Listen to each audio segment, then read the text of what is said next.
JodiAsmr videos that are single trigger only, like mic scratching for 3 hours, or gentle tapping, or inaudible speaking for 3 hours. That's usually my go-to is 3 hours, sometimes 5, but you'll get a ramble video that I just ramble on about nothing really. The books I'm reading, or my opinions on different audio equipment. I'm a big electronic geek. I don't know if anybody knows that about me, but yeah, if you could see my studio, you'd laugh, because I am definitely like a nerd when it comes to that, and you'll get notoriety and appreciation on the first of every video while I'm doing the introduction. So that's something that should be really fun. I look forward to those, and those member videos will not be made ever public. As soon as I upload a video, you'll have access to it.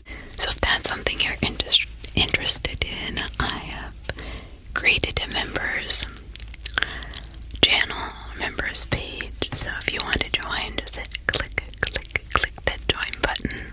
And if you like this type of whisper content, please click that like button. And let's, without further ado, let's just begin. Japanese and Korean ghost stories and legends. And SavvyTokyo.com. Yes. I don't know what's wrong with me today. 7 Japanese tales that will chill you to the bone. Or Gaiden. Interestingly enough, most of these stories are centered around women. That is very interesting. So, many years ago in Japan, like back 1,000 years, let's say, the samurai would play a game. It was called the Hayakumono Ugatari Gaiden. And these men would sit in a circle of 100 candles. Every time someone told a story, one candle would be blown out. But once the final candle was blown out, as you realize, the room would plunge into pure black, and a ghostly figure would appear. So, I don't know if this is true or not, so just hold on. Do your shares, everybody. So, a Japanese scary story can feature a female Yurei. It's spelled Y-U-R-E-I. I don't speak Japanese. And those are considered Japanese ghosts, and the other one is yokai, Japanese monsters and spirits, and that's spelled Y-O-K-A-I.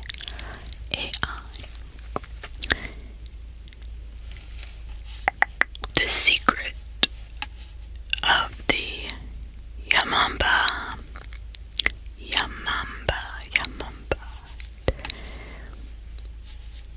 So she looks like a harmless old woman, but actually she's terrifying.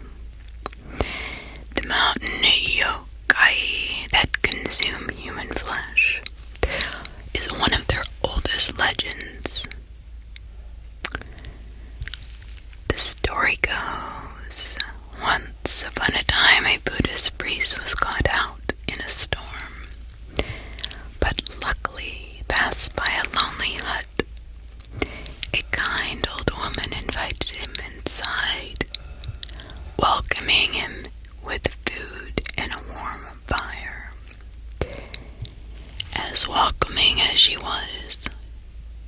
she gave the priest a strange warning. No matter what, do not look in the back room. Well, that would just make me look into the back room. I'm sorry. If somebody tells me that, I'm thinking, well, I've got to look into the back room. And apparently, this happened to the priest because, unable to overcome his curiosity, the priest failed to heed the woman's warning.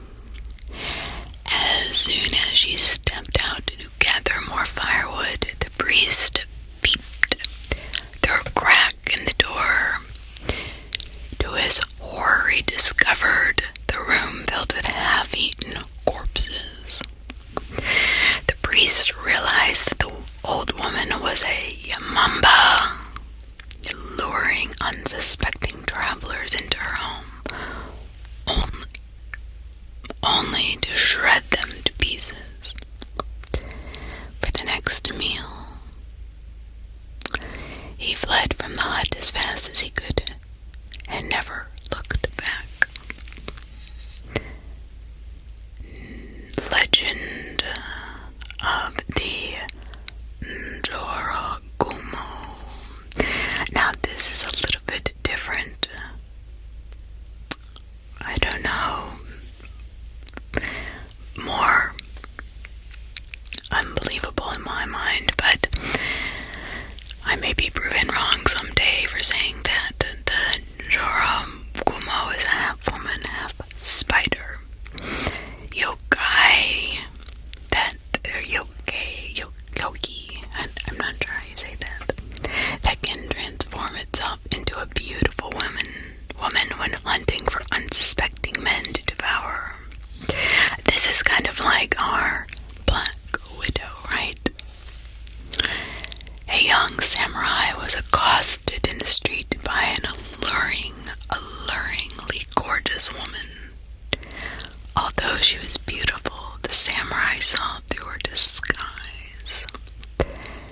Realizing she was not human, but some kind of a yokai, he immediately drew his sword and plunged it towards her, but only injuring the strange woman before she quickly retreated. The samurai, not sure why he would do this, but he followed the scarlet trail of spotted blood, all the way to an old abandoned house. Inside, he found dozens of bodies bound in spider silk and a giant Njoro spider dead from the injuries it had received. The tale of Oiwa, O-I-W-A.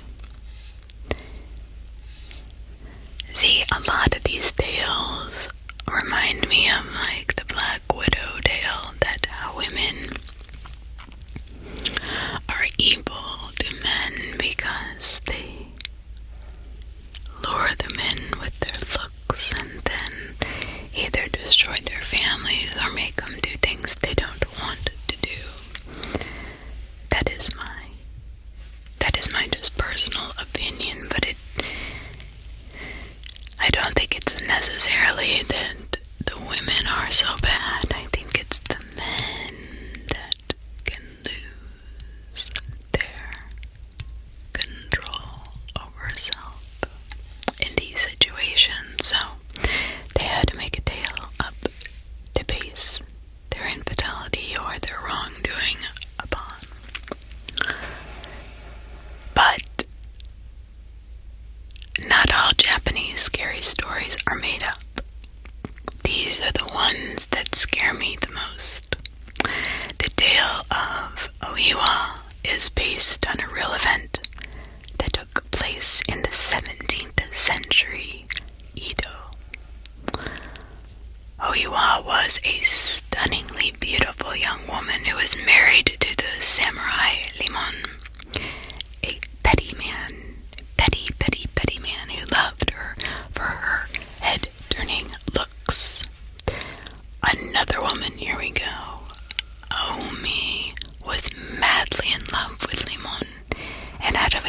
Oiwa's rage, she tricked Oiwa into using a cream that was laced with poison. It disfigured Oiwa's face, causing one of her eyes to droop and her hair to fall out without her even noticing. Disgusted with her new appearance, Limon wished to divorce Oiwa and marry Ome. The despicable samurai hired his friend Takuitsu to R-word Oiwa so that he would have the grounds for divorce. Takuitsu was so shocked by Oiwa's appearance he couldn't do it. Instead, he told Oiwa of Limon's plans and showed Oiwa her own face in a mirror. Seeing her deformed face for the first time, Oiwa was horrified that she stole Takuitsu's sword, taking her own life. With her last breath, she cursed Limon's name. I guess that's it. I need to wear my glasses. Aimon. Well, Limon. Name.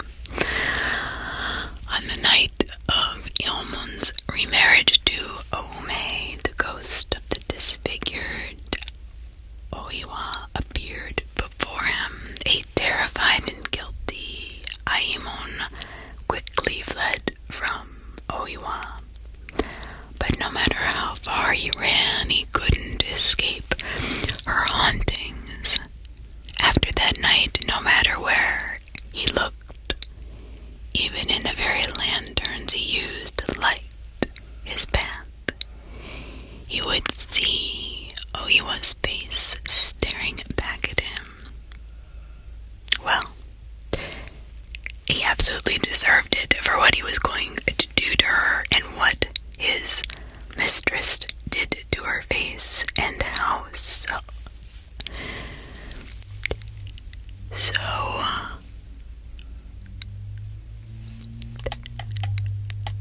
superficial he was to only love her for her looks. Moving on, the woman of the snow, Yuki Onna. The Yuki Onna is a kind of snow spirit, yokai. She usually takes the life of humans who wander into her frozen lands, sometimes even falling in love. A young man in search of his fortune was passing through the snow-covered mountains when he caught in a sudden snowstorm and he loses his way. Nearly frozen to death, he almost gives up hope when a strange woman covered in frost with a face as pale as snow appeared before him. A Yuki Onna. Because he was still so young, the Yuki Onna took pity on him and guided him to a warm cabin in the woods, saving his life. In exchange for his rescue, however, she made him promise never to tell anyone of their meeting. Years later, the young man met and married a charming girl named Yuki, and they lived happily together for many years. But one day, the young man told his wife about how he was once saved by the mysterious Yuki Onna, breaking his promise to her. As he reveals his tale to his wife, her face grew pale and frost began to cover her body. His wife's true identity was the Yuki Onna. The promise broken, she vanished back into the winter's night. Again, a story of a man breaking keeping his promise and the woman disappearing. Just saying. The ghost of Okiku. This looks really kind of creepy. Okiku's story is sure to keep you up all night, and if it doesn't, her ghost will, so you might want to close those blinds. So there once was a girl, Okiku, who lived in Himeji Castle, as a servant of the samurai Aoyama. One of Okiku's tasks was to care for her master's collection of 10 valuable plates. But one day, while Okiku was washing the plates, she realized one was missing. No matter how many times she counted, she always came up one short. Her master was so enraged that she had lost his plate that he threw her down a well. Murdered so brutally, Okiku's soul could not rest. Every night her ghost crawled out from the well. Oh, this sounds familiar. To continue counting her master's plates. She would count to 9. Then upon realizing the 10th plate was still gone, she would let out an ear-piercing shriek. Okiku's screams kept everyone in the castle up all night, long for weeks on end, until a Buddhist priest finally appeased her. So that kind of the well reminds me of the ring. The black hair. Oh my gosh. This scared me. Just looking at the picture. Oh my gosh, I'll have to post this. This looks just like the ring. Oh, I got chills. Oh my gosh. This 1,000-year-old legend is one of the first Japanese scary, terrifying tales within the Gaiden. Once upon a time, an impoverished samurai was living in Kyoto with his wife. A wealthy lord from a distant land invited the samurai to be his vassal. Because it was such an honorable opportunity, he had no choice but to accept, leaving his wife to wait in poverty at home until he returned. Why couldn't he take her with him? Years later, after dutifully serving his lord, the samurai finally returned to Kyoto. Although his house was in despair, his wife was still there to happily welcome him home. Finally reunited, the two spent the entire night talking and laughing together before drifting off to sleep. However, when the samurai awoke, the warmth he had felt just the night before from having his arms wrapped around his loving wife was no longer there. Instead, he opened his eyes to see that he was holding only a gold skeleton shrouded in long black hair. The samurai learned his wife passed away from sadness the summer before, but her skeleton had remained in the house all the while, waiting faithfully for his return.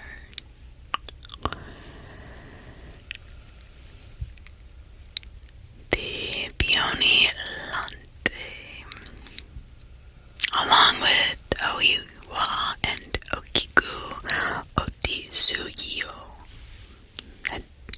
Otisuyo is one of the 3 female ghosts that make up the Nihon-san Dai Gaiden, or Japanese Big 3 Ghost Stories. On a dark night,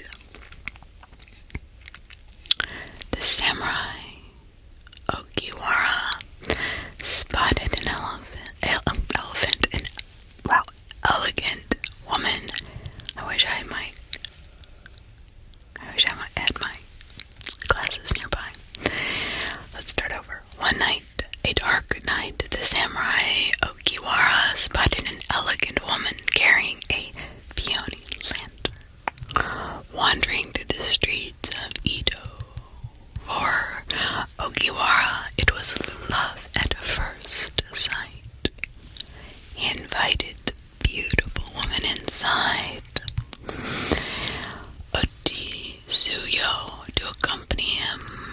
where they talked, laughed, and enjoyed each other's company.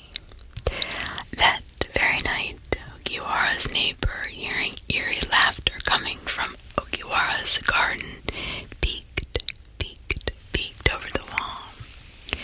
He saw Ogiwara holding not a woman, but a laughing skeleton.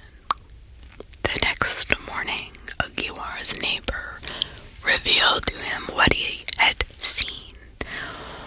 Horrified about what he heard, Ogiwara went seeking advice from a priest at a nearby temple. To his absolute shock, Ogiwara found Otisuyu's grave at the temple. He realized that the woman he had fallen in love just the night before with had died long before they had even met. Now that Ogiwara knew the truth, Otisuyu's ghost no longer appeared before him.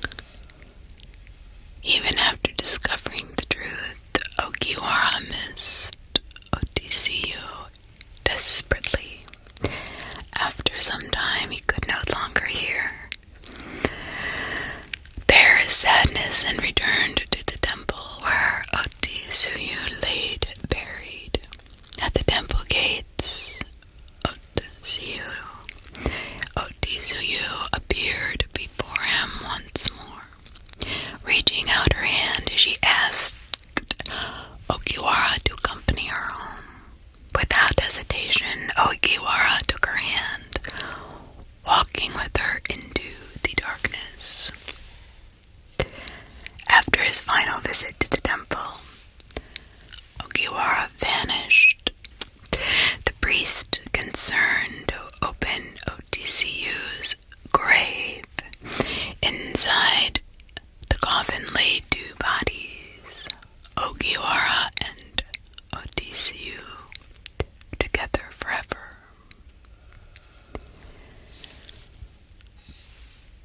Well, none of those I like. I mean, I like them, but all of them scare me to death. And it's just scary. Okay, so let's go deeper into our ghost stories, okay? So, this is written by N.D. Kwan. Our ghost stories on Reddit. So, the secret of Yamamba. And this is their point of view. Once upon a time in the dense forests of Japan, a Buddhist priest was caught out in a fierce storm. The rain poured down in torrents, and the winds howled like wild beasts. Seeking shelter, the priest stumbled upon a lonely hut, its lights flickering warm against the dark, stormy night. But a kind old woman answered his knock and welcomed him inside. She offered him food and a warm fire to dry his soaked robe. The old woman was hospitable and warm, but as she served the meal, she heeded him a strange warning. Don't look into the back room. The priest thanked her and tried to heed her warning, but his curiosity gnawed at him. As the old woman stepped out to gather more firewood, he could no longer resist. Quietly, he approached the door to the back room and peeped through a crack. To his horror, he discovered the room filled with half-eaten corpses, obviously making his blood run cold. It dawned on him this was the woman that ate people, that lured them in and chopped them up, shredded them into pieces for her next meal. It was not the kind old woman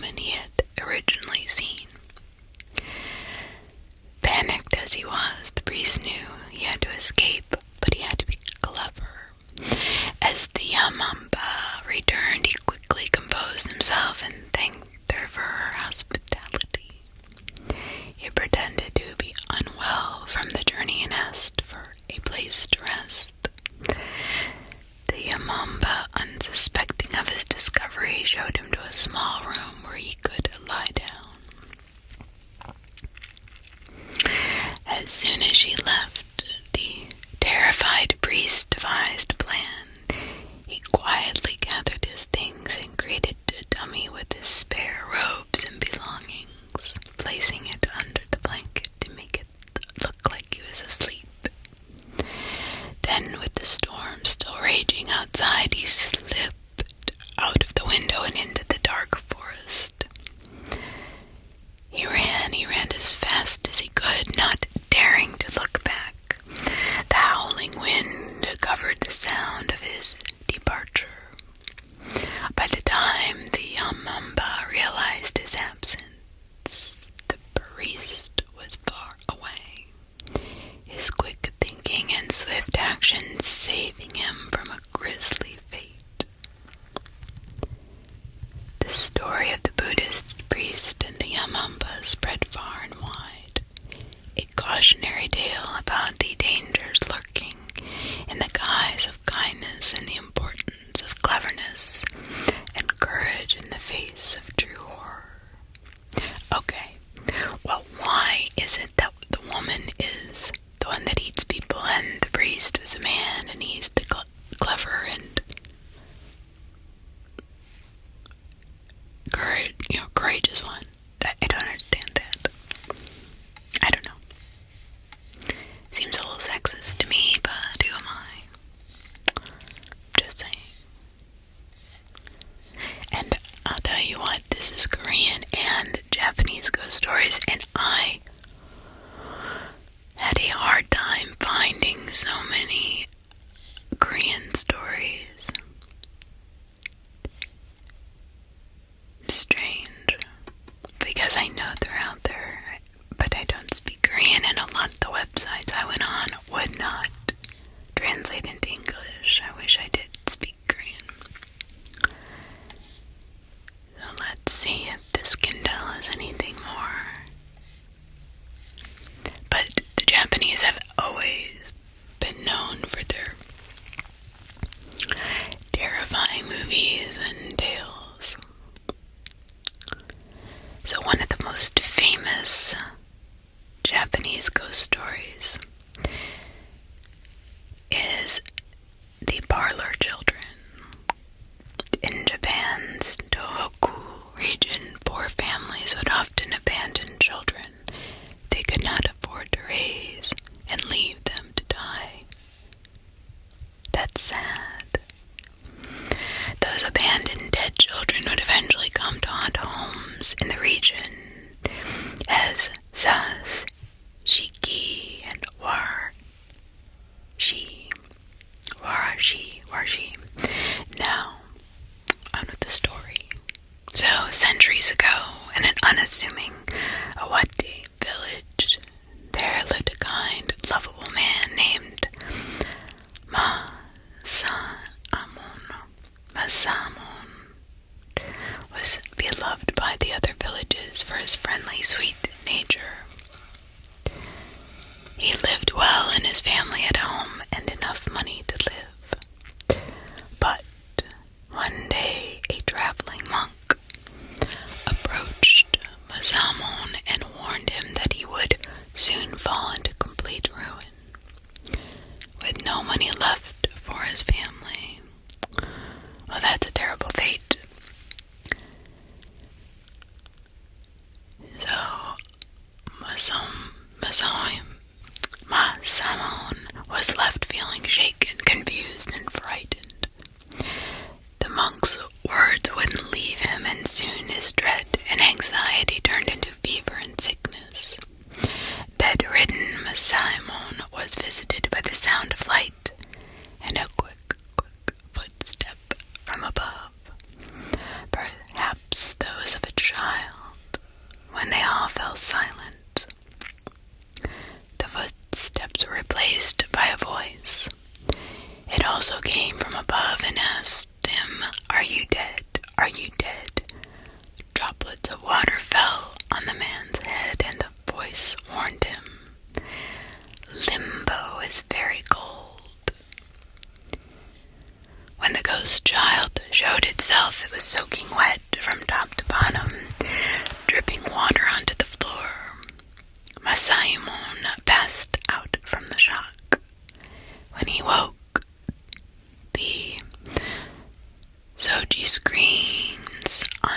outside were quaking, followed by echoes of childish laughter, and the question repeating itself, "Are you dead? Are you dead? Are you dead?" The fear consumed the sick and weak man, and fell dead from the shock, leaving the house silent and unwanted. When nobody would ever visit the home, much less buy it, his family fell into ruin,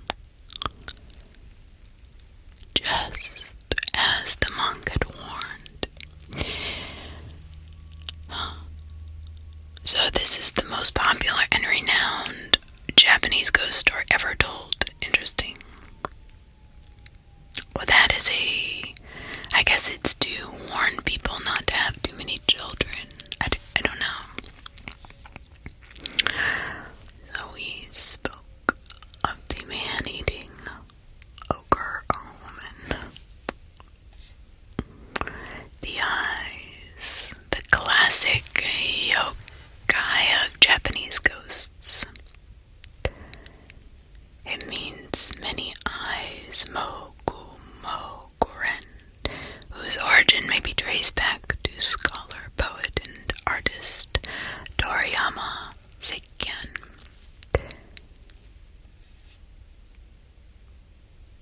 So, the temple of many eyes, the Mokurenji, had been abandoned for as long as anyone could remember. No monk attended to the temple, but there were frequent whispers of a fox, or perhaps a tanuki, roaming the temple grounds. More whispers about the temple and why it had been abandoned. It soon became a place of legend and local myths, with the children claiming that any man brave enough to last a night alone in Mokurenji would be rewarded with an evening of pleasure with the most beautiful women of the village. During one autumn festival, a traveling peddler by the name of Yoshimaru passed through the village.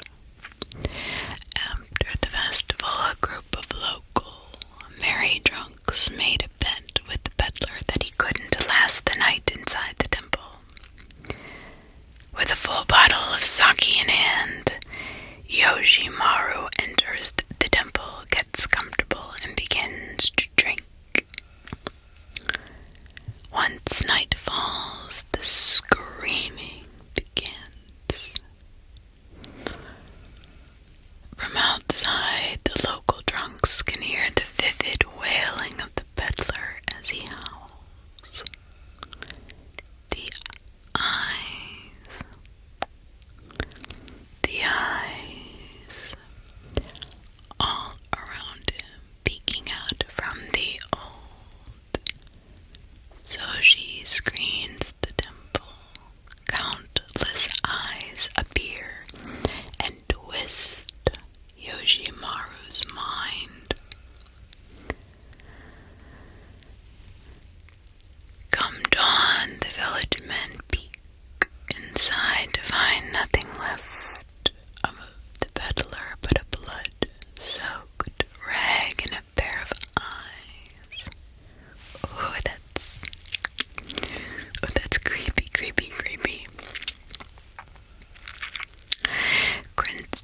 Chrysanthemum promise.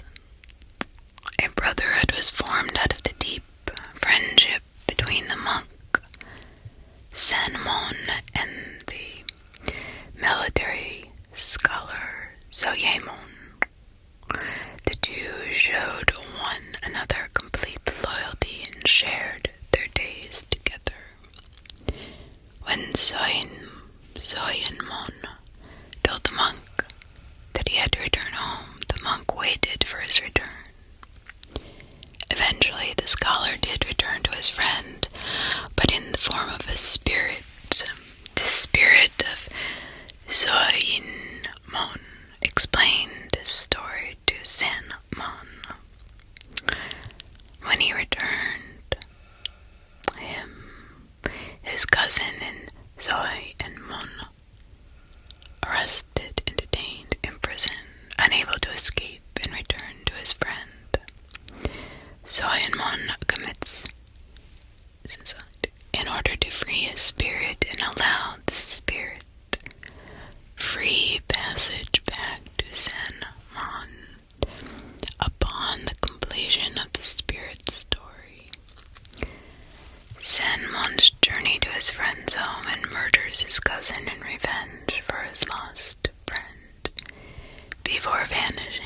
himself, never to be seen again.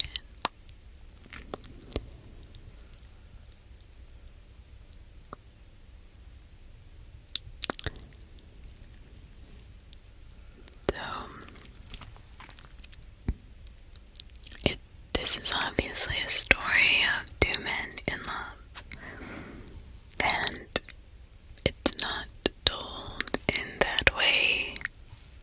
I really don't have enough education on Japanese culture to say one way or another, but it's kind of sad. I think love is love, and it doesn't matter who you love as long as they treat you well. That's all that matters. A man can love a woman can love a man, woman can love woman, a man can love a man. Transgender, it doesn't matter who you are, what you are, furry, or whatever you identify as. The important thing is that you find someone who loves you, for you, and supports you. Doesn't manipulate you, doesn't try to use your imperfections, let's say, and this goes for everybody, against you. And this, I'm speaking just from personal experience and the way people in my family have treated each other, that's all. Nothing else. I'm just saying that the most important thing with love is that they love you for who you are. They don't want to change you or manipulate you. Shadow woman, I don't think we've mentioned this. At the distant edge of a quiet village, a man named Sakubi is sleeping. Under the cloak of night, the shape of a woman appears at his door and knocks to be let in. Still half asleep, Sakubi shuffles to the door and finds the woman there, holding a child in her arms. The woman pleads with the Sakubi, explaining that the night is cold and she cannot feed her child, and they have nowhere to go.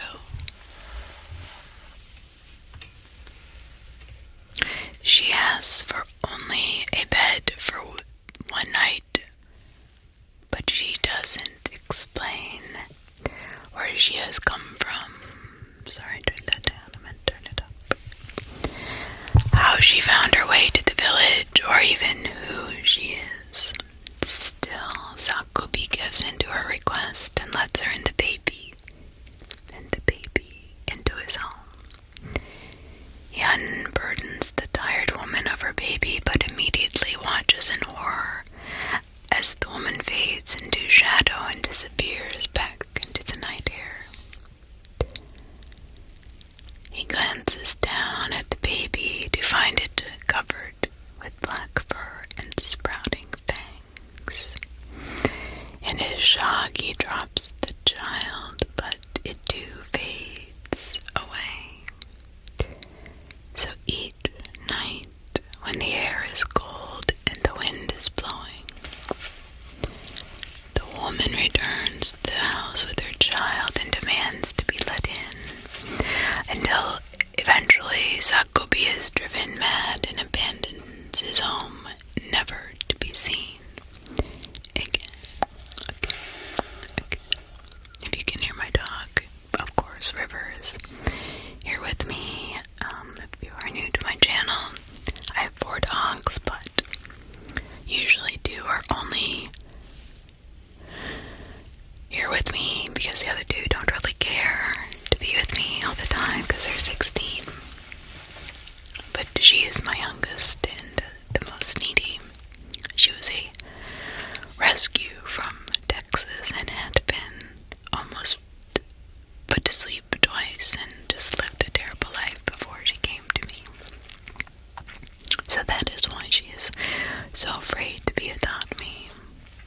She's a great dog, though. So that's just a little side note. Simple dwelling.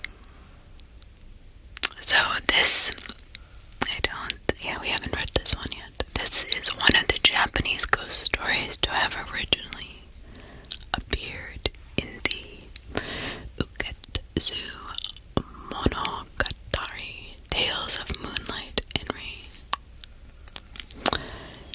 It was first published in 1776 by the author Oida Akinari. So it might be a classic. So at the start of summer, a silk merchant named Katshiro breaks the news to his wife, Miyagi, that he must travel to the capital of Kyoto in order to do business and sell his wares. Though she is dismayed and worried for him, he promises to return when the season changes and autumn begins. When the leaves begin to change color, however, there is no sign, not even a whisper of Katshiro. Miyagi must spend the cold months alone, as her husband is trapped in a city that has fallen into civil unrest and violence. She writes poetry that captures her depression and how upset she is. When Katshiro thinks he might be free to leave Kyoto, a toll is raised and he has no papers for travel. Back home, Miyagi is robbed by a fleeing servant and soon enough must begin to fight off eager suitors, which she does time and time again. 7 long years pass, and at last, Katshiro is able to secure passage home to his wife. When he arrives, his home is still standing in an abandoned village, and his wife remains as beautiful and cheerful as she was the day he left. Relieved and overjoyed, Katshiro spends the night with his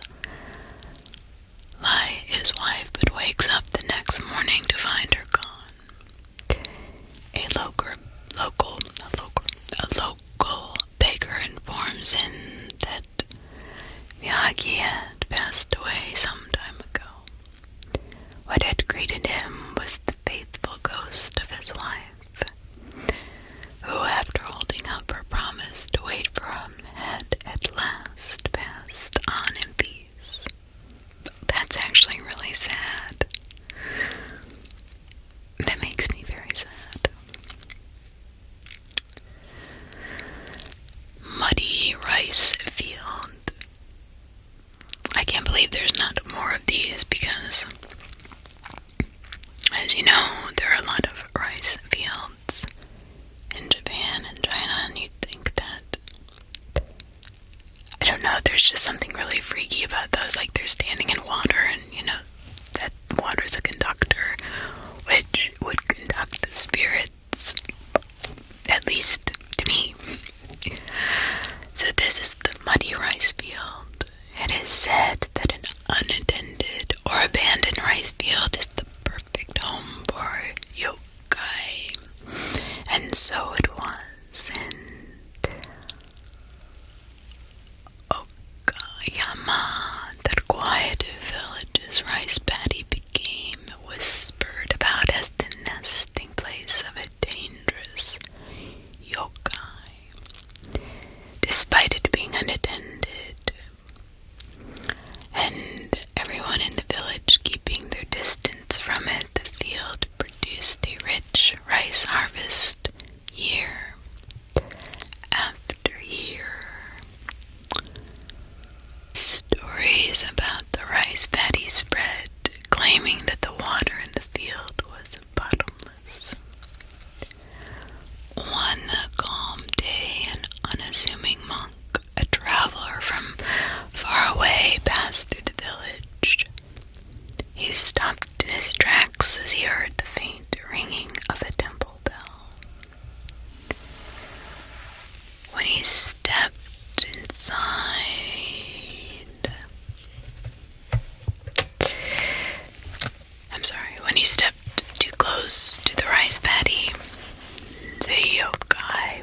assuming it to be a prank, the woodcutter looks around, but sees nobody there. The tree is not yet ready to fall, and so he continues to chop at the tree until night has fallen.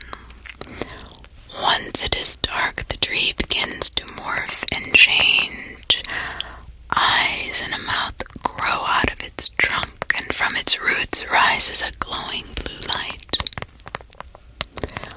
Unable to move, paralyzed with fright, the woodcutter is easy prey for the tree, which snatches Musabi no Chen and devours him, leaving not a single trace of the woodcutter. Okay, I kind of believe that. I don't know why, I just kind of do. So the blue mask. And it's funny, like, it depends how you tell a story. That really changes the tone or how it's interpreted, you know? So that's basically the blue mask. So depending on how you read and tell it, this is the most darkly funny Japanese ghost stories. Okay, well, I've never heard a ghost story that was funny, so let's begin. One day, an old cold day, a traveling Zen Buddhist monk by the name of Gai In visits a Doshiki mountain village, where the locals recoil at his presence, fearing him to be a malevolent yokai. When he asks why they would think that, one villager explains that another monk resides in a nearby mountain top temple. This other monk went mad with grief at the death of a boy.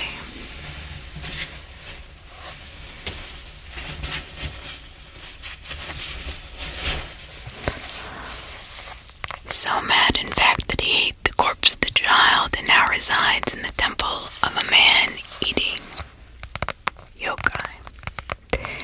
Gai decides to pay the other monk a visit. Upon reaching the temple, the monk turned yokai attempts but fails to attack and devour Gai. After failing to eat him, the yokai begs Gai for his help.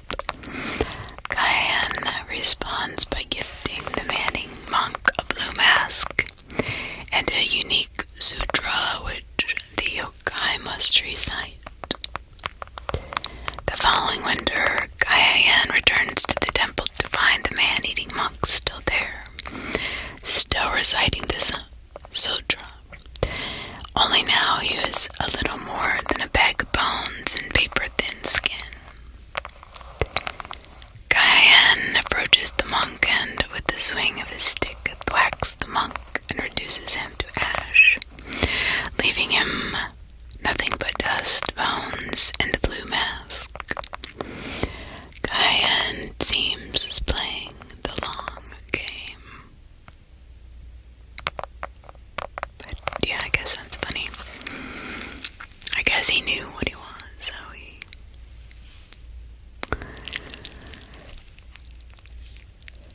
Alright, so a couple of these I read, but just in a little different way.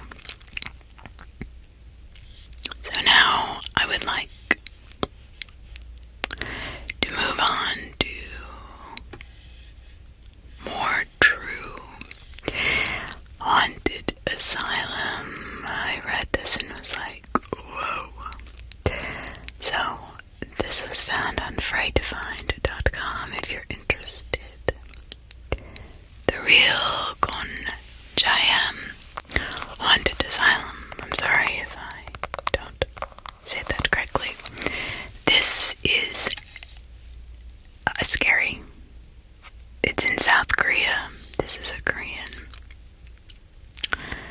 So,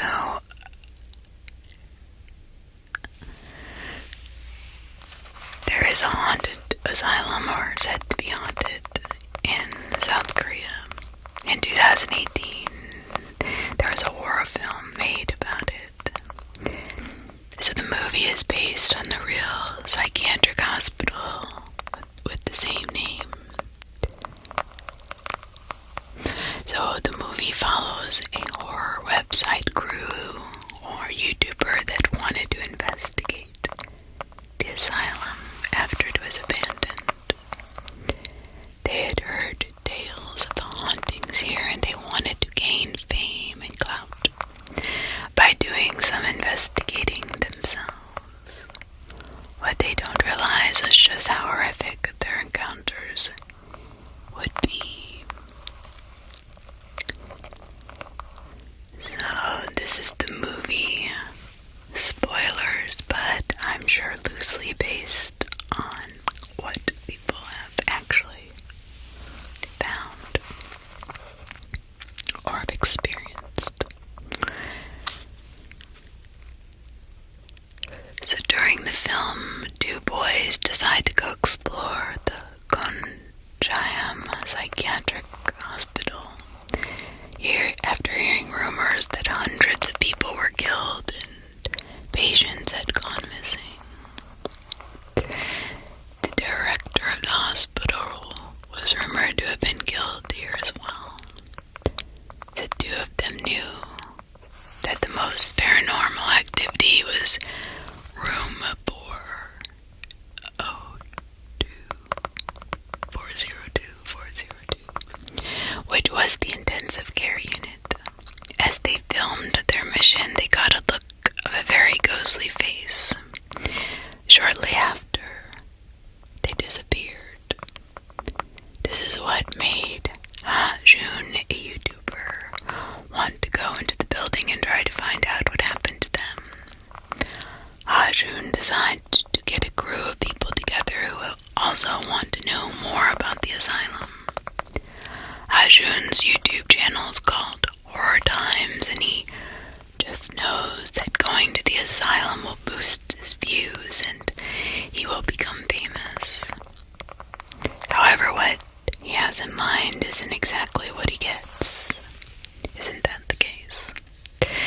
After getting his crew together, Ha-Jun is ready to begin his live broadcast at the asylum.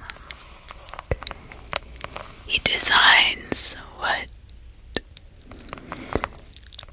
he will do, and he will stay at a base camp when the others go inside and broadcast everything that they see inside the psychiatric hospital. Interesting. So, shortly after they go inside, it comes out that there is a script for what they will do and say when they enter the asylum. They have put together some ghost hunting antics that they feel their fans will really love. Even though there is a script to their live broadcast, it seems as if the spirits in the asylum have something planned of their own. The group finds strange coffins in the building. When one woman puts her hand in a hole, she pulls it out and finds it has been wounded horribly. This disturbs a few others in the group, and they decide that this is not exactly what they had in mind. They want to leave. I would too. During the film, each member sees paranormal and unexplainable events. They are attacked by these strange forces, and eventually the infrared cameras pick up a dark presence in room 402. As Ha-Jun is watching his team go underwater in the room with no escape, he sees that the YouTube channel has gotten almost 1 million views. He goes to check this out, and he ends up getting strangled to death by the ghost of the director of the last member of the crew is left, Seongu Wook, and he eventually admits that the entire investigation was supposed to be scripted. The live stream cut-offs shortly after he admits to this, and as the movie ends, the dish of holy water begins to boil. So you gotta see the movie.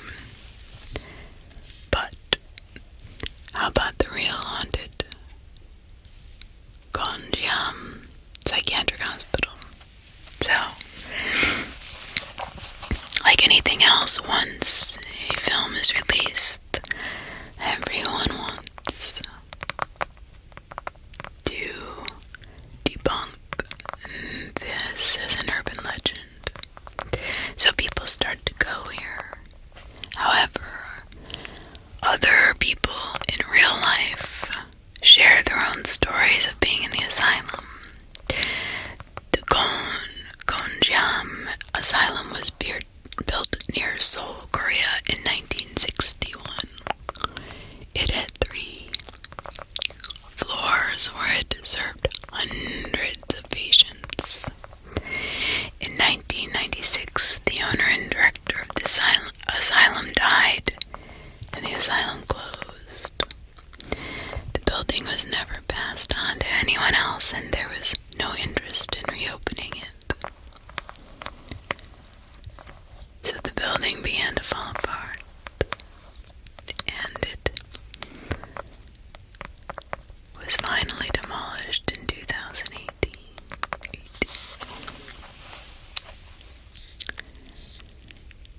The legend of the Gonjiam Asylum has spread all over Korea and the world. Much like other asylums, spooky tales have come out, and just how horrible this place was after it closed. Asylums are known for their cruel ways that they treated patients, and this is why most of them closed down. In this asylum, the legends are the hundreds of patients died with no explanation as to why. The cruel ways that the doctors treated the patients here were just part of how they lost their lives. Not only were there plenty of unexplained deaths in the asylum, and this is all in real life, but there were also lives taken added to the list. Many employees took their own lives due to the paranormal encounters that happened to them in the asylum. The paranormal activity in the asylum has been reported by paranormal investigators. So, are you curious about what the investigators found out? So the ghosts in the asylum. There has been a lot of rumors about the ghosts that haunt the asylum, of course, and paranormal investigators who have made their claim that after their time in the abandoned asylum, they felt that it was one of the most terrifying locations they've ever been in. Possibly the scariest place in the world. This creepy asylum may have been the end of many lives, but the legends of how haunted it is continues to spread. The madness of the asylum is rumored to be one of the main reasons that those who worked here wanted to get out. There were rumors that they were haunted by ghosts of the patients who died there.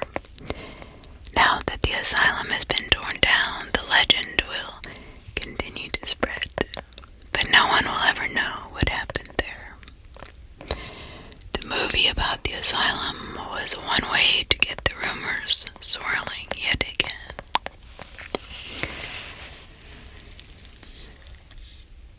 Most asylums around the world all have a few things in common. There are always stories about how terrible the conditions were in them and how people were tortured there. The tales and the legend of the Gonjiam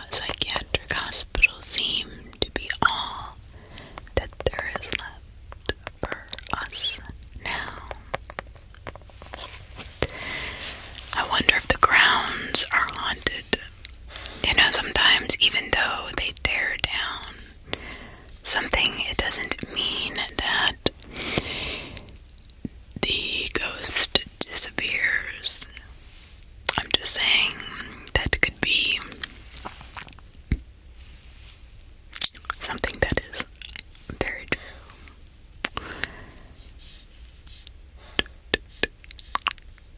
I'm sorry if you can hear my dog. So that is so. Here's more scary Korean horror stories. So this is from GinaBearsBlog.com if you want to give her a shout or go check out her website.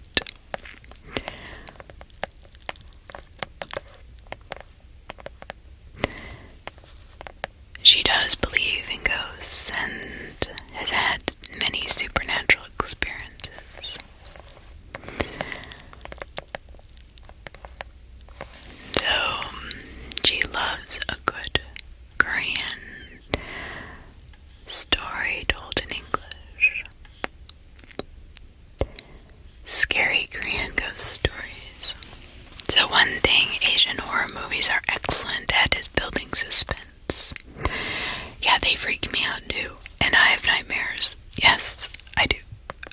I am terrified of them. That is the one thing I am absolutely terrified of. Japanese, Korean, Asian, they're just scary as heck. I don't know why. So,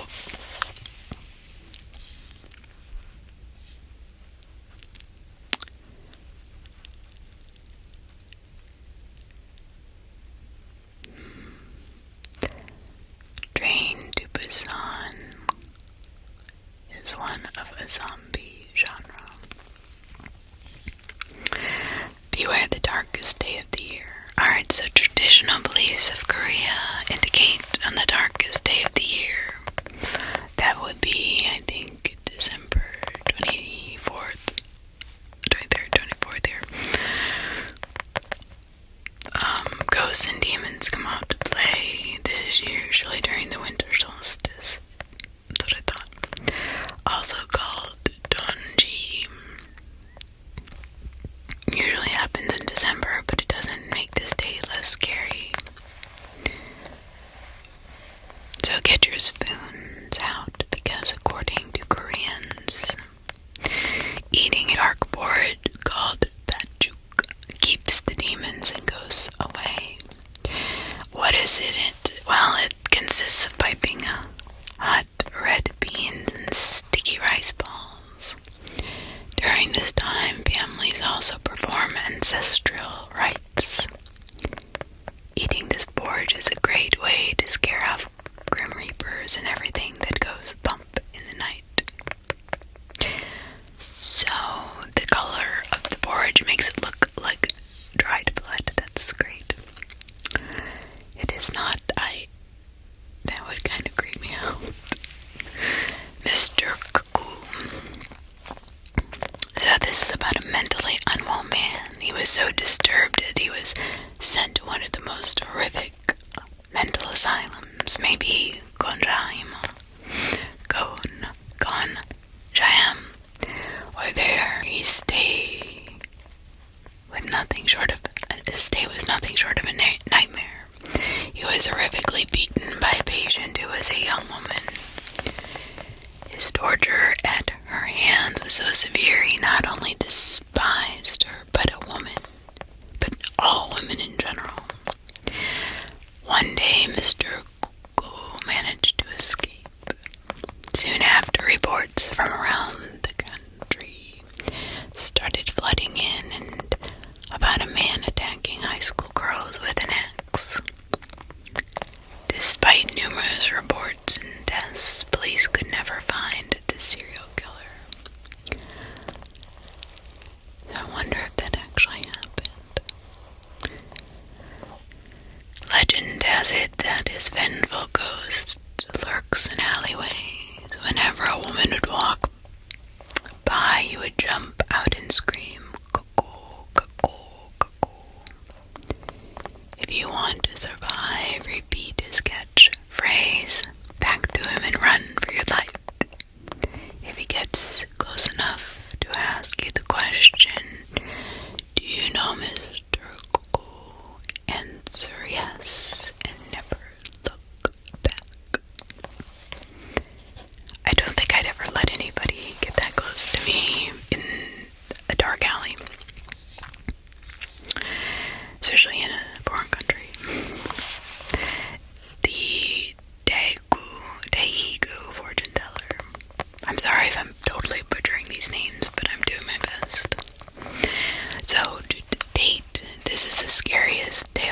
never been told.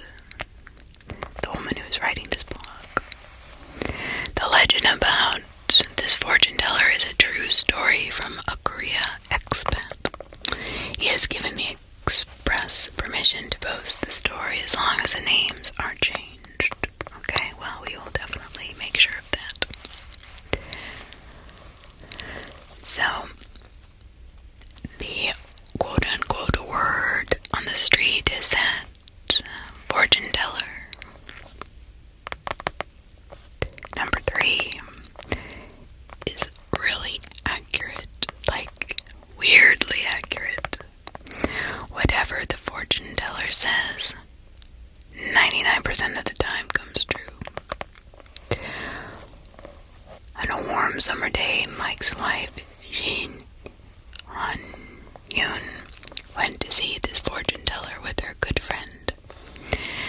When they approached, the fortune teller grew white in the face. She said, Jin Hyun, I will read your fortune, but I will not do it for your friend, for she has no future. Angry and thinking that the fortune teller just wanted to go home, both women left. The next day, her friend died in a car accident. Oh my god, I just got chills. Oh my god, that's creepy. Oh, that's scary. I have to tell you this story one time about somebody reading my cards. It was very strange. So, there is also a Korean ghost story about a girl in the bookshop. During the Halloween season, of course, as an English project, many students had to pick a well-known story on supernatural beings and tell it in English, or they have to make up one. Now let her tell you these kids understood the assignment because this next story gave her chills.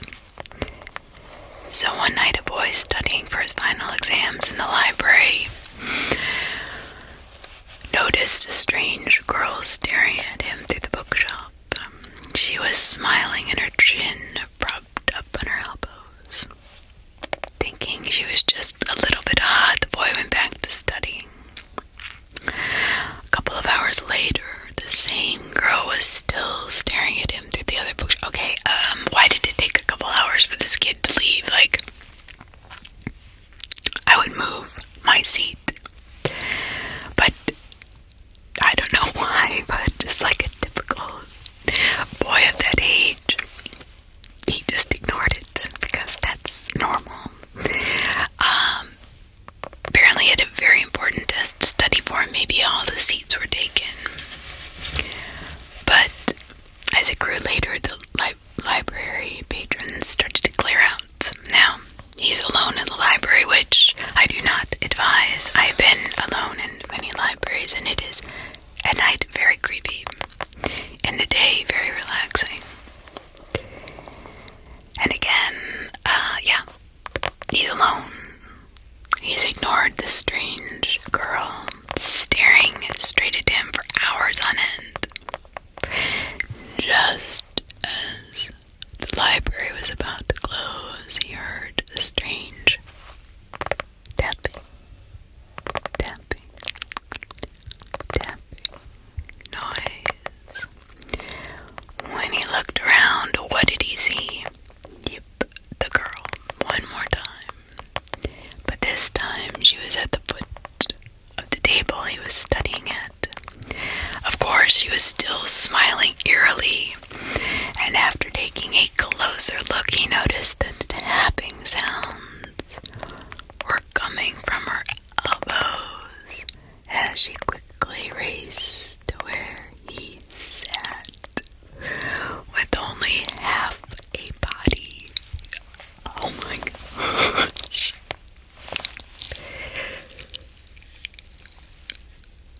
That's crazy. Oh, that gives me... There is something really scary about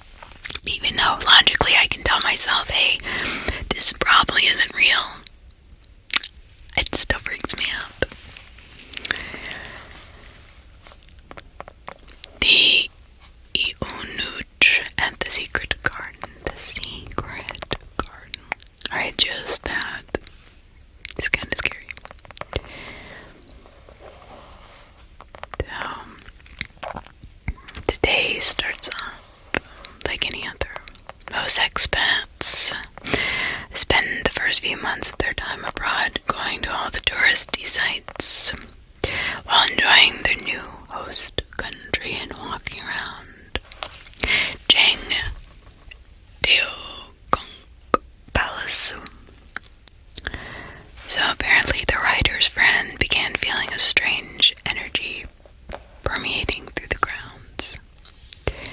So they decide on taking a tour of the secret garden.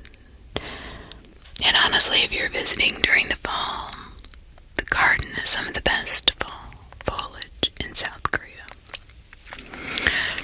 So her friend told her that the energy she felt became more apparent. See, there is a difference between ghosts and hauntings, okay? There are residual hauntings and leftover energies, which carry on no matter what. If you take down, as I was kind of talking about before, take down the building or whatever's there, there's still going to be energy there. So apparently her friend saw a mysterious figure that was aware of her presence. Now they were going towards the gate of eternal youth, and on the way towards this gate, there's a gazebo and a small pond filled with lotuses. That's a flower. That's when she saw a man dressed in in a deep evergreen robe with a black hat and belt over his chest. The man realizes that her friend could see him perfectly, and they lock eyes. He bowed, and so did she. Sign of respect. He opened his mouth to try to say something, but she was too far away to hear anything he might have said. The spirit knew the world had been changing. How much time had passed since their meeting? Well, no one knew. The eunuch waved her off to rejoin her tour group as he watched them. So if you're ever taking a tour of this garden, pay attention. You might be lucky and see him too. Don't go to the 4th floor. And as we know, in America, the 13th floor has usually been known to be jinxed, and a lot of apartments and buildings do not have a 4th floor. I'm sorry, 13th floor. And, in other countries, I think a 4th floor. I think I've read this before. Anyway, in Korea, the apartment building, you'll get discounts for living on the 4th floor, or it'll be marked with an F to designate the floor. We just don't have a 13th floor. So she lived in Korea, and she's gonna tap into some rare insider knowledge. The number 4 in many Asian cultures, including Japan and China, is closest to the Chinese character for death. Okay. And yes, even in modern times, many people still believe if you write someone's name in red ink or a red pen or move to the 4th floor of an apartment complex, you will die.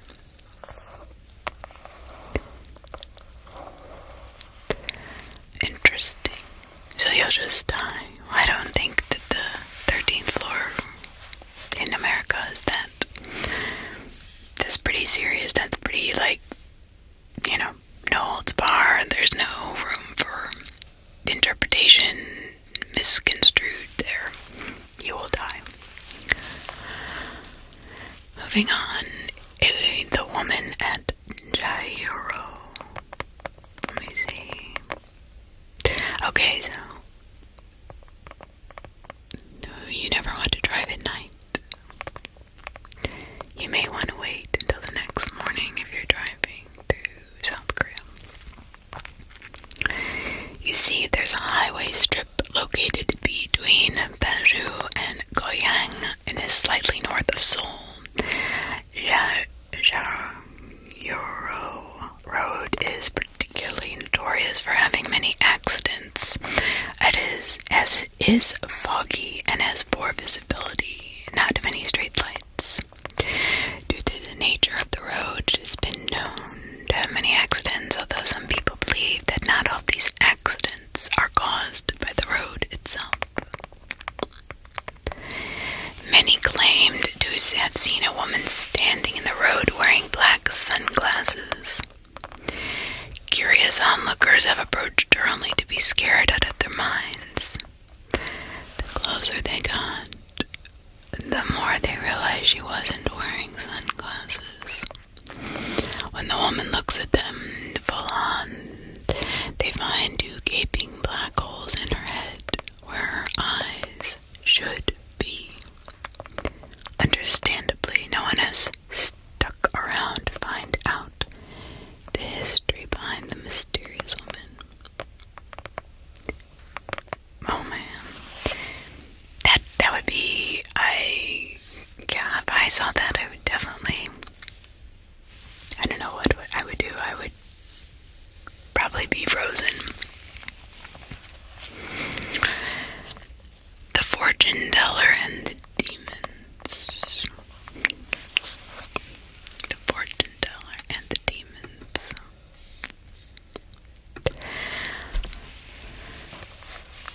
A long time ago, there lived an old fortune teller who was blind. What he could not see with his physical eyes, he could see with his sixth sense. While going around Hanyang, the old capital in Seoul vicinity, he felt a dark presence around a nobleman's house. When he inquired if everything was all right, a guard said, "The nobleman's young daughter has died." The fortune teller knew she was not dead and could still be saved. Then he demanded to go into the nobleman's house. The nobleman was convinced this fortune teller could save his daughter and brought his daughter's body into a room. The old man quickly sealed every entrance into the room and began chanting. While he chanted, unearthly sounds could be heard coming from the room. There were sounds of groaning and screeching as the fortune teller drove the demons inhabiting the nobleman's daughter out. The sound struck fear into the hearts of everyone in the household and made their hair stand on end. Still, he worked diligently, never giving up. A curious servant, skeptical of the fortune teller, poked a hole through the paper door to see inside. In that instant, the demons inhabiting the room escaped. The young girl opened her eyes, and when the family tried to repay the fortune teller, he refused their gift, citing, "Because the demons have escaped, they will seek vengeance upon me." And revenge did come in the form of the king, who believed him to be a con artist, making fools of the ignorant and poor people. The king set a rat in front of the fortune teller, and when he asked the fortune teller how many rats were in front of him, the fortune teller replied, 3. Thinking the old man had failed the test, the king sentenced him to death. However, when the rat was dissected, there were 2 perfectly formed fetuses inside. Before the king could right his wrong, the wind roared. The message was not delivered, as the old fortune teller was beheaded. A series of demonic laughs filled the kingdom, and the wind fell silent. Okay, that was creepy. Okay. I'm just saying, it's not something you want to mess with. No thank you. No thank you. Akamando, Aka the Red Keep. So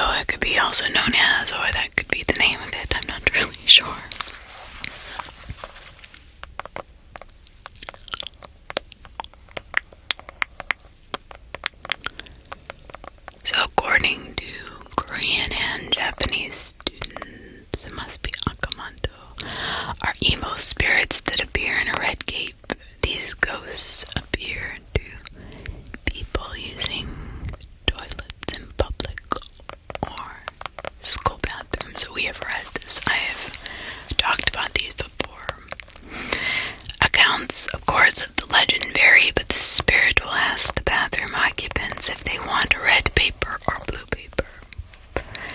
Either option will get you killed. Why is it always death? But the best thing to do is to ignore the spirit, outsmart it, or run away.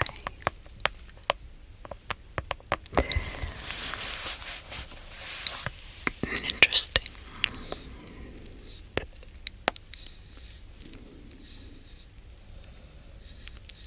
So, the dark side of Seoul.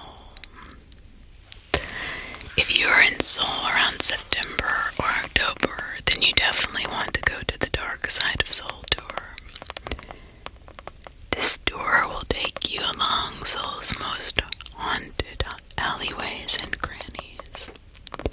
You'll get insider information on places locals specifically avoid due to ghost stories, tragedies, or urban legends. So if you want to freak yourself out, enjoy the spooky season in Seoul, South Korea.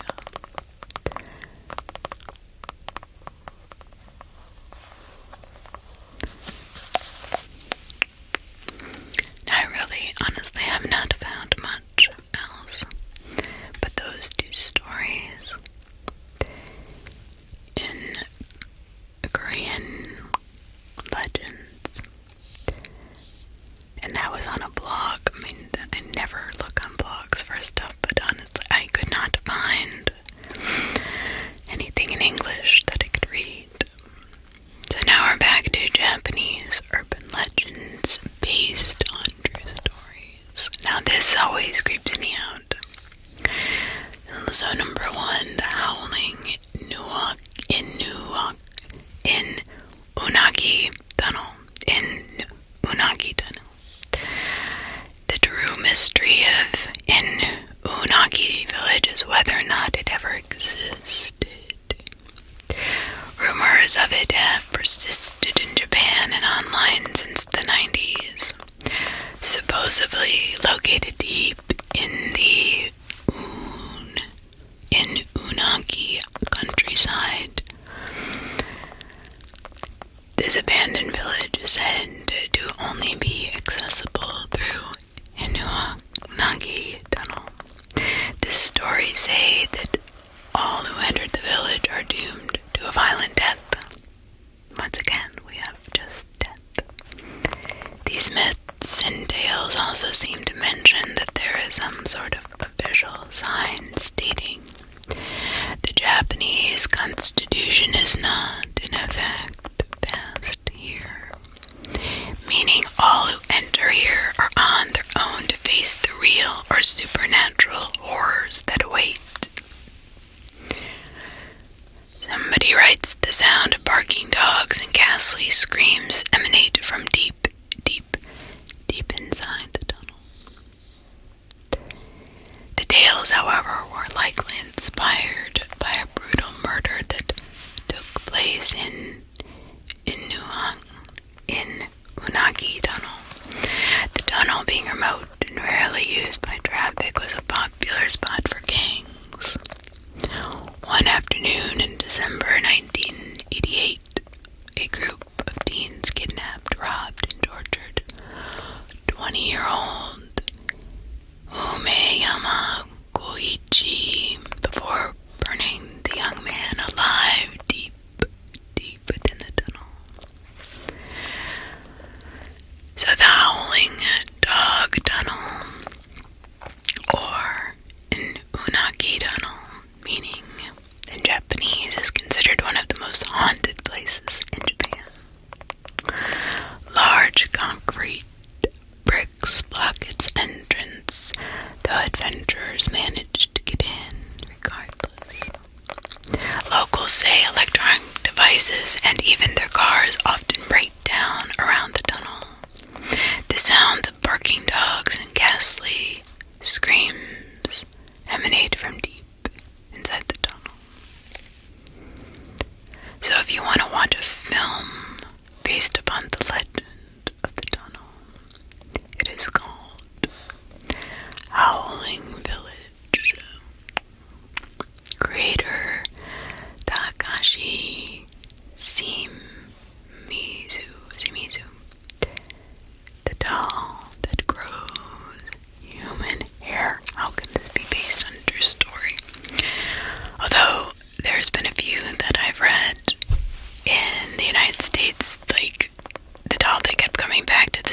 family no matter who threw it away. That story really freaks me out. So this story starts in 1918 in Hokkaido.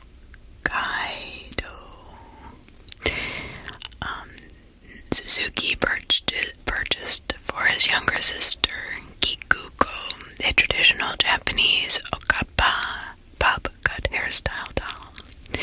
Sadly, Kikuko died from a cold, and the family kept the doll in a shrine to their daughter and named it Okiku.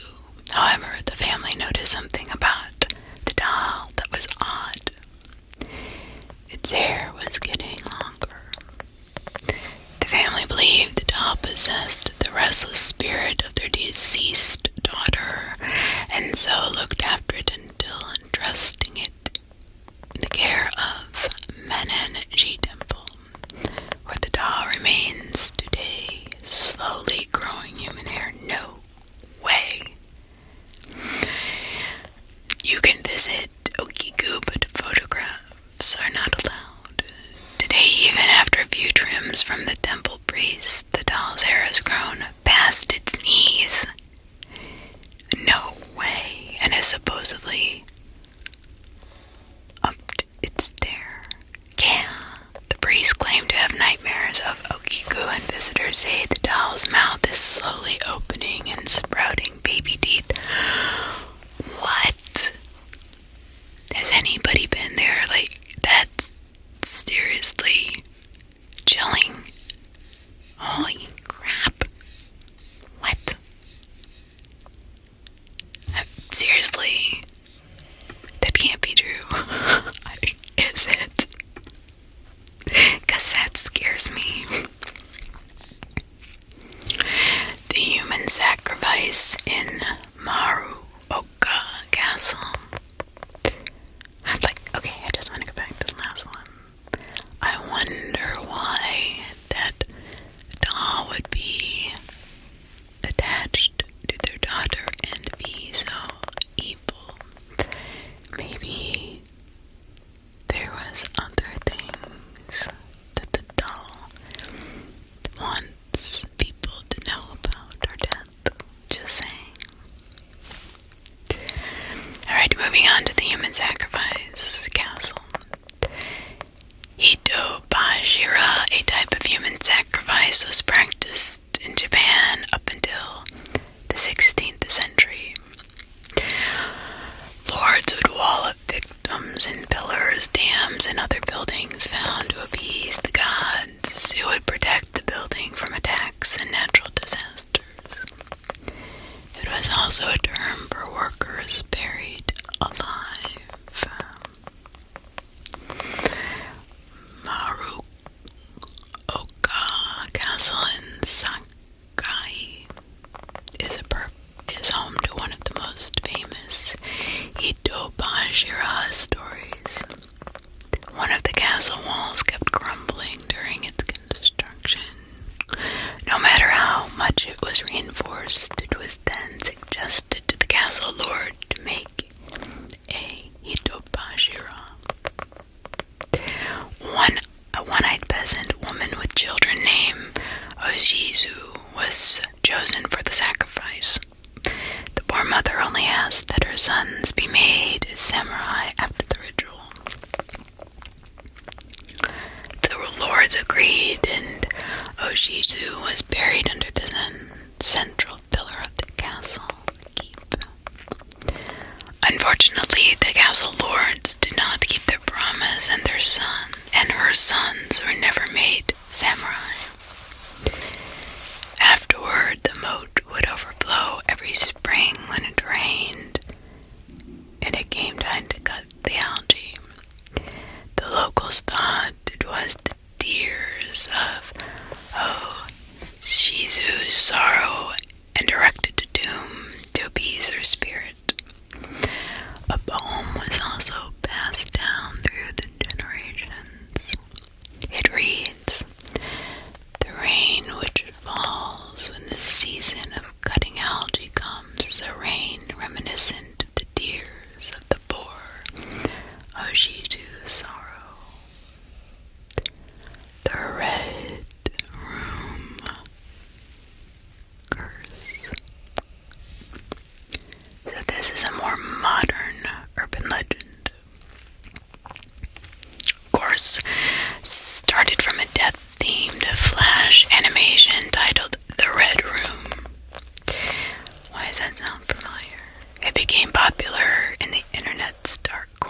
hours after 11-year-old girl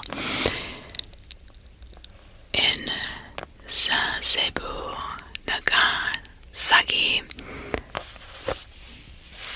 Hold on, I gotta plug in my computer.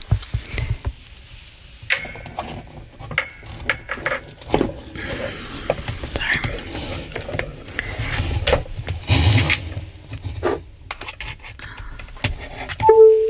That was loud, okay. I'll definitely know where that was. Nagasaki, so Sasebo, Nagasaki stabbed her classmate to death at school. The killer was a fan of the Red Room animation. The curse starts with a pop-up on a victim's computer screen when alone in a room. There was a red background with the black letters asking, Do you like?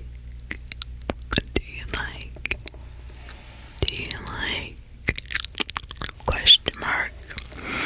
As the victim tries to frantically close the pop-up, more words appear until it reads, Do you like the red room? The entire screen becomes red like blood, and a list of past victims appear. Whether something supernatural comes or the victim is compelled to do the deed themselves is unknown. Regardless, they are killed and their blood covers the walls of the room. Hence, the Red Room curse. Akamanto.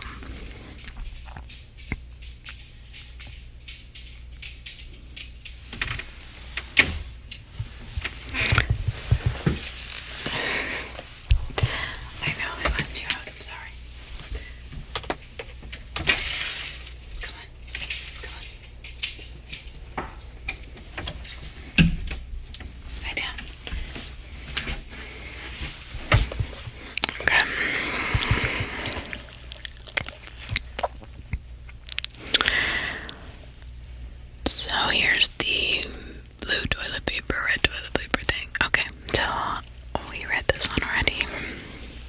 But here's a little difference of this.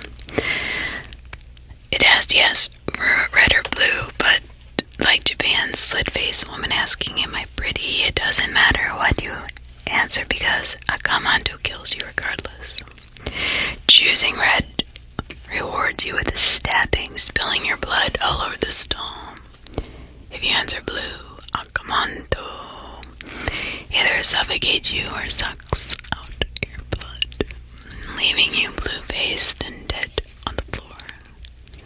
Your best bet, like I said before, is to ignore the fiend or run away.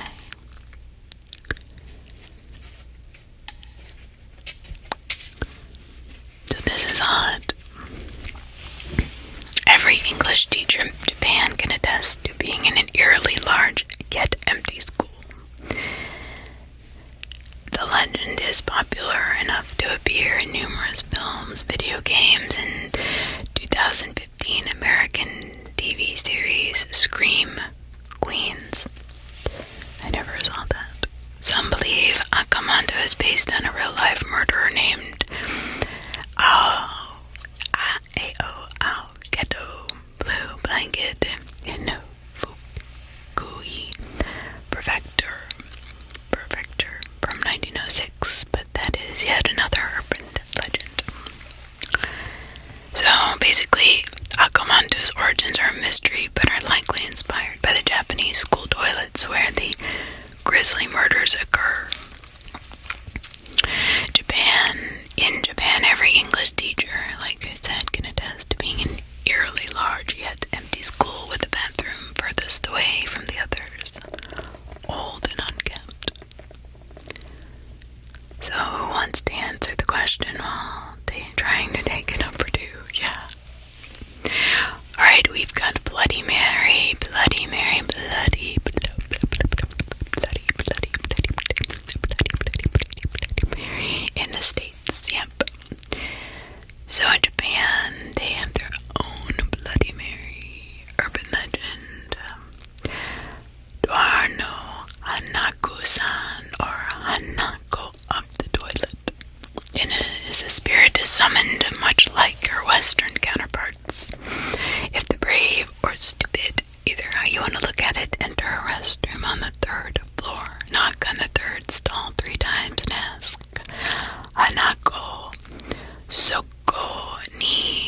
Imasuka.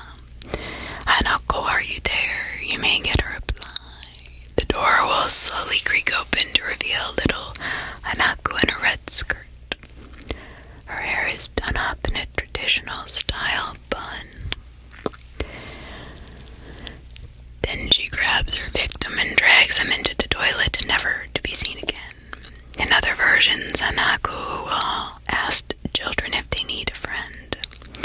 Regardless of their answer, Hanako will drag the children under the stall and to their doom. Never trust a Japanese ghost.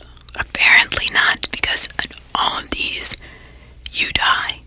There is no possession, there is no way out, there is no just scaring you.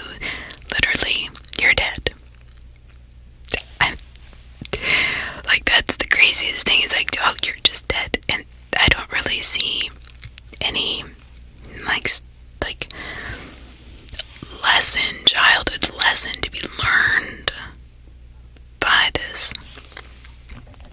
It's like, you're just dead.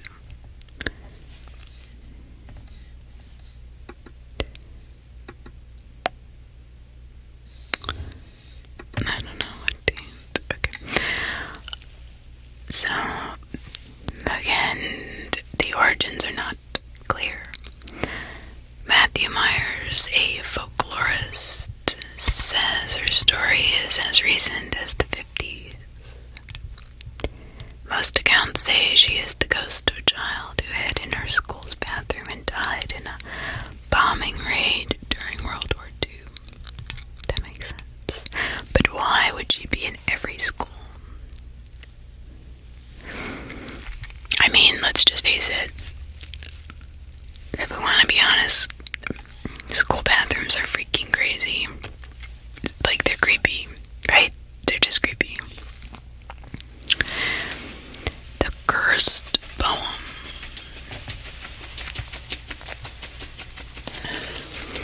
The Cursed Poem. Domino's Hell is a famed poem by Yasu Sajo, written in 1919. After he lost his family during World War I, the verse tells the story of a child who descends into hell and includes frightening and disturbing imagery. So the beginning reads, elder sister vomited blood, younger sister vomited fire, and the cute Domino vomited glass beads. Domino fell into hell alone. Although Sanjo left interpretation to the teacher, it is believed to be about a child who murdered their parents. In the poem, Domino descends to the lowest levels of Buddhist hell, reserved for those who murdered their parents. Others interpret the poem as about a war or child abuse. Yeah, I do that. I don't hear anything about a parent in there. It's more like the parents were inflicting pain on these kids. If you read aloud, you will suffer from a terrible, terrible fate which you cannot escape. So regardless of its meaning, in truth, people have claimed the poem causes headaches, illness, and even death if the completed poem is read out loud. Oh great, well now they tell me. In 1974, director Ama Shuji released a movie based on Domino's Hell. Denon ni Shishu died in the country. The director later died due to liver disease, sparking rumors about the poem. However, the likely catalyst for this urban legend was in 2004, when the author Yomota Inuhiko wrote Kokoro wa Kokoro Gwaru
was a used yet pretty nice looking house.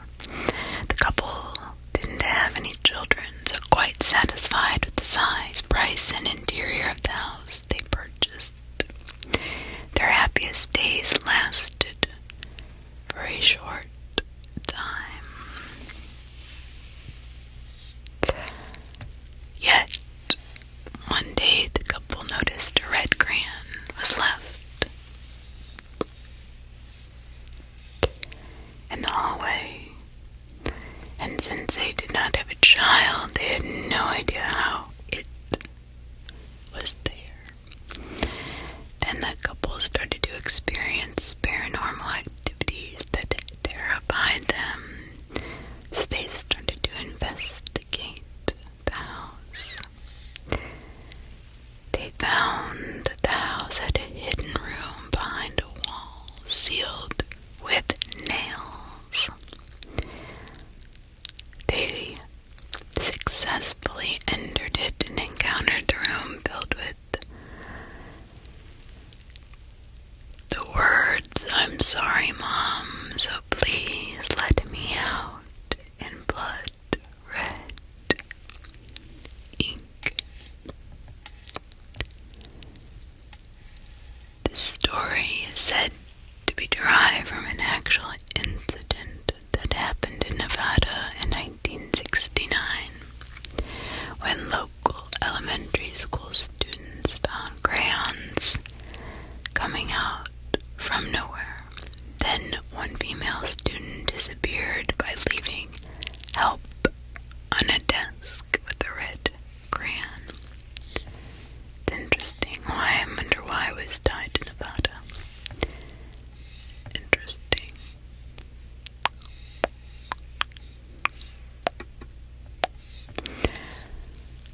Alright, our last scary, creepy encounter. This is actually from True Scary Stories. I thought that this might be good to end on. Written by Hot Sauce Fire on our True Scary Stories. A really creepy experience I had in Japan. So it was the early 2000s in Japan. So here's a little background on me for context. I grew up in a biracial military brat and spent the better part of 2 decades growing up in Japan. Having spent years growing up in Japan and in the US, I can confidently say that there is something different when it comes to talk of paranormal or strange experiences. I imagine that many on the subreddit may be familiar with how spooky Asian stories have come in the last 20 years or so. So read on to hear about some of the strangest occurrences I have encountered. During my late teens and into my early 20s, my social circle and I had a naive obsession with exploring places in Japan known for their paranormal activities, urban legends, and investigating creepy areas. This is prior to advent of reality television really blowing up like ghost hunting shows. In Japan, shows like this would broadcast regularly in the summer, like October is the witching season for Western culture, while the month of August is for Japan. This is our motivation for partaking in these excursions. And here is my story. So, as I said, I was a military brat who grew up in Japan while attending school on a U.S. military installation. I graduated in the early 2000s. Following graduation, most of my graduating class moved back to the U.S. to pursue college or start their adult lives. Most would leave and never return to Japan. But my parent is Japanese,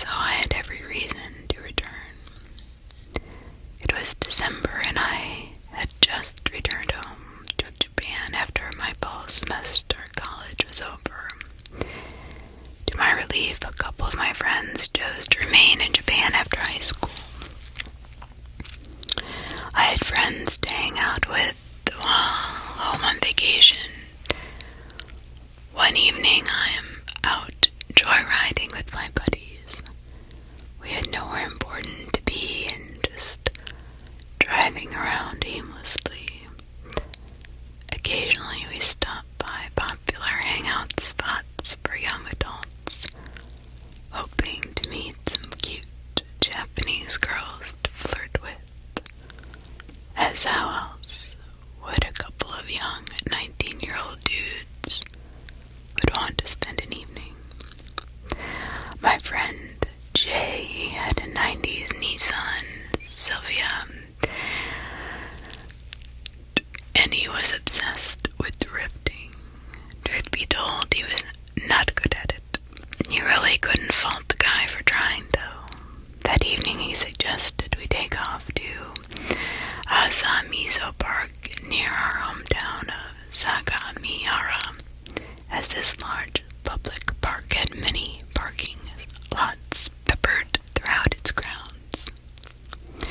The lots were prime locations for him to practice whipping his car around while not causing damage or fender benders.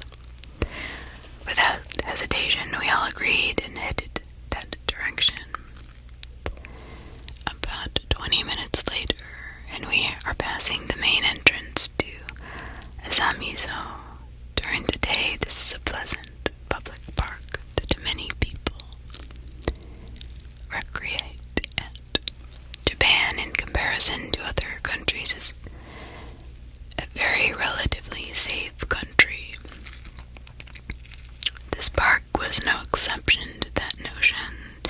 However, it did have some unfortunate events happen there. After driving into the park for about 7 minutes, we reached the first parking lot. It was around 10 o'clock at night. We pull in and park. I hopped out of the car and pulled out a fresh pack of cigarettes and lit one up. The evening was brisk. I gazed around, letting my night vision calibrate as the lights far off in the distance twinkled. My other friend with us also lit a cigarette, and we proceeded to have a conversation about whether Jay would be able to even get his car sideways. Jay pulls out and begins to whip his car around the parking lot. As Jay's car spun counterclockwise, the wailing of his tires attempting to grip the asphalt broke silence in the evening. Even now I can close my eyes and still remember the smell of burning rubber. Adjacent to the parking lot was a tree line that led into some thick brush and a wooded area. The park was known for its green belts scattered throughout it. I remember looking over my shoulder a few times that evening because I had this feeling we were being watched from the woods. But each time I scanned the tree line, I saw nothing out of the ordinary. What happened next would cause me to jump so hard. I laugh even now when thinking about it. Yep, and that's it. My cell phone rang in my right pocket, and it scared the crap out of me. The fact that the light paranoia had set in from watching the tree lines did not help with the anxiety experienced from the unexpected phone call. As I was attending college in the States and only back on vacation, I no longer had a cell phone in Japan. In fact, my younger sister had lent her phone to me so that I could be reached if necessary. I pulled out thinking that she or my mother were calling. For some reason, as none of my friends even had this number, I looked down at the green lit LCD screen and saw displayed in Japanese as a restricted number. I thought it was strange, but figured maybe my sister was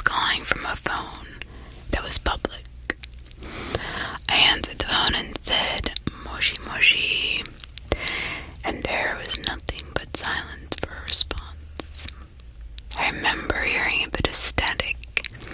Then finally I heard the voice of a Japanese girl.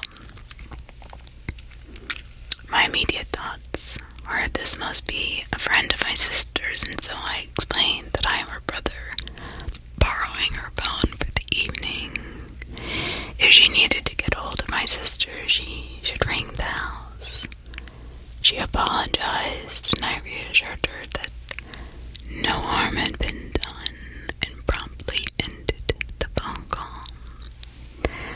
I placed the cell phone back in my pocket and focused back to the ruckus of noise coming from Jay's car. Not even 10 minutes later, the cell phone rang again. This time I was sure it had to be my sister or mother. Earlier that day, I left home and did not say where I was going or when I planned to return home. It wasn't uncommon for my mother or sister to call and ask if I had eaten dinner or if she should leave food out for when I returned. But I pulled out the phone once again. I have a phone call and it was from a restricted number. I answered the phone, and this time the voice of the same Japanese girl was on the other end of the cell.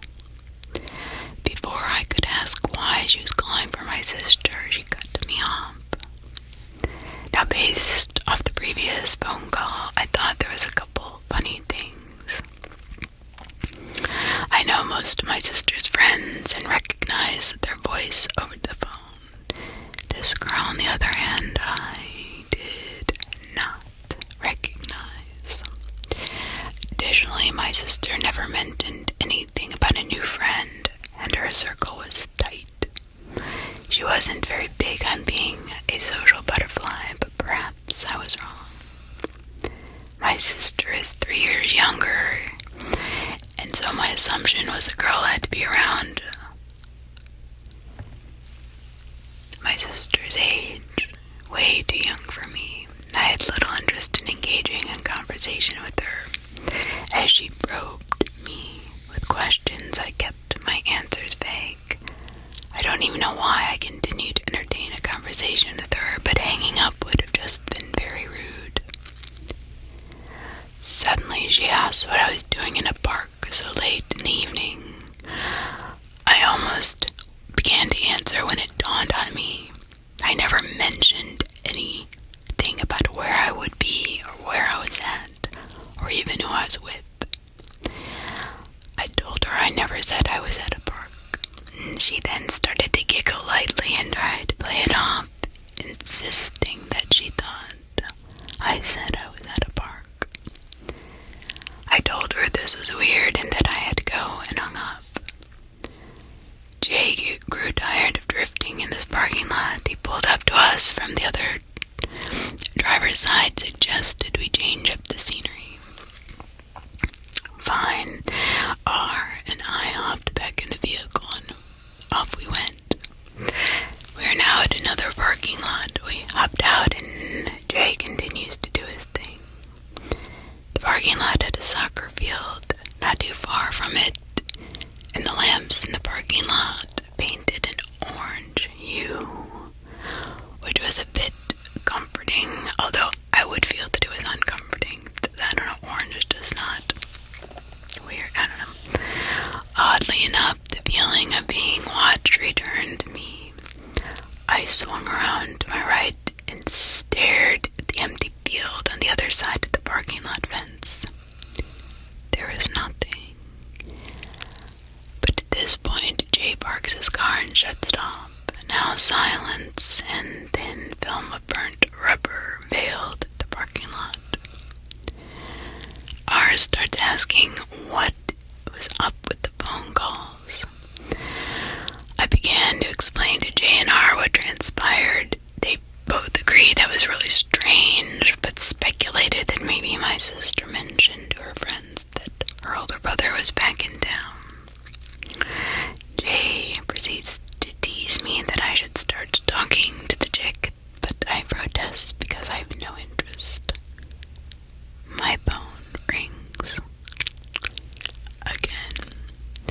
Same deal, restricted numbers same girl. This time she sounded a bit more aggressive. How come you left? What was wrong with the last spot? I asked what she meant. Then she says, you left the last parking lot you were just at. I remember the hair standing up on my neck. I made it a point to be vague and never mention what I was doing or where I was at. Yet somehow this girl knew I was doing and what I was doing. Knew that we had left the first parking lot. Something didn't feel right. I hung up on her. A moment later, my phone blowing up. I answer, and this time I'm irate. What do you want? There is silence, and then I hear lights, static, in a sort of hushed manner. I hear her voice. I'm at the field, and I see you. Oh my God, I spin around in the face, in the field, looking for a sign of a person. I remember my heart racing as I fumbled to figure out what exactly is going on. What do you mean you see me at the field? I asked. She tells me that she sees me standing with my friends wearing my gray jacket. That my buddy's car. She tells me that she's coming over to us and wants to hang out. The line goes dead. I look at both Jay and R and give the rundown on what she said. They had weird looks on their faces, and I know them well enough to know when they're lying or pulling my leg. They both looked clueless. My phone rings again. Hey, I'm almost there. Will you wait for me? The girl asks. No. What is going on here? Why do you keep asking me questions? How do you know where I'm at? Just who are you anyway? I know all my sister's friends, and I don't recognize your voice, I exclaimed. I never said I knew your sister, she replied in another hushed manner. At this point, I'm like, what in the... I look back at the field. I don't see anything. As I'm still on the phone with her, I ask where she's at. She said she'd be there shortly. I'm sure my friend sensed the panic in my voice. Jay goes on about nobody knows we're out here. How does this chick seem to have her location? Mind you, it's 2000 and social media, internet 2.0, and smartphones are not a thing yet. People just can't get your location at that. On top of that, we are a few kilometers out of the way. You just don't randomly run into people. The evening is getting later as it is past 11 p.m. I have no explanation as to what is going on. And my phone rings again. Before I can even answer hello, she asks if I can see her. I'm spinning and jerking like a laundry machine agitator at this point. Both of my friends decide that this is too weird. Now they decide. Yanks the phone from my hand, proceeds to speak with her as well. I should explain that we all speak Japanese, although I'm telling this story in English. All the conversations are happening in Japanese. R feels like this is a joke, deciding to toy with her a bit. He starts to ask her what she's wearing. She begins explaining something to him from what I can hear, from how he responds. Then he asks what color her undergarments are, but then she abruptly hangs up. R tells me that he thinks he annoyed her enough that she may not bother calling again. We all nervously chuckle as we cannot even begin to understand what in the world just transpired. My phone blows up again. Same freaking deal. Restricted call. Answered the phone. This time upset, but I'm cut off. Her voice is much louder and angrier now. I could hear what sounded like wind in the background. She is saying that she's quickly approaching us, yelling, "Do not leave her. She wants to be with us." All of a sudden, I hear a drop. Jay drop a soda can as he faced the field. What is that? I remember Jay saying in disbelief. I hang up the phone. I look at both my friends and motions to jump in the car. We all jump in and he stomps in the gas as we make our escape. My phone rings. I look, and although I do not want to answer, I feel as though I need to. I take the call and I can hear her voice. It sounds slightly huskier. She casually said, "It's a shame that you all left before I could reach you." Jay is driving frantically away from the park at the time. I had no idea where he was taking us. It was just quiet in the car as I held the phone up to my ear. Oh well. I guess I will just need to follow and find you all at the family mart that you're going to stop at, she said, as she gave me a creepy laugh. I replied, "What in hell do you mean by the family mart that we're going to?" Before I realized, Jay had cut the wheel and pulled to the side of the road and threw his four-way hazard lights on and brought the car to a sudden stop. Our damn near hit the dashboard, sitting in shotgun seat. Jay turned and looked at me. I can still remember the white look on his face. Then he asked, quietly, "How did she know I was taking us to the Family Mart?" Family Mart is a Japanese convenience store chain found throughout Japan. I hung up the phone and then powered it off. We sat in silence for a moment. This felt like a weird dream. I told Jay, "Let's go somewhere else." Shortly after, we drove up to a 24-hour restaurant that was our hangout spot, where many of our Japanese friends frequented. We just wanted somewhere brightly lit and somewhere crowded to chill out. As we walked up to the entrance, I could see some friends occupying a booth. We walked in and proceeded to join the party. As we ordered some coffee, we started explaining a strange occurrence. Initially, everyone listened on with excitement, but as I explained the story, the look of excitement written on everyone's face eventually faded and got awkwardly quiet. Another female friend of mine who sat across from me, Jan, looked at me and asked again whereabouts in the park we were at. As she asked me this, I could see her make eye contact with her boyfriend, H. He pulled out a cigarette and lit it just as he went into his explanation. He then began to explain, "You guys, you all do know what happened in Azamizo Park, right?" We exchanged blank glances. Continuing, he said, "There was an accident that happened in the park one evening where a girl was walking through the park in the evening. Someone approached her, dragged her into the green belt where she was R-worded and strangled. I had heard some rumors about some bad juju associated with the area.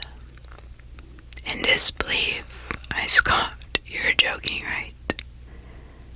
Without any hesitation, he looked at me and said, "No, but we need to go to a shrine.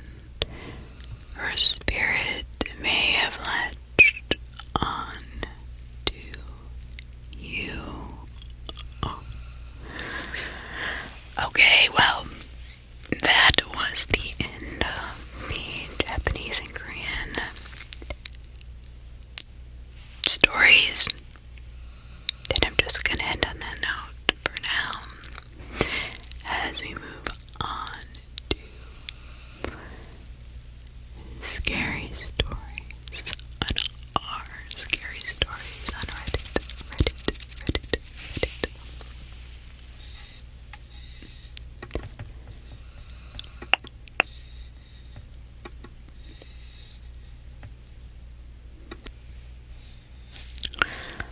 Our scary stories.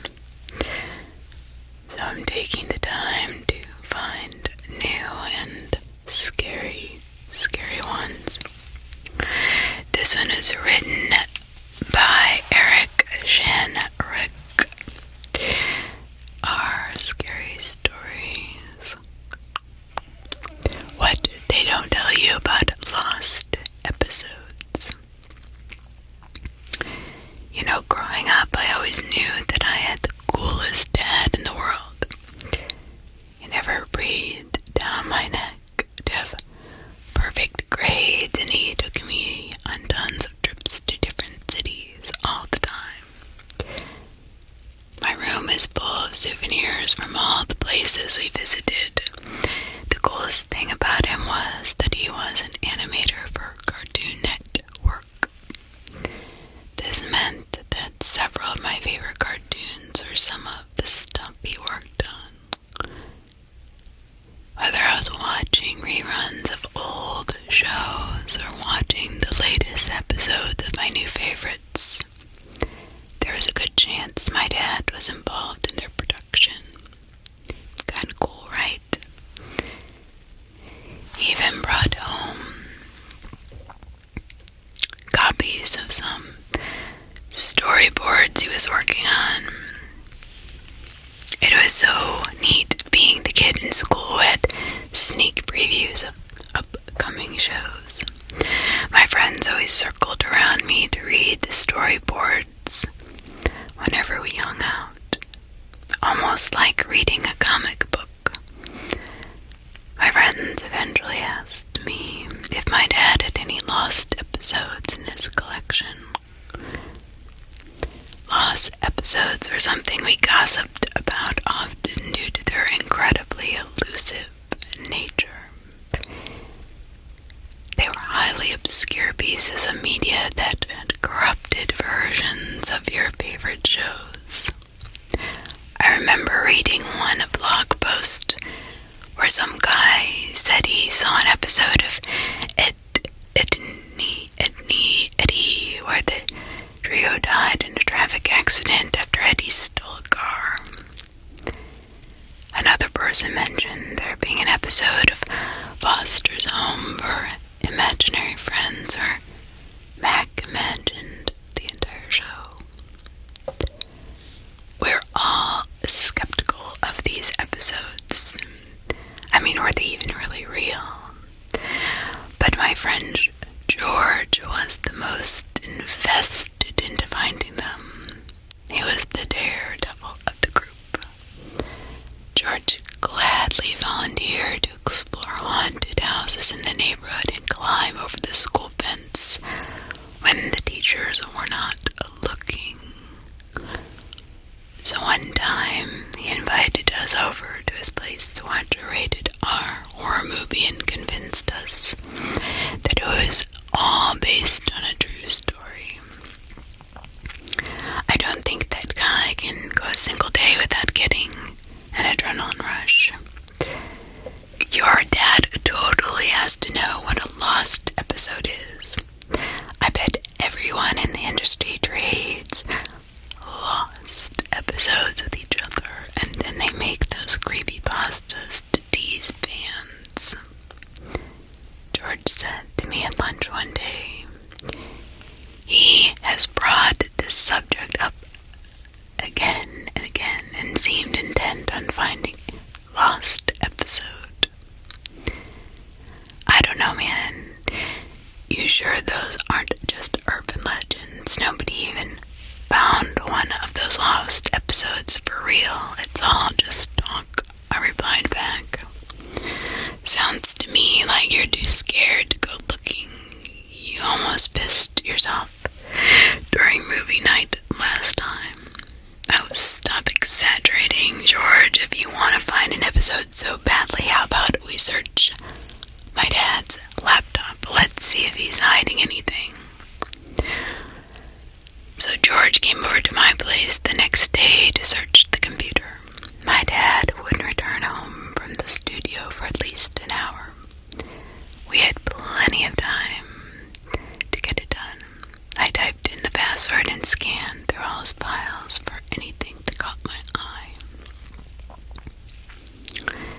Nothing really stood out at first. It was a bunch of character design sheets and storyboards from his cartoons. Some of it was stuff I've already seen before. After 20 minutes of searching, I was beginning to lose interest and hope when a chat room popped up on the screen. Killjoy88. "Hey man, you really outdid yourself with that episode you sent us. I wasn't expecting there to be that much blood." I'm not gonna lie, both of our eyes flared up. This looked like it could be something good.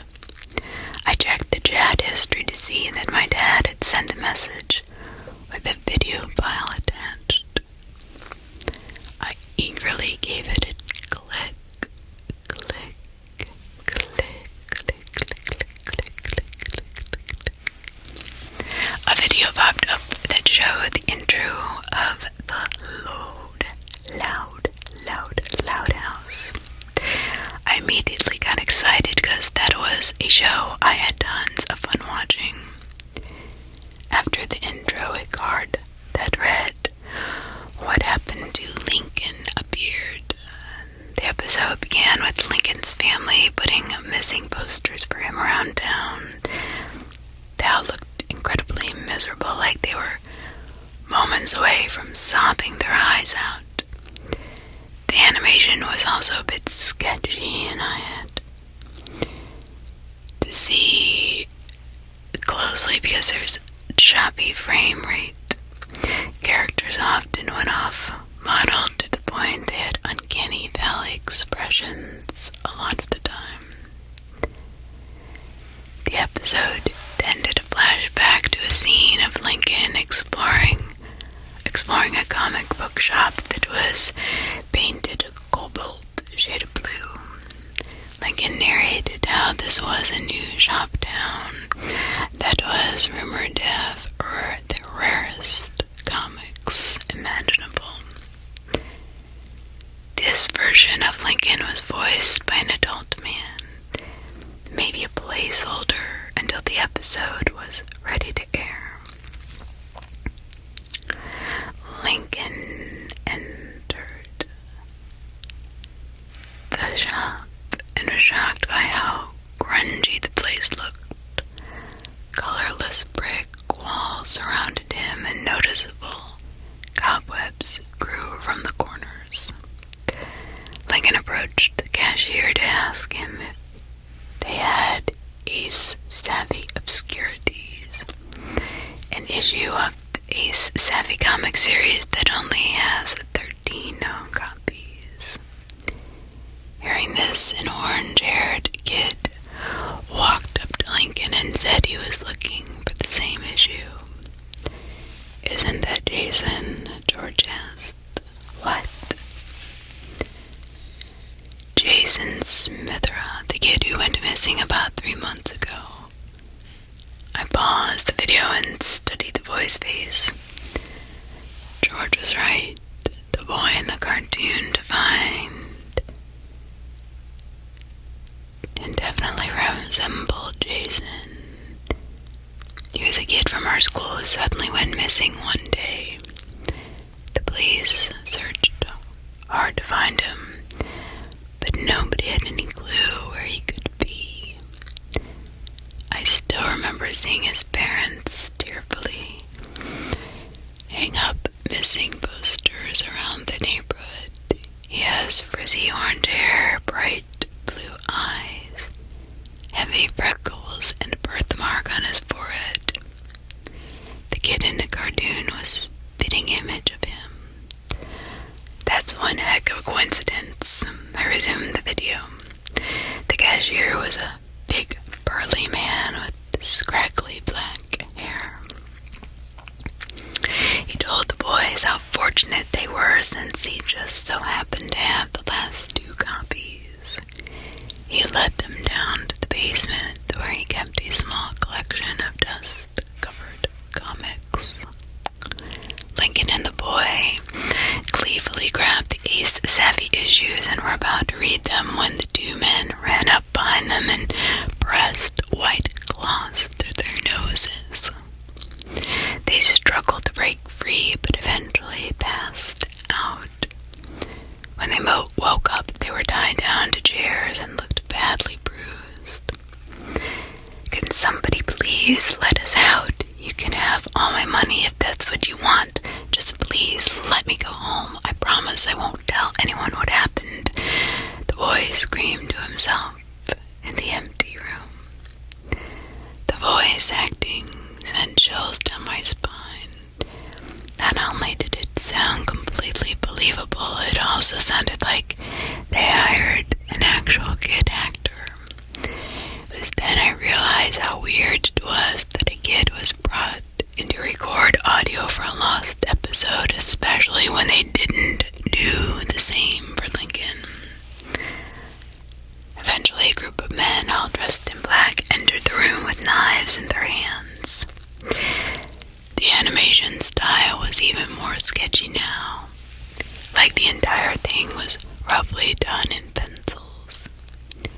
The men looked at Lincoln and the boy with eyes full of malicious intent. They pleaded with them, with tears rushing down his face, but they only laughed at his pain. They each took turns dragging the knives across his skin before slowly digging it inside. Screams of pure agony blared from the speakers. This sounded way too real. It didn't sound like some kid recording in a booth. It was like the audio was directly recorded from a crime scene. What they did next is something I can hardly describe. They mangled that poor boy, turned him into something that hardly looked human. Lincoln shared the same gruesome fate as him, but by the time they were done, blood and bone were scattered all over the room.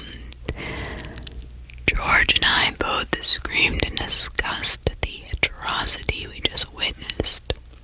I didn't even know what to believe. Did my dad actually animate a snuff film based on a real child? He was supposed to be the coolest guy around, not some sicko freak. Against my better judgment, I looked back at the chat room and was horrified even more.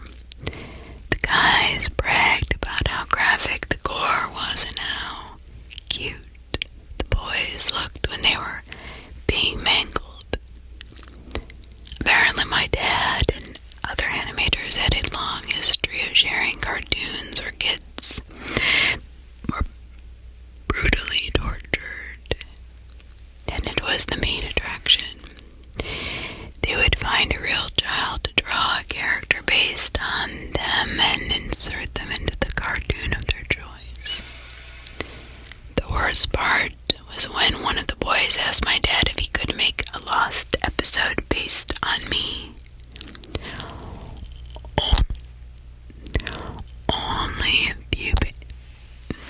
Only if you pay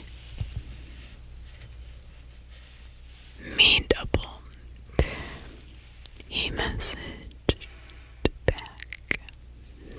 Things haven't been the same ever since that day. I've been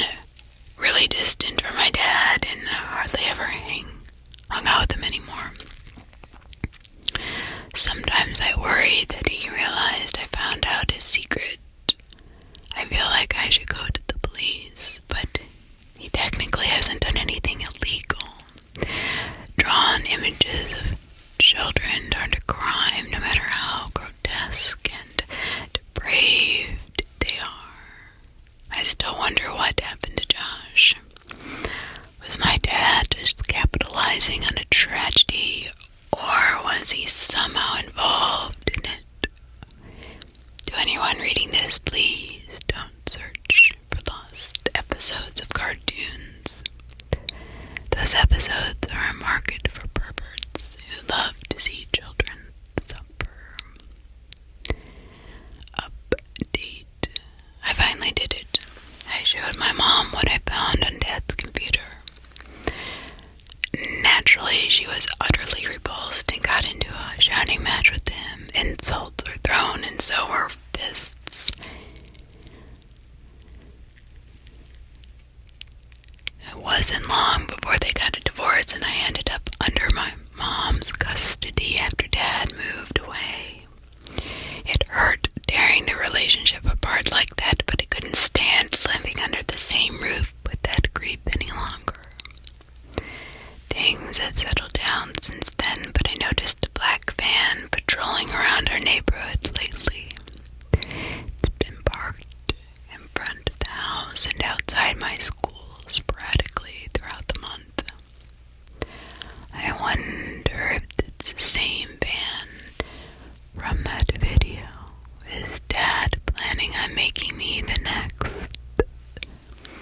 subject of his snuff films? Right now, I can only hope and pray he doesn't. That was terrifying. Terrifying.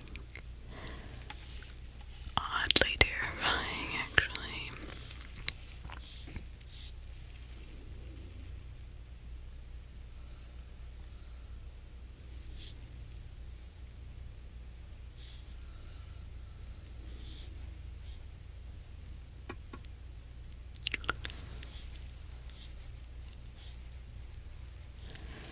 Wishbone are scary stories by strict_external 6, 7, 8.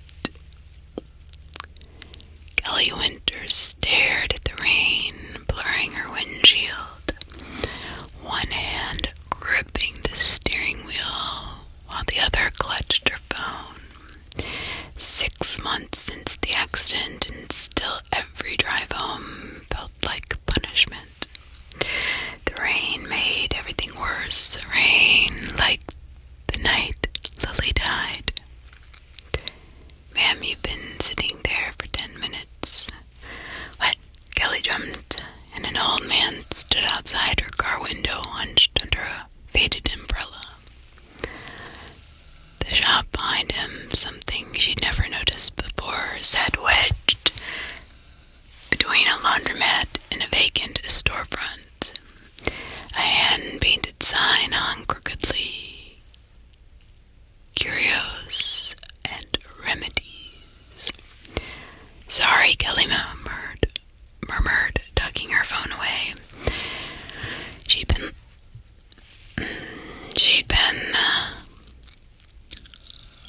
looking at photos again. Lily at the beach last summer. Lily blowing out 6 candles. Lily alive. Nasty weather to be sitting in a car, the old man said. His eyes were unsettlingly pale against his dark skin. Perhaps you'd rather come inside. Kelly should have driven home. Instead, she followed him. The shop interior smelled of dust and something else. Herbs, maybe, or incense. Shelves crammed with junk lined every wall. Old dolls with glass eyes. Jars filled with unidentifiable things. Books bound in cracked leather. I don't know why I came in, Kelly said. I should go.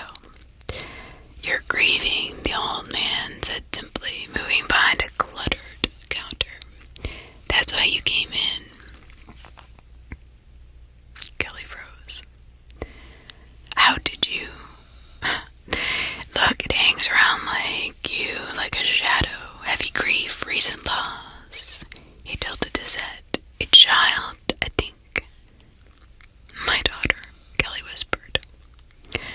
The words still felt like swallowing glass. 6 months ago. The old man nodded. And you blame yourself. It was raining. I was texting my boss that I'd be late picking her up from dance class. Just for a second, just one fucking second looking down. Kelly hadn't told anyone this part. Not even the police. But something about the old man's eyes made the truth spill out. The shopkeeper reached beneath the counter. Perhaps I have something for you. When his hand emerged, yelled with what looked like a real wishbone, yellow with age, but polished to a shine. It hung from a thin leather cord. What the hell is that? Exactly what it appears to be, a wishbone, but unlike the ones from your Thanksgiving turkey, this one works. He smiled, revealed teeth too perfect for his weathered face. One wish. Not 2 people pulling, just you. Kelly laughed, the sound brittle even to her own ears. Right. And how much for this magical wishbone? For you, nothing. He extended his hand, but a warning. Wishing has consequences. The universe manifests and maintains its balance. Bullshit, Kelly said, but she took it anyway. The bone felt warm against her palm. It must be worn next to the skin over the heart for 3 nights.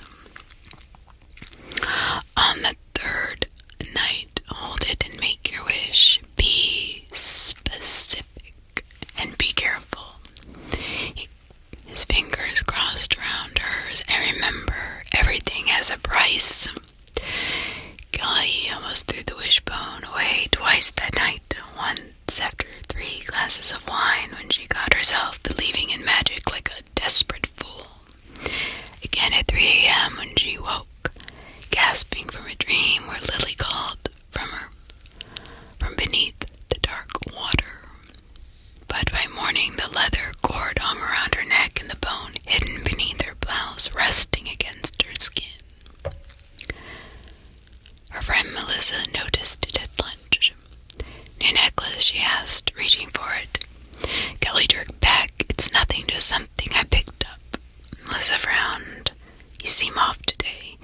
You taking those pills Dr. Ramirez prescribed? I'm fine, Kelly said. Though she'd flushed the pills weeks ago, they made her fuzzy, disconnected, made her forget Lily's voice. That night, lying in bed, Kelly held the wishbone between her fingers. One more night after this one, then she could wish Lily back. She wasn't stupid. She knew this was bullshit, but something about the old man's certainty had infected her. She dreamed of Lily dancing in her pink tutu, twirling faster and faster until she blurred, her face stretching into something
Lily stood in the doorway, her blonde hair tangled from sleep, wearing the unicorn pajamas Kelly had packed away in boxes months ago. Lily, her voice cracked. Duh, who else would I be? Lily rolled her eyes, the perfect sass of a 6-year-old. Can I have Fruit Loops? Kelly couldn't move, couldn't breathe, couldn't process the impossible sight before her. Mommy, are you crying? Did you have a bad dream? Kelly lunged forward, gathering Lily into her arms, touching her face, her hair warm. Her hair, solid arms. Oh my God. Mom, you're squishing me, Lily complained, but she hugged back. Kelly couldn't stop touching her, confirming her reality. Baby, what's the last thing you remember? Lily scrunched up her face. Going to sleep in my own bed, but you were in your bed. Why'd you come in here? I just missed you, Kelly said, wiping tears so much. That's silly. I was just sleeping. Lily squirmed out of her grasp. Can I please have breakfast now? I'm starving. The next few days passed in a blur of joy and disbelief. Kelly called in sick to work. She took Lily's temperature constantly, checking her pulse while she slept and cried in the bathroom where Lily couldn't see. Miracle. That's what this was, a goddamn miracle. But on the 4th day, Kelly noticed something odd. Lily was coloring, pressing so hard with her crayon that it snapped. She didn't flinch at the sound, but kept grinding the broken piece into the paper until it tore. Lily, you okay, sweetie? Lily looked up for a split second. Her expression seemed blank, like she was trying to remember how to arrange her features. Then she smiled. I'm hungry, Mommy. You just had lunch an hour ago. I'm still hungry. Her voice dropped lower. I need more. A chill crawled up Kelly's spine. More what, baby? Lily blinked and she was just a little girl again. More juice, please. That night, Kelly woke up to find Lily standing beside her bed, just staring. Jesus, Kelly gasped. You scared me. What's wrong? I had a dream, Lily said, her voice flat. I was underwater.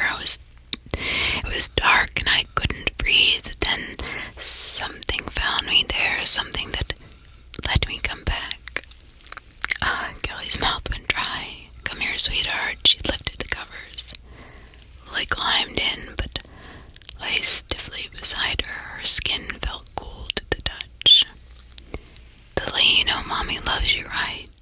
Yes, Lily answered, but she was staring at the ceiling. Can we go to the park tomorrow? I want to see the other children. At the playground, Kelly watched Lily on the swings. She bumped her legs normally, laughed normally, but something was different in how she watched the other children. Too intent, too hungry. A little boy fell off the monkey bars and started crying. Lily stopped swinging abruptly and walked over to him, kneeling down. Kelly tensed, ready to intervene, but Lily was just helping him up, patting his shoulder. The boy's mother thanked her. What a sweet little girl you have, she told Kelly. Thank you, Kelly said, forcing a smile. On the way home, Lily asked, Mommy, do you ever think about dying? Kelly nearly swerved at the road. What? Why would you ask that? I think about it, Lily said, looking out the window. I remember what it feels like. Lily, you haven't. Kelly stopped herself. How could you say you haven't died when clearly Lily had? I know I was gone, Lily said quietly. And now I'm back, but I'm different now. Kelly gripped the steering wheel harder. Different now, sweetie. Lily turned to look at her, eyes too serious for a 6-year-old. There's something else in here with me, something that helped me find my way back. She tapped her chest. It's hungry, Mommy, all the time. That night, Kelly found the pet hamster dead in its cage, not just dead, but torn apart, its tiny organs arranged in a perfect circle. Lily, she called, panic rising in her throat. Lily, where are you? She found her daughter in the bathtub, fully clothed, water running over the sides onto the floor. Lily's hands were clean, but in front of her shirt was stained dark. He was alive, Lily said dreamily, and then he wasn't. I wanted to see what was inside. She looked up at Kelly with Lily's face to Lily's eyes, but something else looking out. I'm still hungry, Mommy. Kelly backed away, slammed the bathroom door shut. She leaned against it, heart hammering. This wasn't her daughter, not completely. The wishbone, the fucking wishbone. She had to find that shop again. The old man didn't seem surprised when Lily burst through the door the next day. She left Lily with Melissa, claiming a doctor's appointment. She's not right, Kelly said, cutting straight to it. She looks like Lily, sounds like Lily, but something else in her is with her, something hungry. The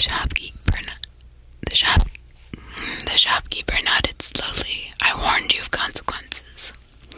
Fix it, Kelly demanded. Undo it. What the hell you did? Undo it. I did nothing, he calmly said. You wished the bone granted, but such wishes cannot simply create life from nothing. They must borrow from elsewhere. What are you talking about? Your daughter died. Her soul moved on, but the body that returned to you needed a tenant.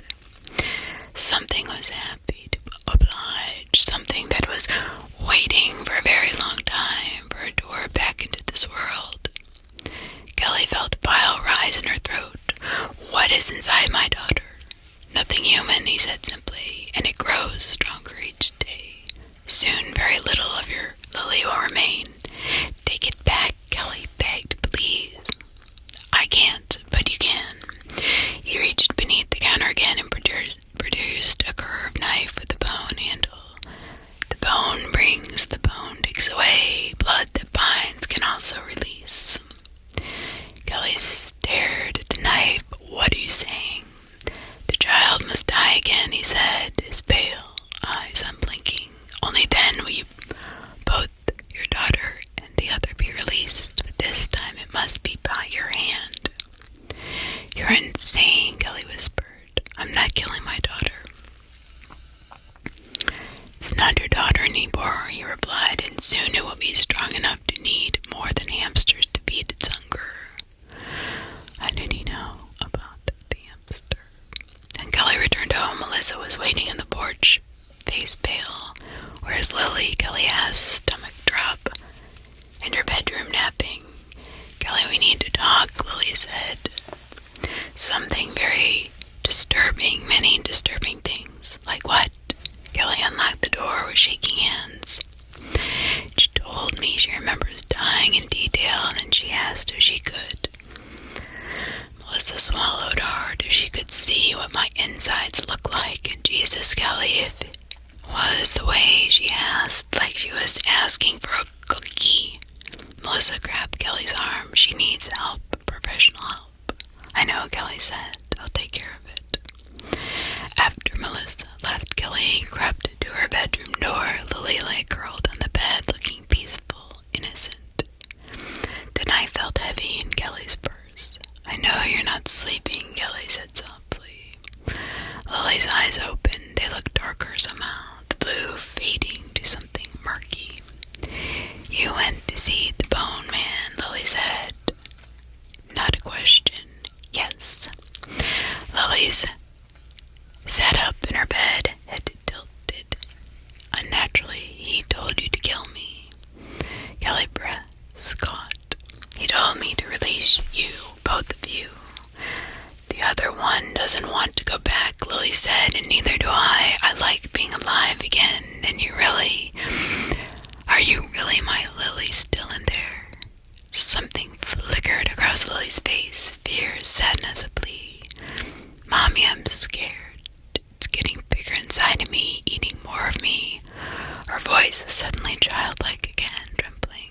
Kelly took a step forward. Baby. Lily's expression hardened, twisting into something adult and ancient. Stop. You brought me back because you couldn't stand the guilt. Your fault. Your fault I died.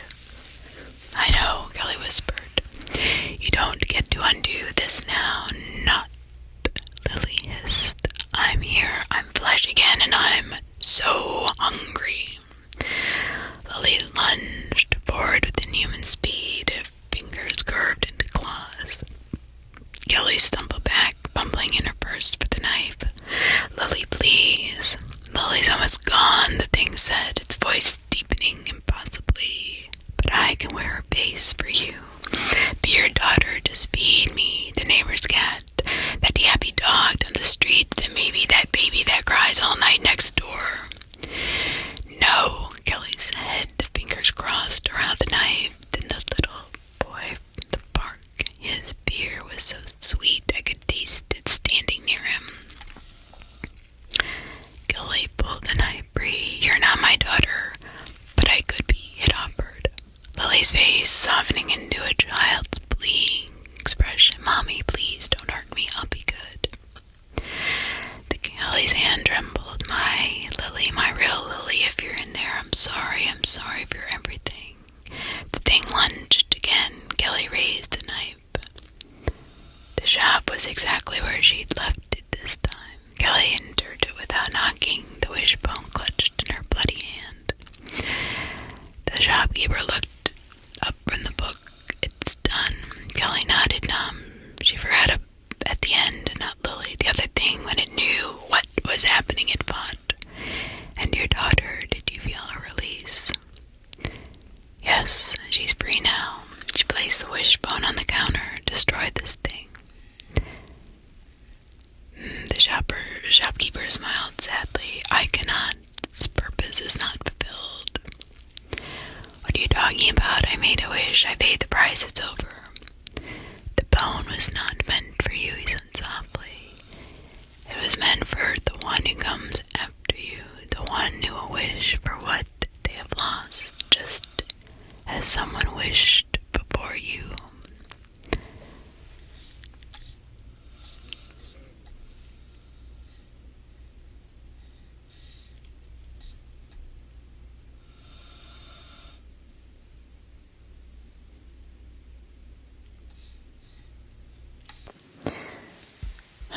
Cold understanding washed over her face.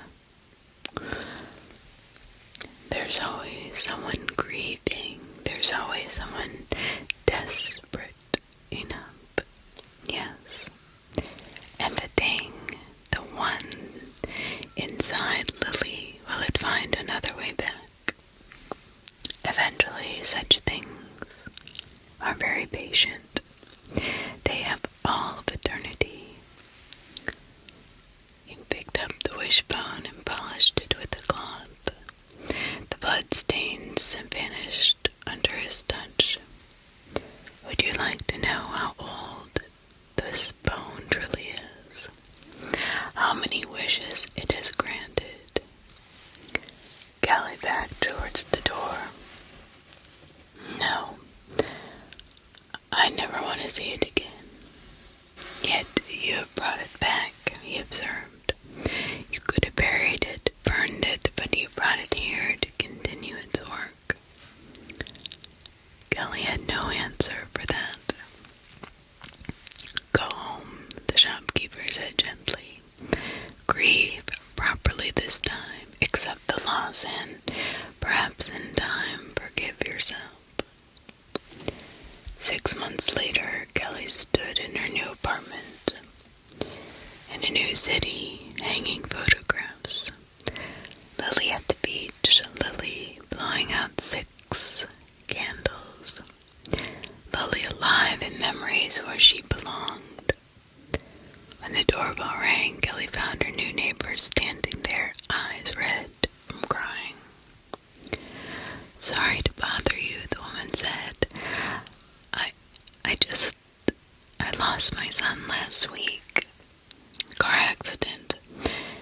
The grief counselor said I should try to be social, but I don't know why I'm telling you this.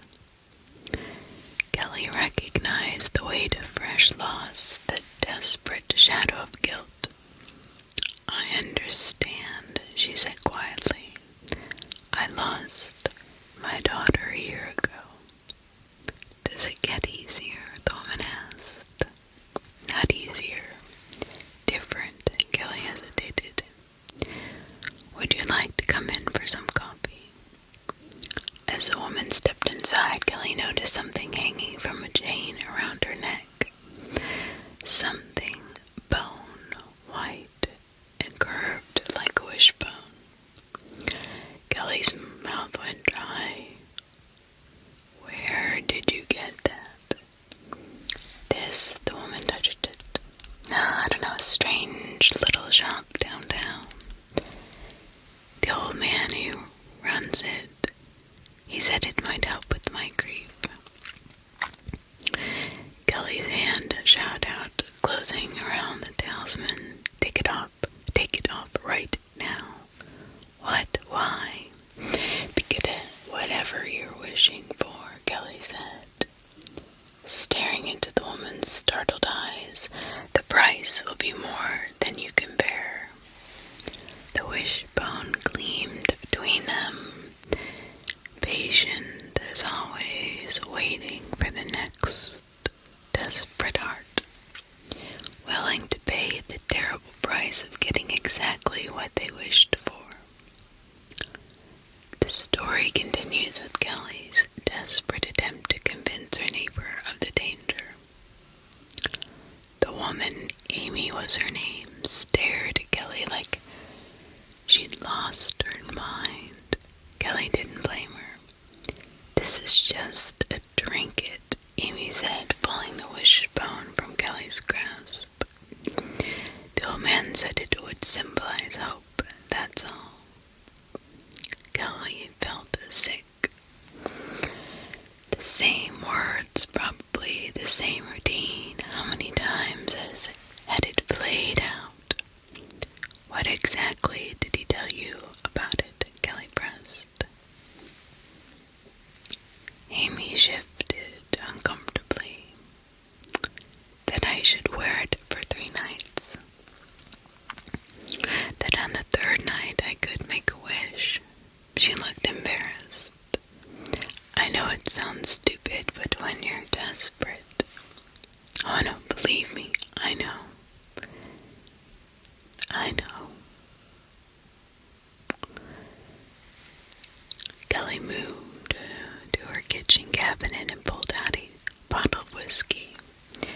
"You're gonna need this for what I'm about to tell you." Kelly told her everything about Lily's death, about the wishbone, about the thing that came back wearing her daughter's face, about the hamster, about the knife. Amy looked horrified with the end, her drink untouched. That's a terrible story, but it's just a story. This is just a piece of carved bone." She fingered the wishbone nervously. "Take it off," Kelly urged again. "Please, just humor the crazy lady next door." "My son was only 4, Amy said, her voice breaking. "He drowned in our pool. I just stepped inside to answer the phone, just for a minute." The guilt, always the guilt. The wishbone knew how to find it, feed on it. "I understand the temptation," Kelly said. "God, do I? But whatever comes back won't really be your son. Not completely." Amy stood up shakily. "I should go. Thank you for the advice." "Amy, wait." But she was already heading for the door. The wishbone gleamed against her blouse, catching the light like something alive. Kelly couldn't sleep that night. Amy was on her second night with the bone. One more night and she'd make her wish. One more night before another door opened. At 3 a.m., Kelly found herself outside Amy's apartment. She still had a spare key to her building from when she'd considered taking the unit before Amy moved in. Breaking and entering. This was madness, but she couldn't let it happen again. The lock turned silently. Kelly slipped inside, heart hammering. The apartment was dark except for a nightlight in the hallway. The kind for a child who feared the dark. Kelly moved towards what she assumed was the bedroom. The door was ajar. Inside, Amy lay sleeping. One hand clutched around the wishbone at her throat. Kelly approached slowly, knife in hand. Not the bone knife from the shopkeeper, a kitchen knife. This wasn't about the ritual, just about stopping the cycle. She leaned over, ready to cut the leather cord while Amy slept. I wouldn't do that if I were you. Kelly jumped back. Amy's eyes were open, reflecting the dim light like an animal's. Amy, not quite, said the thing using Amy's mouth. It sat up slowly. She's asleep, dreaming of her son, but I felt you come in. Kelly gripped the knife tighter. What are you? Oh, don't worry, I'm the same as before. The same as always. Hungry. Amy's head tilted at an impossible angle. You didn't think you were the first, did you? Or that your daughter was my first accommodation? Let Amy go, Kelly demanded, before she makes the wish.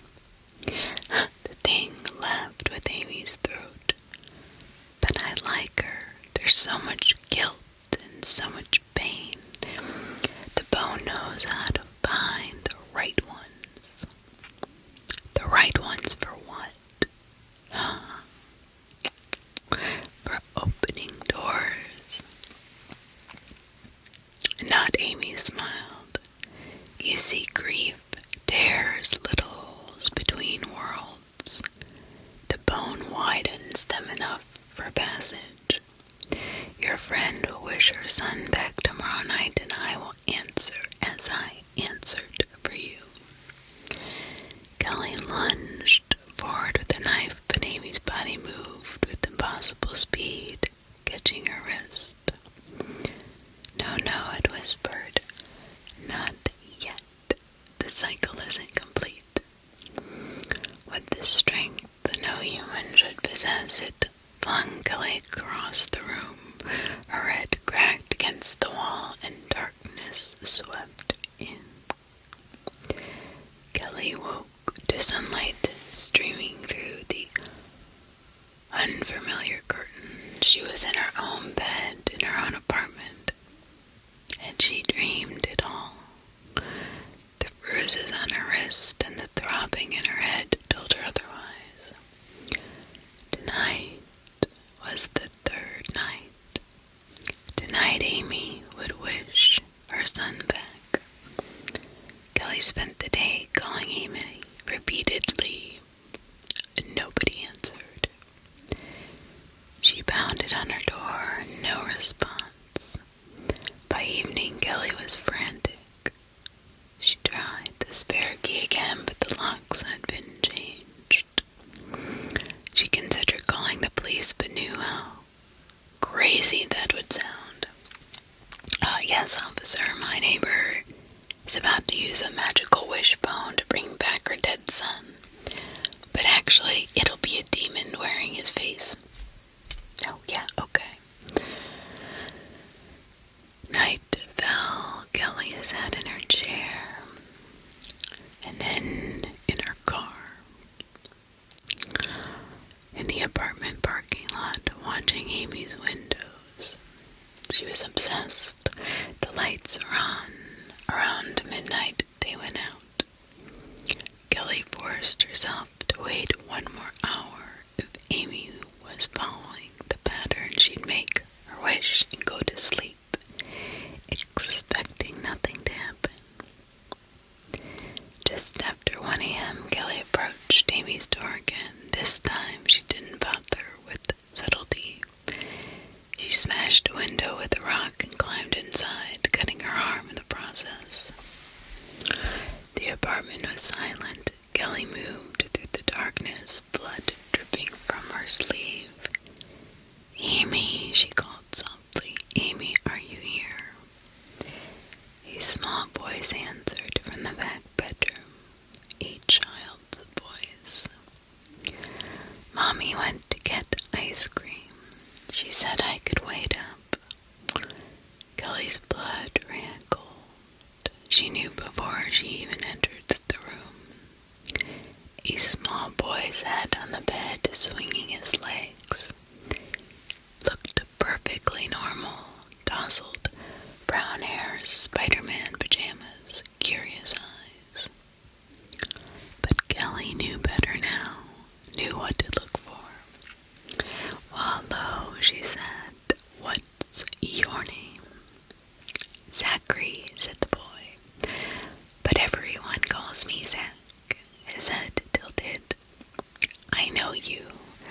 You're the lady from next door, the one who tried to take Mommy's special bone." Kelly nodded slowly. "That's right." "But Mommy made her wish," Zach said, smiling, and gave me my life back. Isn't that nice? "Where is your mom now, Zach?" "Really?" The boy's smile widened unnaturally. "Getting ice cream, I told you." "No," Kelly firmly said. "Where is she?" The thing wearing Zach's face sighed. "You're no fun. She's in the bathtub. She was so happy to see me that she got very tired. I helped her take a nap." Kelly felt sick as she backed towards the bathroom. She hit the light switch. Amy lay in a tub of crimson water, eyes open and empty, throat torn out. The wishbone rested on her chest, gleaming wet and red. She was confused when I came back. The boy's voice said from the doorway. She screamed, said I wasn't her Zach, that I was wrong somehow. He giggled. She was right. Kelly turned slowly. You killed her. The thing in Zach's body shrugged. This form is hungry, and now the bone is ready for its next owner. Someone else will find it. Someone else will wish. His eyes met Kelly's. Maybe you'd like to try again. Bring back your Lily one more time. No, Kelly whispered. Never again. Then our business here is concluded. It moved towards the front door with unchildlike grace. Though I do wonder, if you had brought the bone knife, could you have freed little Zach? We'll never know now. Kelly followed into the living room. Where are you going? Out into the world, it said simply. The body is young. It could last for years with the night. With the right care, someone will take in a lost little boy, don't you think? Someone kind. The implication hit Kelly like a blow. The thing would live among people wearing a dead child's face, feeding its hunger however it pleased. I can't You can't stop me, it replied. Not without the bone knife, and even if you could, would you kill a child again? The weight of that question struck her hard. Could she? To save others, the answer came with sudden clarity. Yes. To stop you, yes. Interesting, it mused. Most humans hesitate. I'm not most humans anymore. Kelly reached for a heavy lamp. You made sure of that. The thing's expression shifted, and for a moment, actually, concern flickered in those borrowed eyes. You would destroy this body knowing the real Zachary is trapped inside with me. Aware of everything, Kelly faltered. You're lying. Am I? Your daughter was aware. She thanked you for freeing her, didn't she? It took a step closer, but this point might not be so understanding. He may spend eternity hating you for what you are about to do. Kelly's grip tightened on the lamp. If that's true, then freeing him is even more important. She swung. The thing dodged with inhuman speed, but she anticipated this.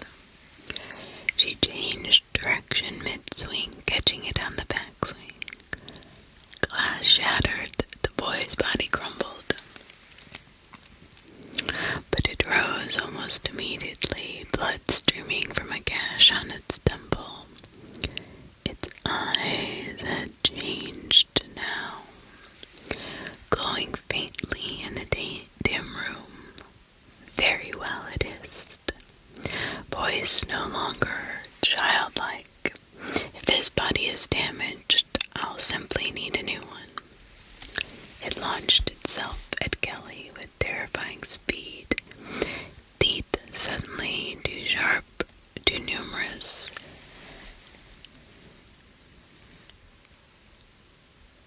Snapped inches from her face. She fell backward, the thing on top of her. Its strength overwhelming. Perhaps I'll wear your skin next, it growled. Wouldn't that be fitting? Would your Lily recognize her mother's face? Kelly's hand scrambled desperately on the floor beside her, searching for a weapon, anything.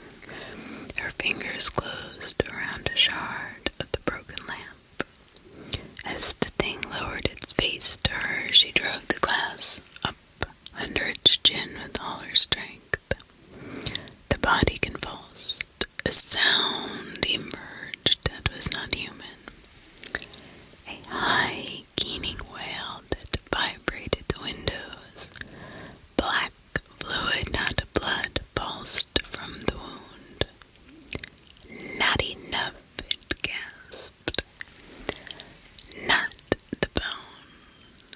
Kelly pushed harder, twisting the glass. Then I'll make it enough. Something seemed to tear in the air around them. A sound like fabric ripping on a massive scale. The boy's body went rigid, then collapsed on top of her.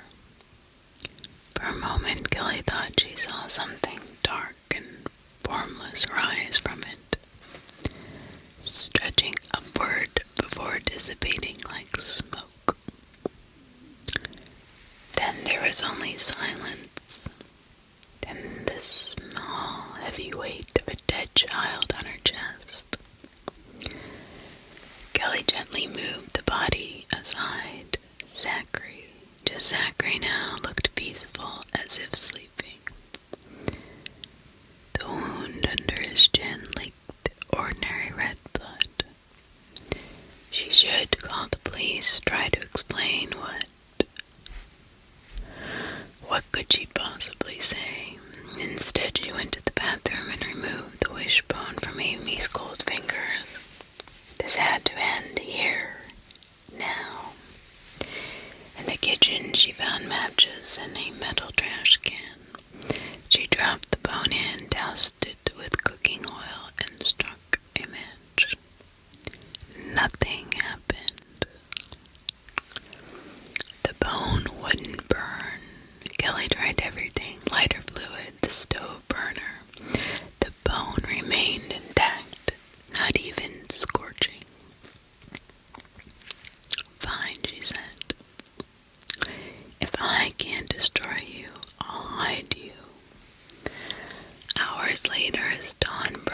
Kelly stood on a bridge over the deepest part of the river.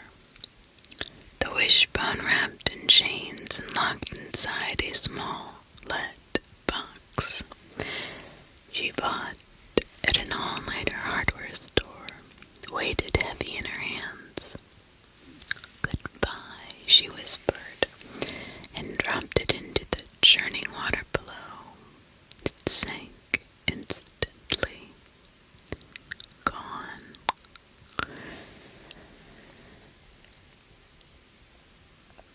Kelly drove back to her apartment, clothes still stained with 3 different people's blood, and began to pack. She would leave this place, start over somewhere new again. As she threw clothes into a suitcase, her phone rang. The screen showed an unknown number. "Hello," she answered cautiously. "I believe you have something that belongs to me." The shopkeeper's voice was unmistakable. "It's gone. I threw it in the river. You'll never find it." The old man chuckled. "My dear, did you really think water would stop it? The bone has been drowned, burned, buried, locked away for centuries. Yet it always returns to continue its work. What is it, really?" He thought. "A key," he simply said. "A key that opens doors between realms, doors that should remain closed. And what is your role in all this?" "I am its keeper, its caretaker between users." "Well, you've failed," Kelly said bitterly. "It's gone and I'm leaving. You won't find me again." "I don't need to find you," the old man replied, sounding amused. "The bone will find who it needs. It always does." Kelly hung up and finished packing. She would run, she would hide, she would try to forget. But as she loaded her car, she couldn't shake the feeling that she was being watched. Watched from the river, from the shadows, from everywhere. The cycle wasn't broken, it was just beginning again.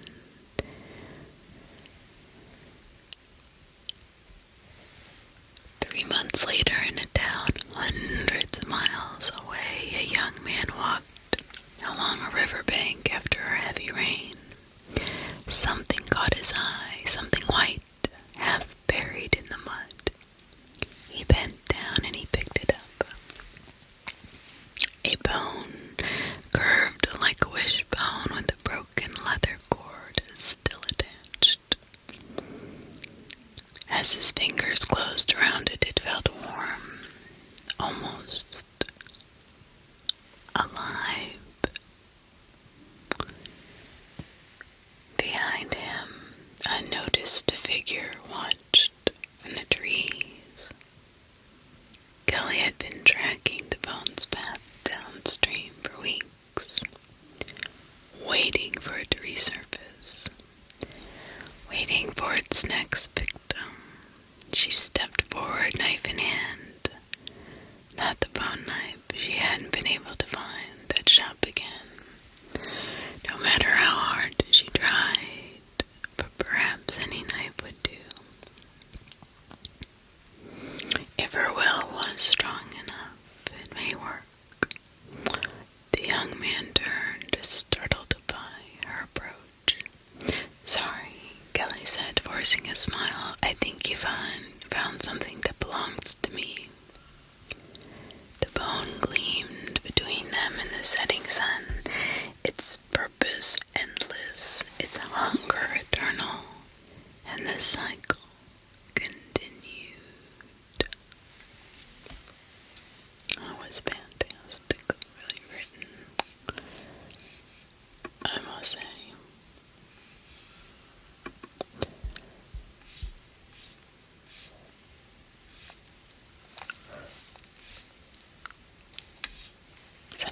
as you get lucky.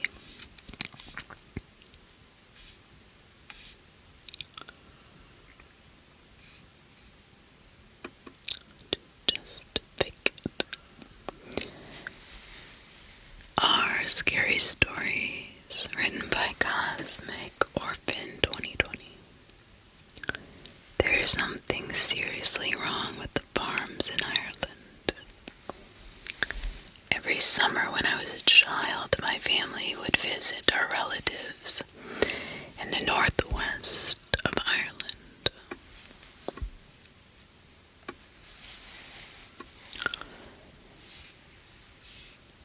In a rural, low-populated region called Donegal.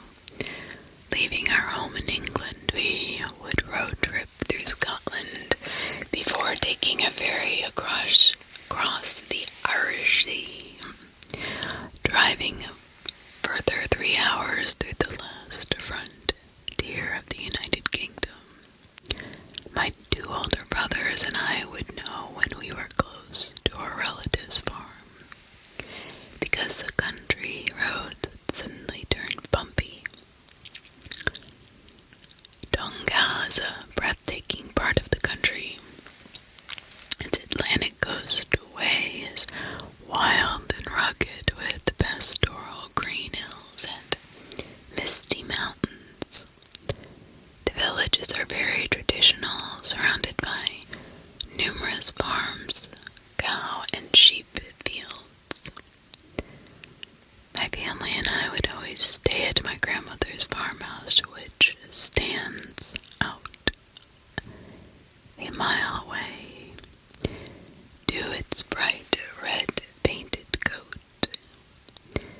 These relatives are from my mother's side, and although Donegal, and even Ireland for that matter, is very sparsely populated, my mother's family is extremely large.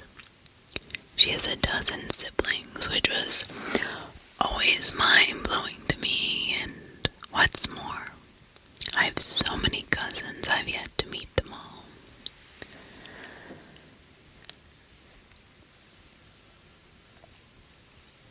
I've always enjoyed the summer holidays on the farm, where I would spend every day playing around the grounds and feeding the different farm animals.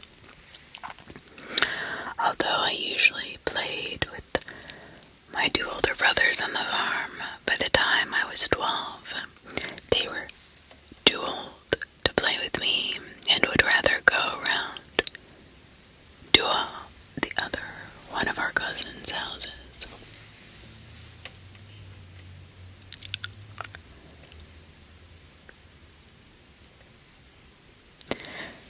To either ride dirt bikes or play video games. So I was mostly stuck on the farm by myself.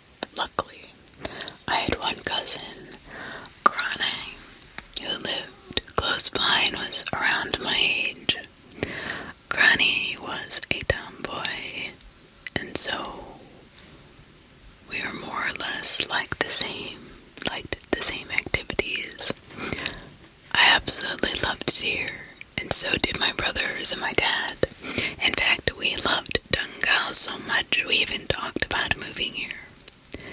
But for some strange reason, although my mom was always missing her family, she was dead set against any ideas of relocating. Whenever we asked her why, she would always have a different answer. There weren't enough jobs, it's too remote, you won't have anything to do, so on and so forth.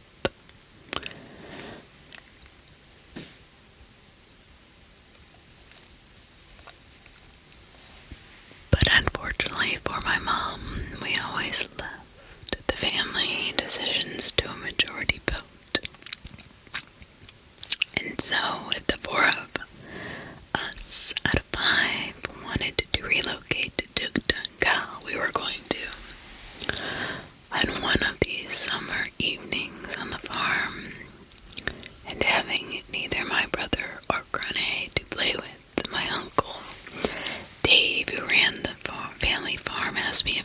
like to come with him to see a baby calf being born on one of the nearby farms. Having never seen a newborn calf before, I enthusiastically agreed to tag along. Driving for 10 minutes down the bumpy country road, we pull outside the entrance of a rather large cow field. We're waiting for my Uncle Dave.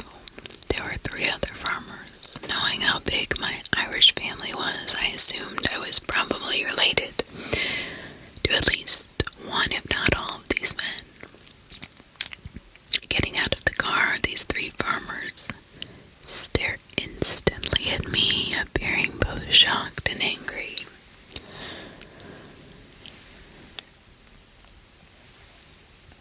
Striding up to my Uncle Dave, one of the farmers yells at him, "What the hell's this Wayne doing here?" Taken back a little by the hostility, I then hear my Uncle Dave reply, "He needs to know. You know as well as I do, they can't move here."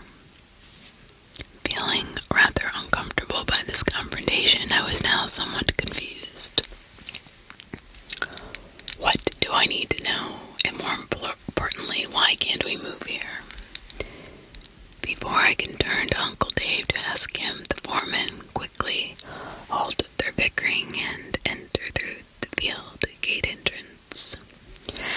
Following the men into the cow field, the late evening had turned dark by now, and not wanting to ruin my good trainers by stepping in any cow patties, I walked very cautiously and slowly, so slow in fact I'd gotten separated from my uncle's group.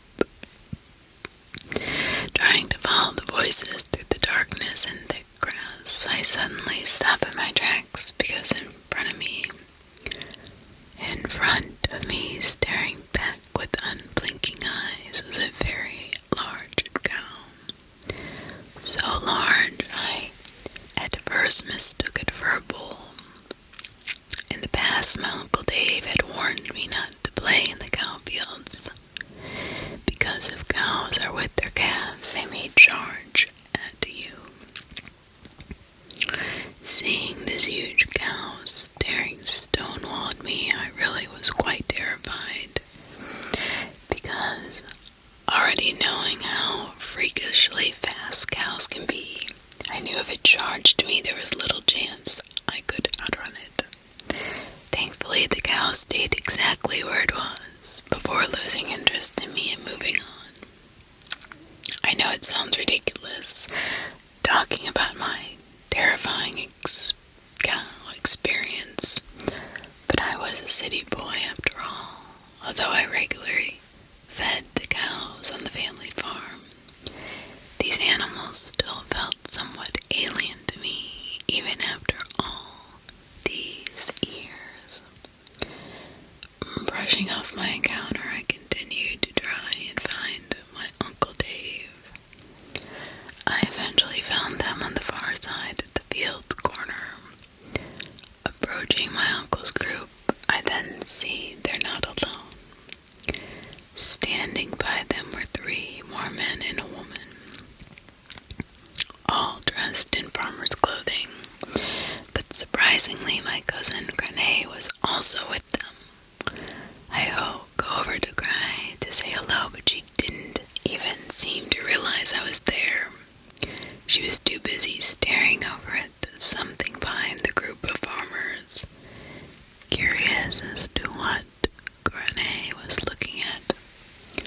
I moved around to get a better look, and what I see is another cow. But it's just a regular red cow, laying down on the grass. Getting on my phone to turn on the flashlight, I quickly realize this must be the cow that was giving birth. Its stomach was swollen, and there were patches of blood stained on the grass around it. But then I saw something else. On the other side of this red cow, nestled in the grass beneath the bushes, was the calf, and rather sadly, it was stillborn. greatly concerned me wasn't that this calf was dead. What concerned me was its appearance. Although the calf's head was covered in red, slimy fur, the rest of it wasn't. The rest of it didn't have any fur at all, just a skin. And what made every single fiber of my body crawl was that this calf's body, its brittle infant body, belonged to a human. Curled up into a fetal position, its head was indeed that of a calf. But what I should have been seeing as two front legs, two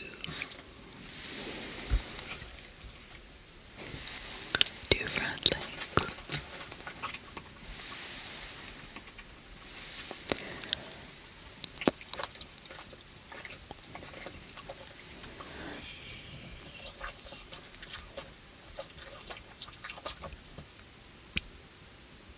Were instead two human arms and legs, no longer or shorter than my own. Feeling terrified and at the same time in disbelief,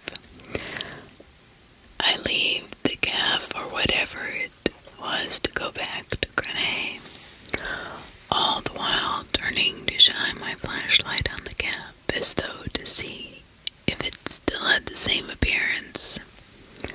Before I could make it back to the group of adults, Granny stops me with a look of concern on her face.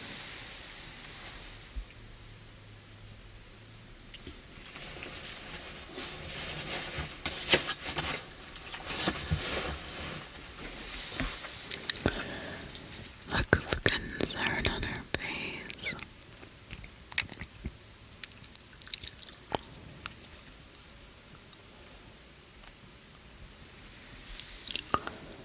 She stares silently back at me before she says, "You're not supposed to be here. It was supposed to be a secret.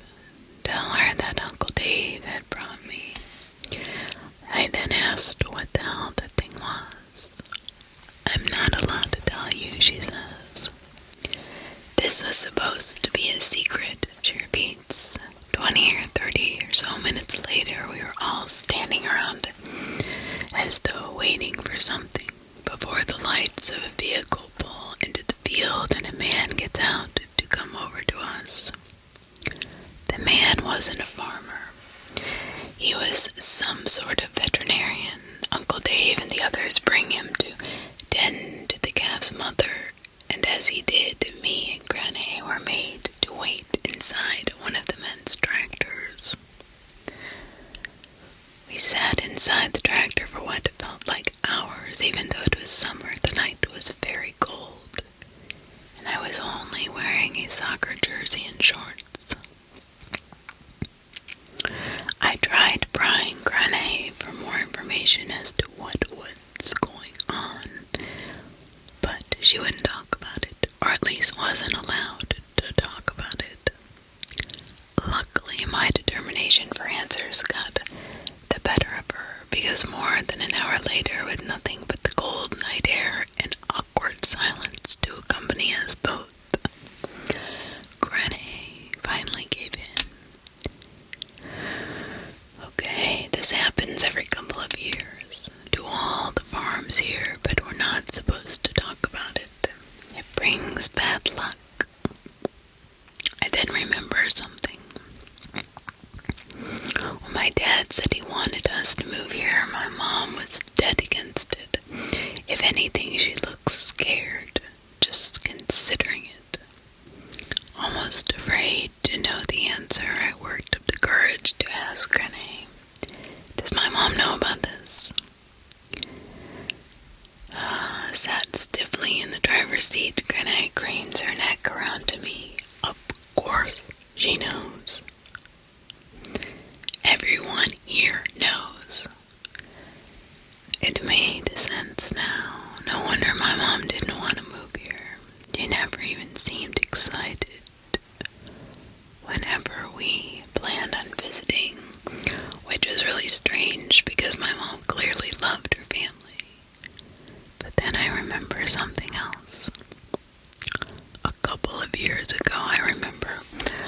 waking up in the middle of the night inside the farmhouse, and I could hear the cows on the farm screaming. The screaming was so bad I couldn't even get back to sleep that night.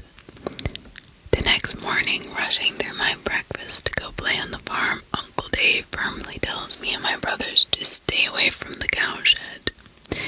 He didn't even give an explanation.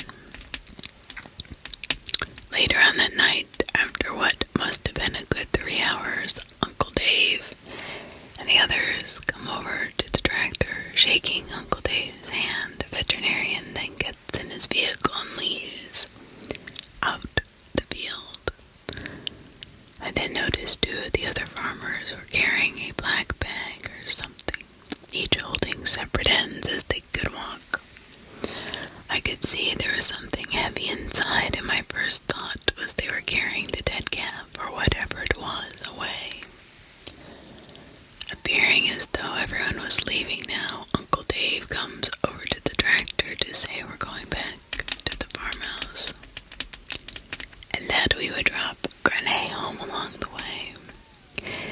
Having taken Grenay home, we then make our way back along the country road where both me and Uncle Dave sat in complete uncomfortable silence. Uncle Dave driving, just staring at the stretch of endless dark road in front of us, and me staring silently at him. By the time we get back to the farmhouse, it was 2 o'clock in the morning, and the farm was dead silent. Pulling up outside the farm, Uncle Dave switches off the car engine. Without saying a word, we both remain in silence. I felt too awkward to ask him what I had just seen, but I knew he was waiting for me to do so, still not saying a word to one another. Uncle Dave turns from the driver's seat to me, and he tells me everything Grenay wouldn't. "Don't you see now why you can't move here?" he says. "There's something wrong with this place, son. This place is cursed, and your mama knows that. She's known since she was a weaned child. That's why she doesn't want you living here." "Why does this happen?" I asked. "This has been happening for generations, son. For hundreds of years, the animals in the country have been giving birth to these things." The way my Uncle Dave was explaining all this to me was almost like a confession. Like he'd been wanting to tell the truth about what's been happening here all his life. It's not just the cows. It's the pigs, it's the sheep, the horses, and even the dogs. The dogs. It's always the same. They have the head is normal, but the body is different. It was only now, after a long and terrifying night, that I suddenly started to become emotional. Then I was completely exhausted, realizing this was all too much for a boy my age to handle. I think my Uncle Dave tried to put my mind at ease. "Don't you worry, son, they never live." Although I wanted the answers, I now felt as though I knew far too much. But there was one thing I still wanted to know. What did they do with the bodies? "Don't worry about it. Just tell your mom that you know.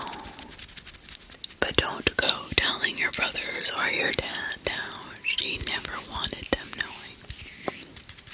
But the next morning, and constantly rethinking everything that happened the previous night, I looked around the farmhouse for my mom. Thankfully, she was alone in her bedroom folding clothes, and so I took the opportunity to talk to her in private.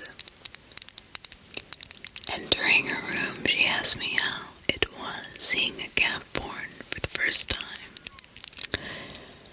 Staring back at her with a warm smile, my mouth opened to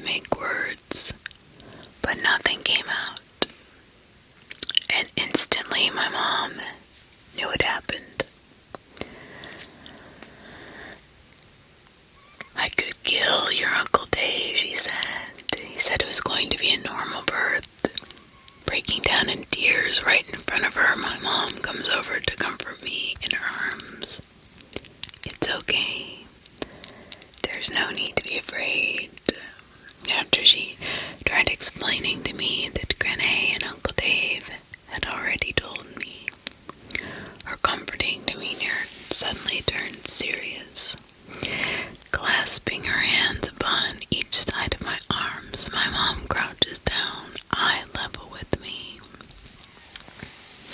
And with the most serious look on her face I'd ever seen, she demands of me, listen closely. Whatever you do, don't you dare go telling your brothers or your dad. They can never know. It's going to be our little secret, okay? Still with tears in my eyes, I nod a silent yes to her. Good man yourself, she said. We went back home to England a week later. I never told my brother or my dad the truth of what I saw, of what really happens on those farms.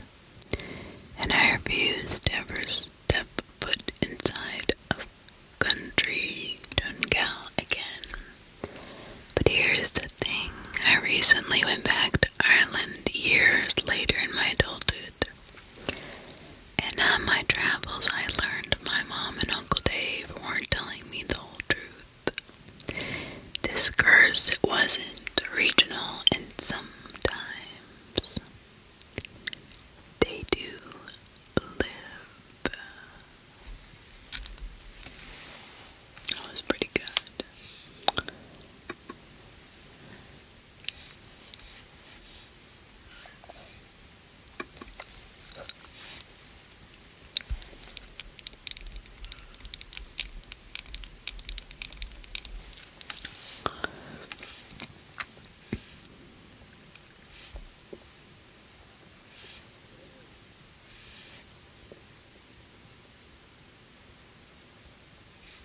Buried wishes. There's 24 likes. We'll just go with that one. Our scary stories, strict underscore external 678. Buried wishes. Cassie's fingers trembled as she pressed the small copper coin into Matt's palm. Your turn, she whispered. The 5 of them stood in a circle around the moss-covered wall, its stone firm crumbling in places, the forest unusually quiet around them. What had started as a boring Saturday afternoon hike had turned into something else entirely when they'd stumbled upon this clearing and the ancient structure within it. This is stupid, Matt said, but his voice lacked conviction. He flipped the coin between his fingers, looking down into the darkness. We don't even know how deep this thing is. Don't be such a pussy, said David, shoving him lightly. We all agreed. 5 coins, 5 wishes. Matt glanced at the others, Cassie with her anxious eyes, Eliza picking at her black nail polish, Vince leaning against the nearby tree with his typical bored expression. They'd been friends since middle school, but lately things felt different. Senior year was ending and the familiar bonds were already starting to fray. Fine, Matt said. He closed his eyes. I wish. He paused, then grinned. I wish I was actually good enough to get a football scholarship. And he tossed the coin in. They all leaned forward, listening for the splash. Seconds passed, far too many for a normal well. Then a soft plunk. Huh, said Vince. That was weird. I felt something, Eliza said suddenly, her eyes wide, when the coin hit the water, like like I don't know, like something noticed us. Oh, bullshit, Damon laughed, but his eyes darted nervously into the dark opening of the well. My turn, Cassie said. She already had her coin ready. A worn penny her father had given her before he'd left for good. I wish my mom would stop drinking, she said quietly, and flicked the coin into the darkness. Again, the unnatural pause, then the soft plunk of the coin hitting the water. I felt it too, Matt whispered. One by one, they made their wishes. Eliza wished for her art to be recognized. Vince for his parents to finally see him. And Damon, with a cocky grin, wished for Melissa Parker to fall madly in love with him. Be careful what you wish for. After the final coin dropped, they stood in silence. The air around the well suddenly cold despite the warm May afternoon. Well, that was something, Damon finally said, breaking the tension. Let's get out of here, Cassie suggested. I'm getting the creeps. As they turned to leave, Vince paused, frowning. Do you guys see that? On the inner wall of the well, previously hidden in the shadow, were faint markings. They crowded around to look. It's Latin, I think, said Eliza, who was taking it as an elective. Oh, what does it say, Matt said. She squinted. I can only make out a few words. Let me see. Something about payment and balance. Okay, that's spooky, Damon mocked. Come on, I told my mom I'd be home for dinner. They left the clearing, laughing off the strange feelings, unaware of the dark waters stirring below, ripples spreading outward from where their coins had disturbed its surface. Matt was having the practice of his life. Every pass perfect, every run unstoppable. Coach Brennan couldn't believe it, and neither could his teammates. Williams, where the hell did that come from? Coach shouted, grinning wide. Matt shook his head, bewildered. He had been a decent player before, but nothing special. Now he was moving like he'd been possessed by the spirit of some NFL legend. In the stands, a scout from State University was scribbling frantically in his notebook. After practice, Matt was the last one in the locker room, still riding the high of his unexplainable performance. He was pulling on his shirt, and he noticed something strange in the mirror. A thin red line across his palm, right where he'd held the coin. He brought his hand closer to his face. It wasn't a cut exactly, more like a seam, as if his skin had been sewn together with an invisible thread when he pressed it.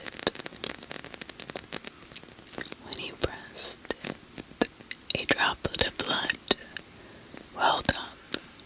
His phone buzzed. A text from Cassie. Did anything weird happen to you today? He was about to respond when he heard a sound from the shower area. A small rhythmic drip, drip, drip, dripping, dripping, dripping. Hello, he called. No answer. But the drip continued. Matt walked around the showers, his heart beat quickening. All the showers were off, but water was still dripping from one of the faucets.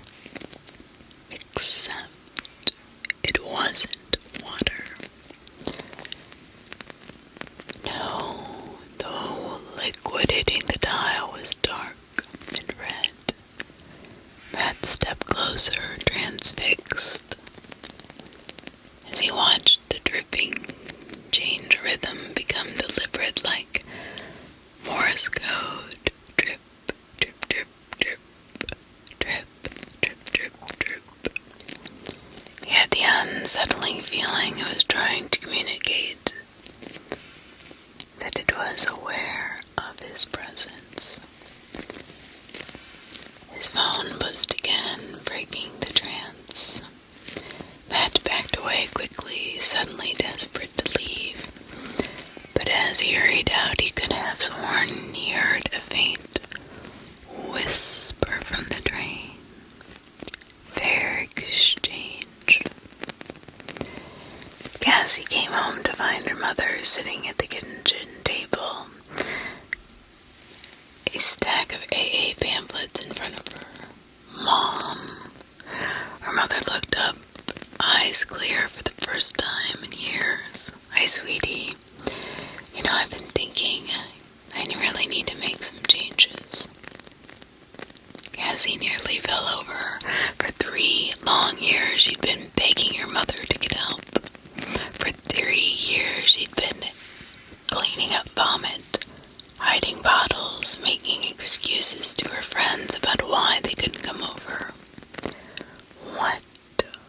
What brought this on, she asked, afraid to hope. Mother said. She sighed. "I had this dream. I can't really explain it, but I woke up and just knew I had to stop. I poured everything down the drain this morning." Cassie felt tears well up in her eyes. She thought of the well. She thought of the wish. It couldn't be. But what else could explain the sudden change? She helped her mother research treatment programs, feeling lighter than she had in years. That night, she slept soundly for the first time in months. Until 3:17 a.m. when she woke to a soft sound. Drip, drip, drip, drip. The bathroom faucet. She got up to check. As she reached for the handle, she noticed a strange mark on her wrist where she'd held the coin, a small perfect circle like a band. It hadn't been there before. The dripping wasn't coming from the faucet. All the pictures were bone dry, but the sound continued, seeming to come from the walls themselves. Cassie pressed her ear against the cool dial. Drip, drip, drip, drip. And then a whisper. Tribute required. She jerked back, heart pounding. Had she just imagined that? But as she went back to bed, she couldn't shake the feeling that something was waiting, watching, that her wish had been granted, but a piece of her soul, a price, something not yet specified, lingered at the back of her mind. By the end of the week, all 5 of them had stories to tell. Eliza's art teacher had submitted her portfolio to a prestigious summer program without telling her, and she'd been accepted with a full scholarship. Vince's father had actually attended his debate tournament, sitting front row and beaming with pride. And Damon couldn't stop talking about how Melissa Parker, the untouchable queen of West Ridge High, had suddenly started seeking him out between classes. "It's the well," Damon insisted as they gathered at their usual lunch table. "It has to be." "That's insane," Matt said. But his hand unconsciously went to the seam on his palm, which had started bleeding during football practice. Whenever he She performed exceptionally well. Is anyone else seeing things Cassie asked hesitantly? All of them grew quiet. Like what? Eliza finally asked. I don't know, weird stuff, blood in places it shouldn't be, hearing things. Vince's pale face looked to hers. You're hearing it too. The dripping, one by one, they nodded. And the marks Matt added showed his palm. They all had them, different shapes, different places, but all connected to where they'd held their coins. It's asking for something, Eliza whispered. I can feel it when I paint, like it wants payment. For what? Damon scoffed, but his eyes betrayed his fear. For the wishes, Cassie said. They're all coming true, aren't they? They couldn't deny it, but none of them said what they were all thinking, that the terror that came with each blessing was growing, that the voice in the dripping was getting louder, more insistent. We should go back, Matt suggested. Try to find out what's happening. They agreed to meet at the trailhead on Saturday morning. As they dispersed, none of them noticed the water in their bottles slowly turning dark red like ink, like blood. Eliza was alone in the art studio after school working on a new piece. Since her wish, her hands seemed guided by some external force. The paintings practically created themselves, emerging from her brush with a skill she'd never possessed before. Her art teacher had called her work transcendent. The program she had been accepted to was already talking about gallery showings, but each creation left her feeling hollow, as if something was being drained slowly from her. And always there was that dripping sound and the whispers. Feed me. She tried to ignore it, but today it was louder as she painted. She felt the circular mark on her neck pulse in rhythm with her brush strokes. Suddenly her hand jerked violently, the brush slashing across the canvas. A thin line of red appeared, not to paint, but the blood from her fingertips, which had somehow began to bleed. Eliza cried out, dropping the brush, but the blood continued to flow, forming fat patterns on the canvas. Her blood was painting on its own. The dripping sound grew deafening.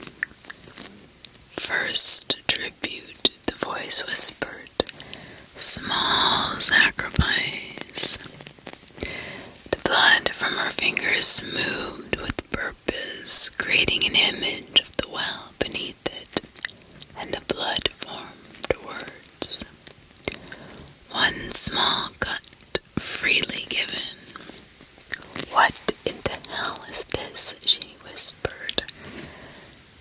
She backed away, but something kept her from running. A compulsion. The painting was the best thing she'd ever created. The gallery would love it, but the price.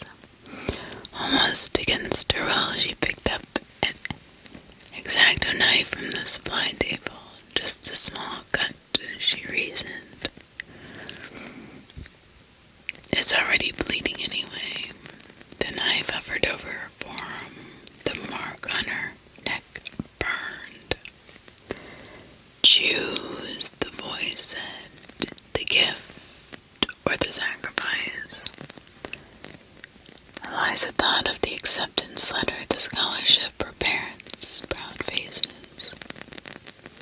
She made a small, neat incision above her wrist, not dangerous, just a controlled line of red. Blood welled up immediately, dripping onto the floor.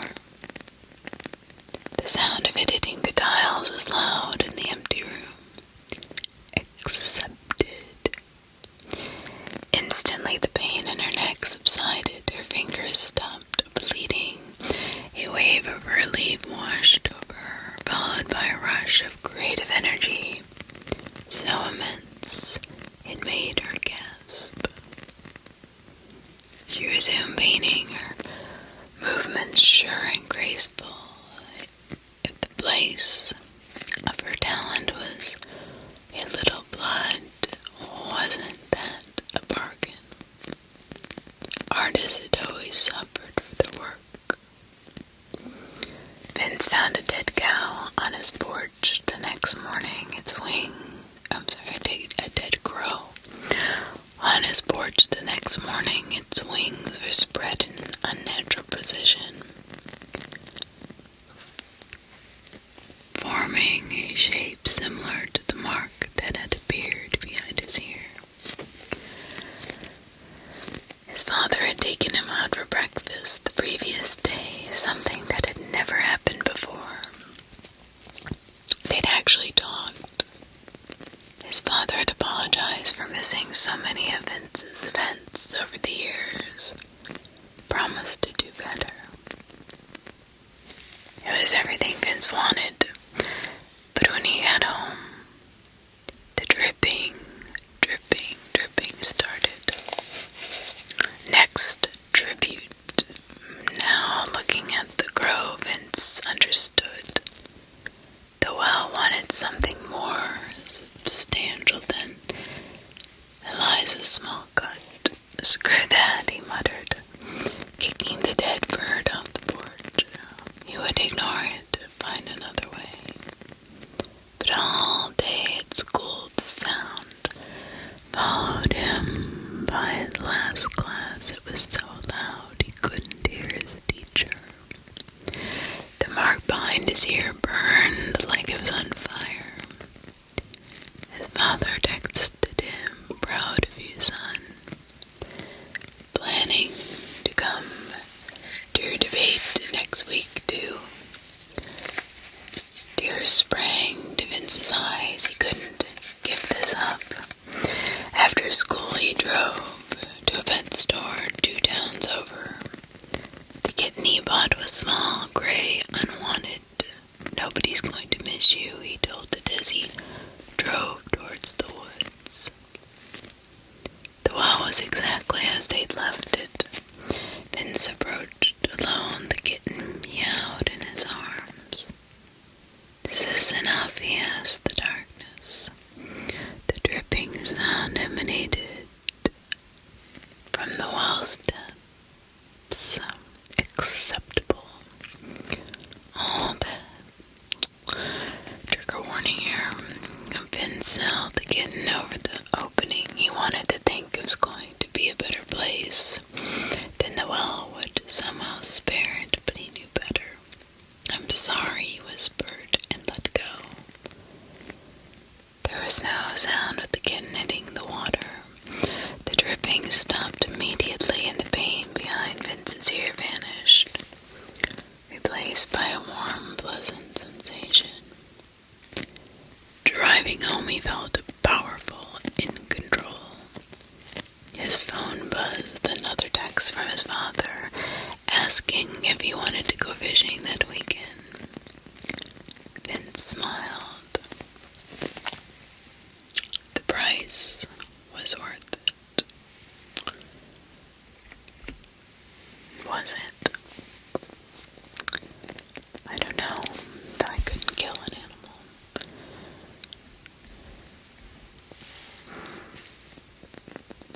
They met at the trailhead on Saturday. His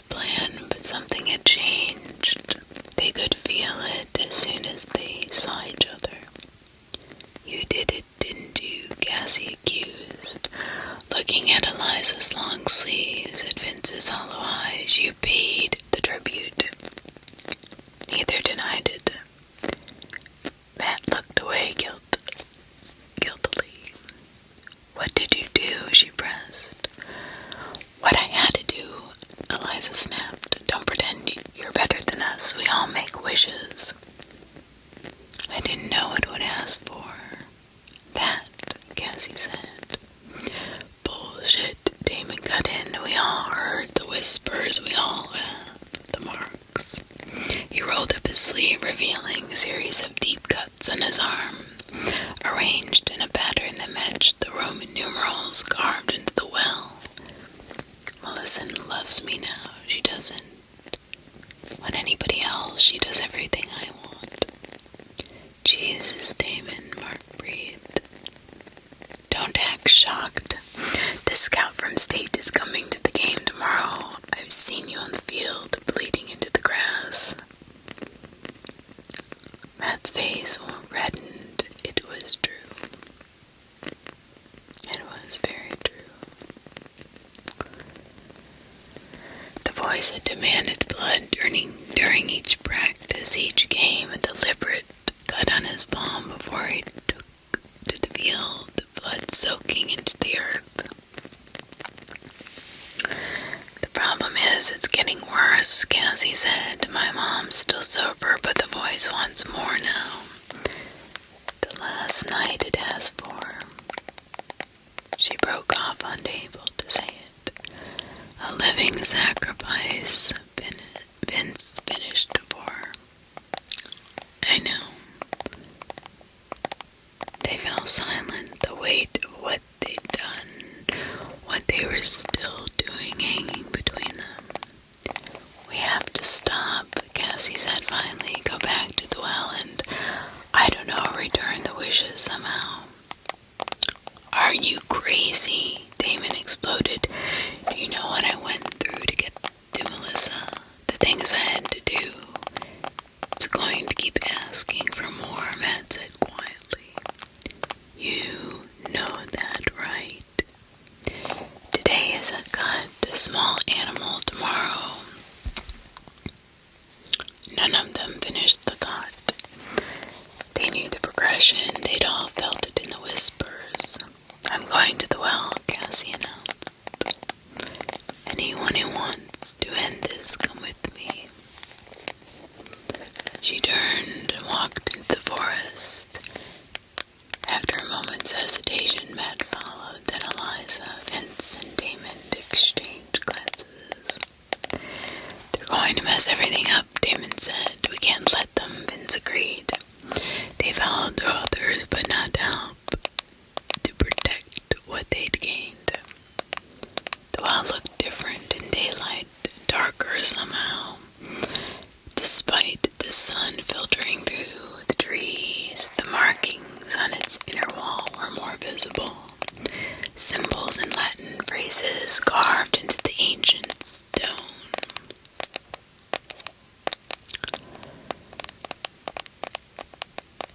Carved into the ancient stone.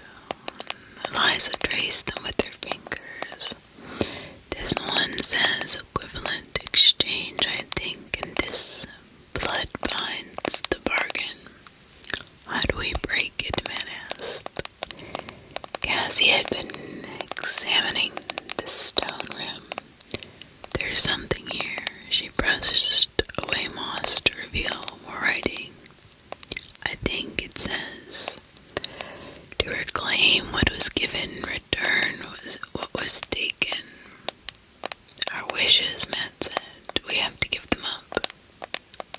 Damon laughed harshly, as if I'm not giving it up. Some of us are happy with our bargains. So I'll pay it, Damon shrugged. Melissa's worth it.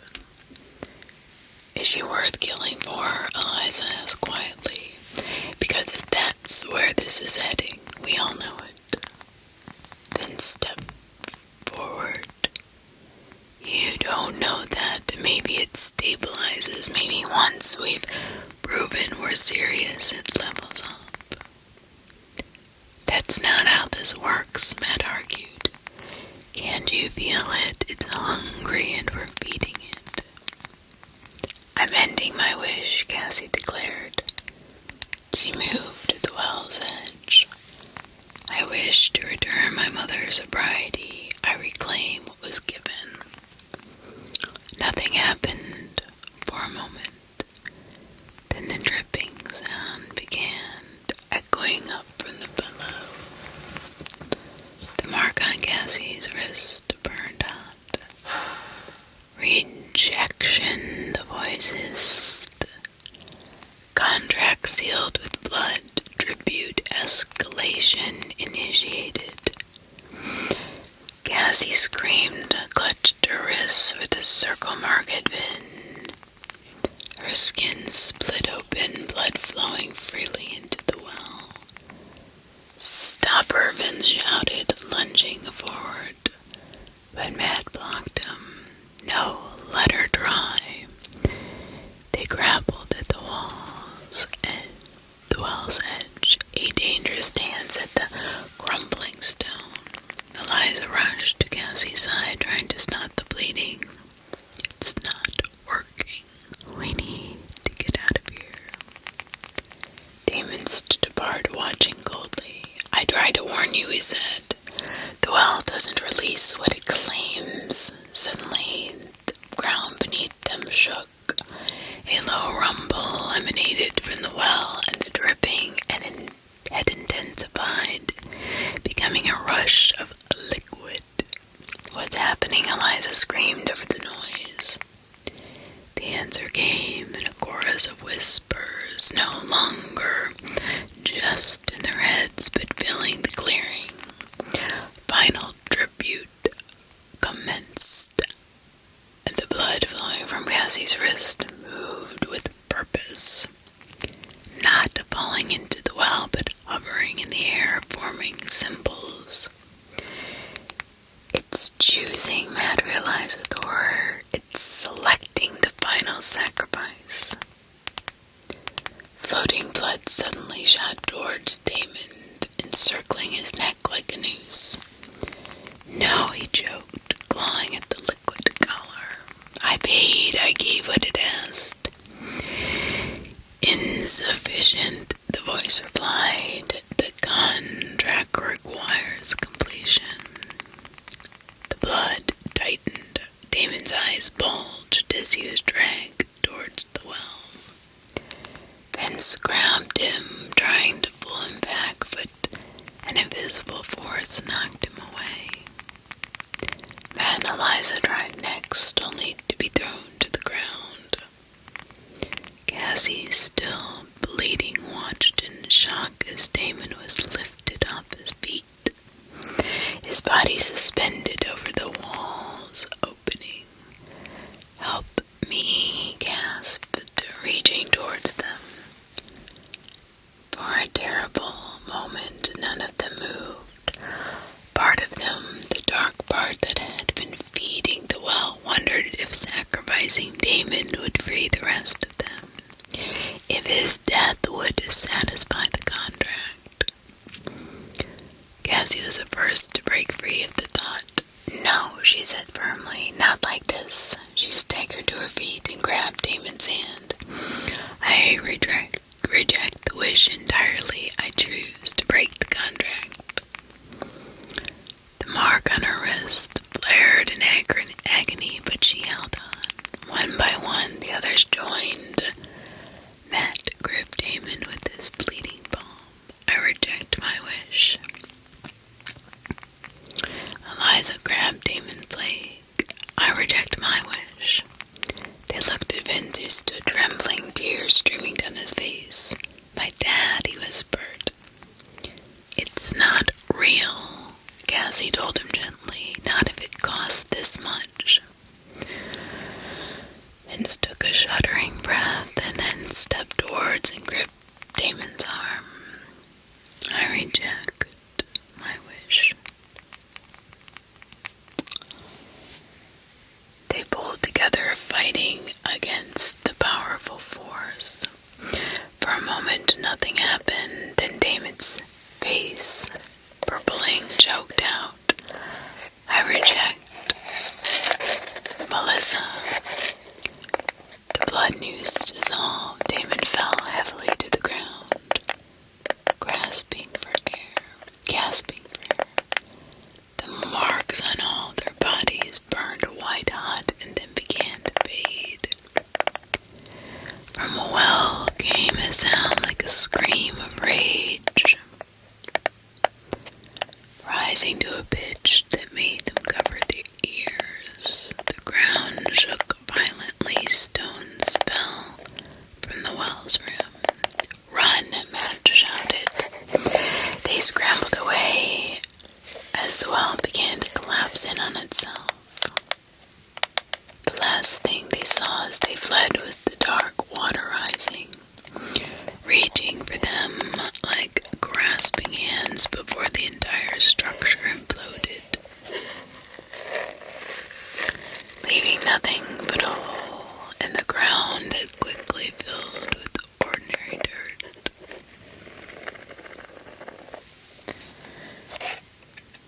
The changes, well, they happened gradually.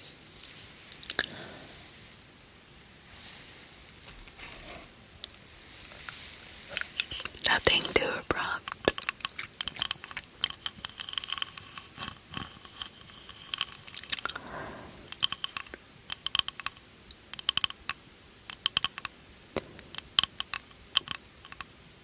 By Monday, Melissa Parker no longer knew Damon's name.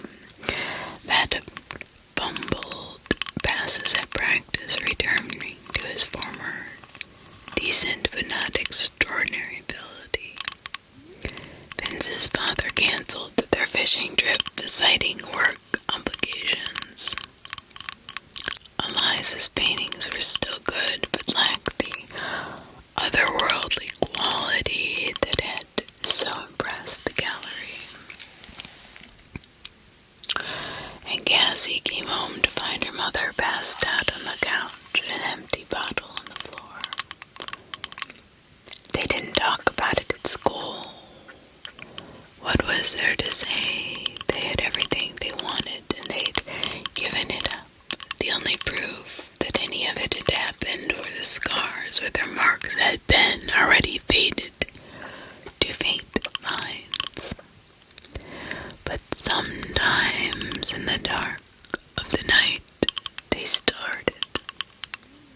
The soft, persistent sound of dripping, dripping, dripping.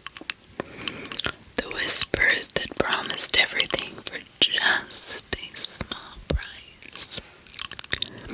And sometimes when they passed a drain or a puddle or even a glass of water, they could have sworn they saw something looking back, because they had learned the truth too late. The well didn't grant wishes. It made contracts, and contracts broken could be rewritten. In the school bathroom, Damon stared at his reflection in the thin red lines circling his neck. He told the others it had disappeared with their rejection of the wishes. He had lied. Just a little more time, he whispered to the dripping faucet. I'll bring them back. All of them, I promise. From the drain came a satisfied gurgle. Acceptable. Behind Damon, the water in the toilet bowl slowly turned red.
basement late at night. At first, I thought it was just him moving furniture or working on something. But the noises have been getting weirder, almost like muffled scratching or low thumps, like something's being dragged. I never thought much of it until last week. I was walking my dog when I noticed that the basement window was cracked open just a little bit. I don't know why, but I felt the sudden urge to take a peek. I could barely make it out, but I swear I saw a shadow move past the window, like someone or something that wasn't Mr. Walters. I didn't stick around to get a better look, but ever since then I've been on edge. I've tried calling him, talking to him a couple of times, but he's always busy or in a rush or doesn't answer. Has anyone had a neighbor who gave them weird vibes like this? What do you think is really going on down there? Should I find out more or just mind my business? I keep telling myself I'm just paranoid, but now I'm not so sure.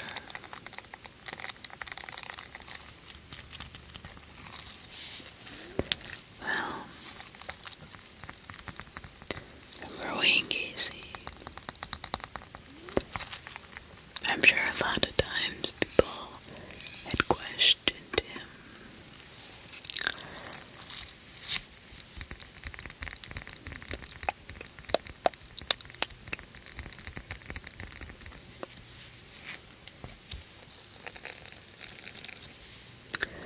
So the next we're moving on to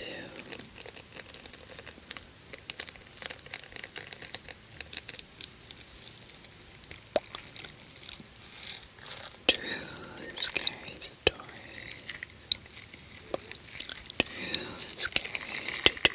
True Scary Stories. True are Reddit scary stories.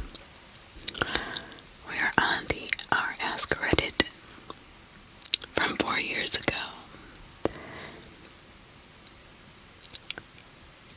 G Venom.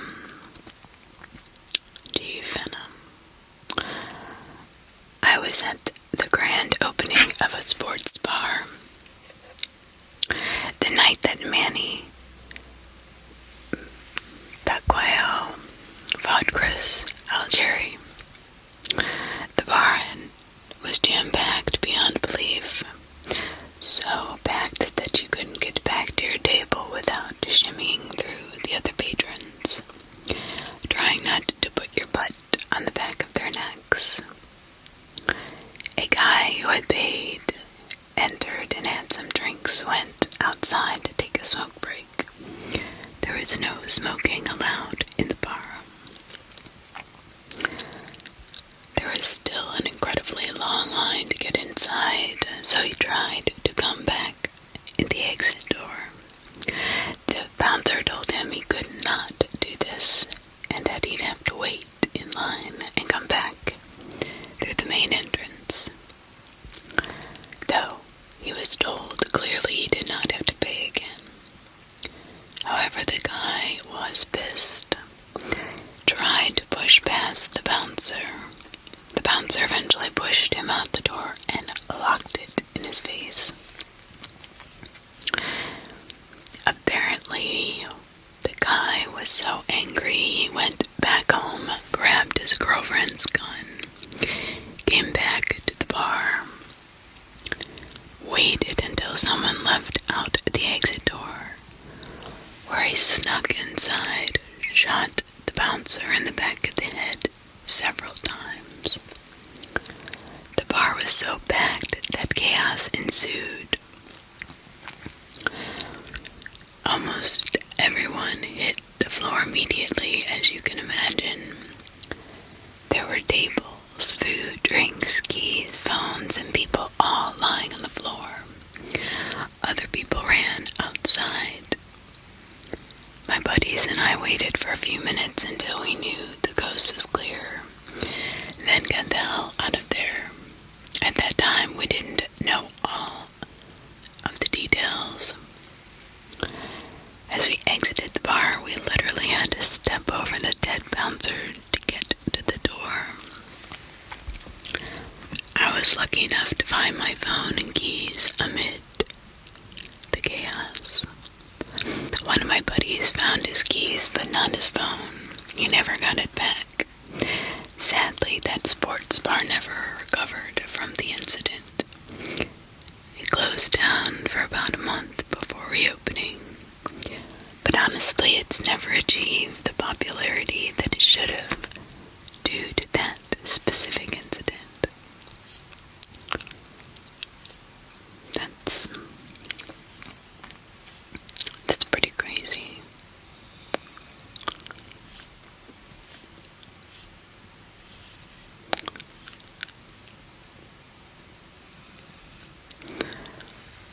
Next one, Unlucky Pig. Unlucky Pig. So I worked in a pub when I was younger, walking around cleaning tables and emptying ashtrays.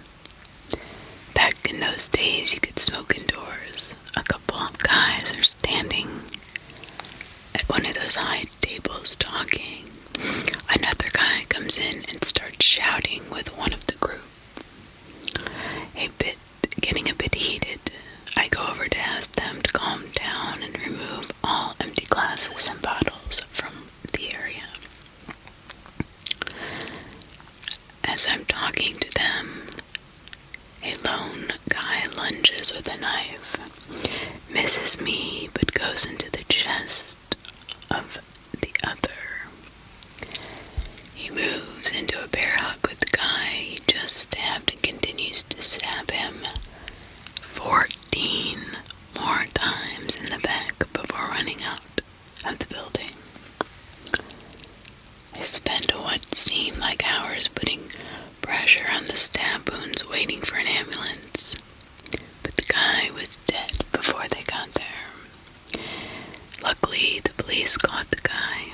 I gave his statement and spent a few days in court giving evidence and helping get the guy put in jail. Honestly, I'd never want to experience that again, as it really messed me up for quite some time.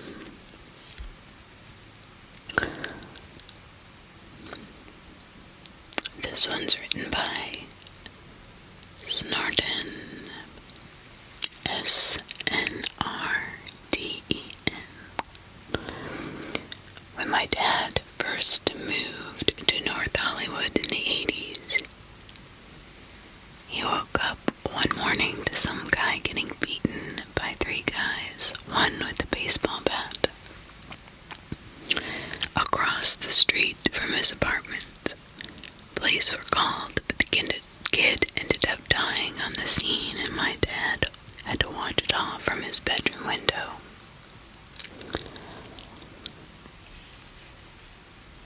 Welcome to the neighborhood.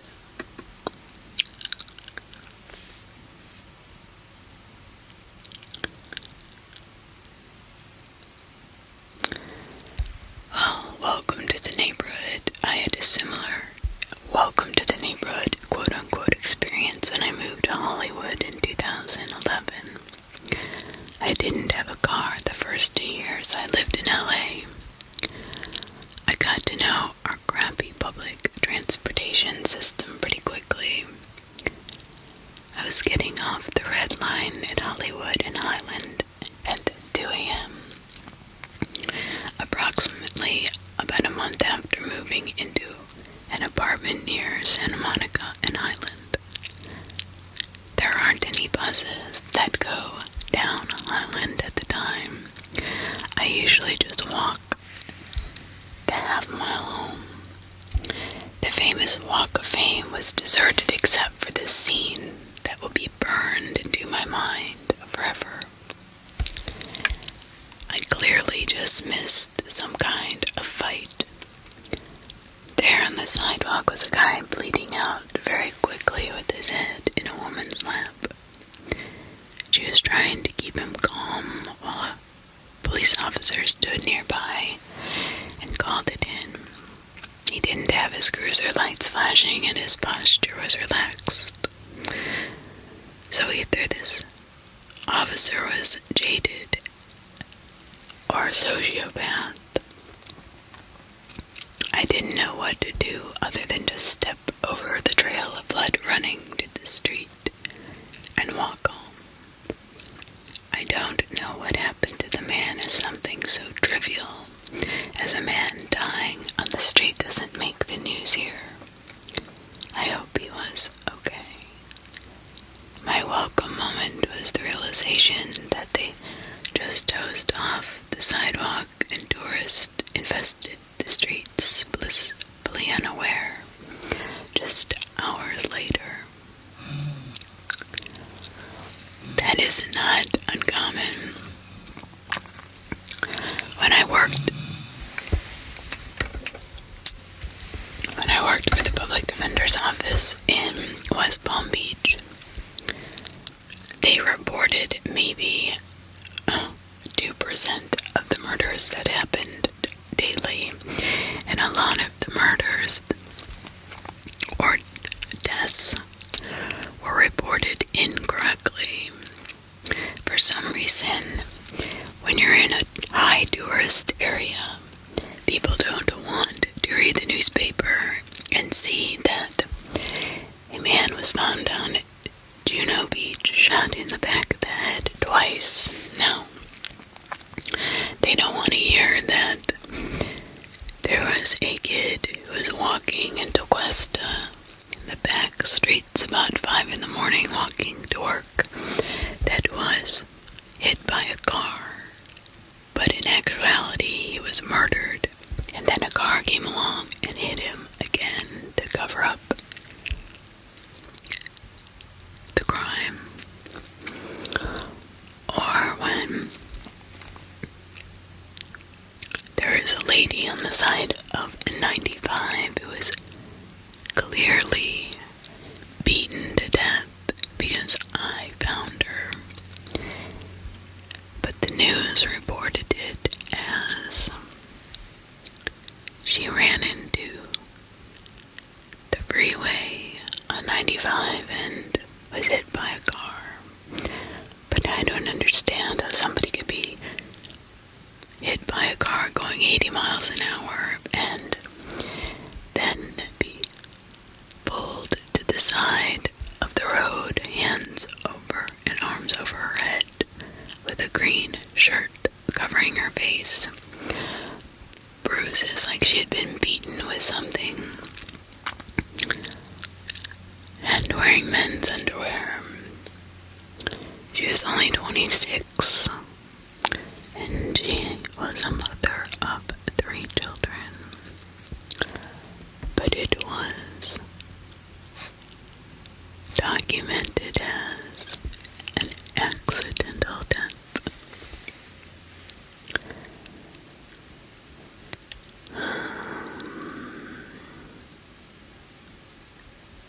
That frustrated me always.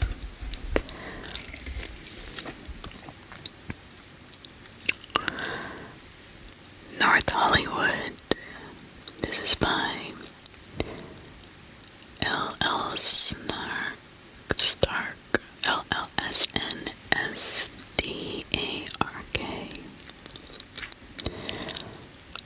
Well, North Hollywood is scary. My uncle was involved in some gang stuff in his teen years. He was held at gunpoint in a driveway while my grandmother watched. It wasn't the fanciest suburb ever, but it was a decent for a lower middle class neighborhood in LA. My grandmother watches us every time we go to the driveway. I didn't know why she refused to let us out of her sight until my mom told me that story. A white girl living a privileged life in a sheltered area. I knew this stuff happened, but on TV only. My uncle's experience made me realize organized crime and violence is actually a problem everywhere. Yeah.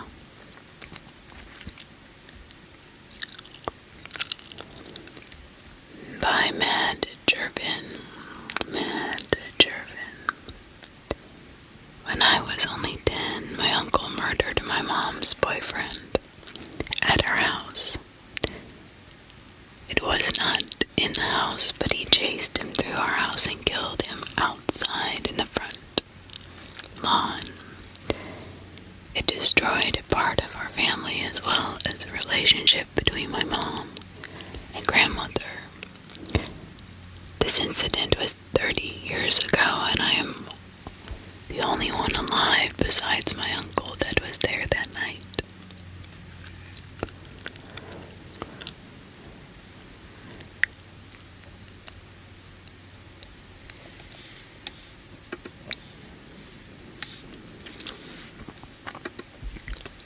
These are not things you can get over. I mean, you just can't walk away from something like that without some kind of mental trauma. I was riding my bike. This is by a real slacker.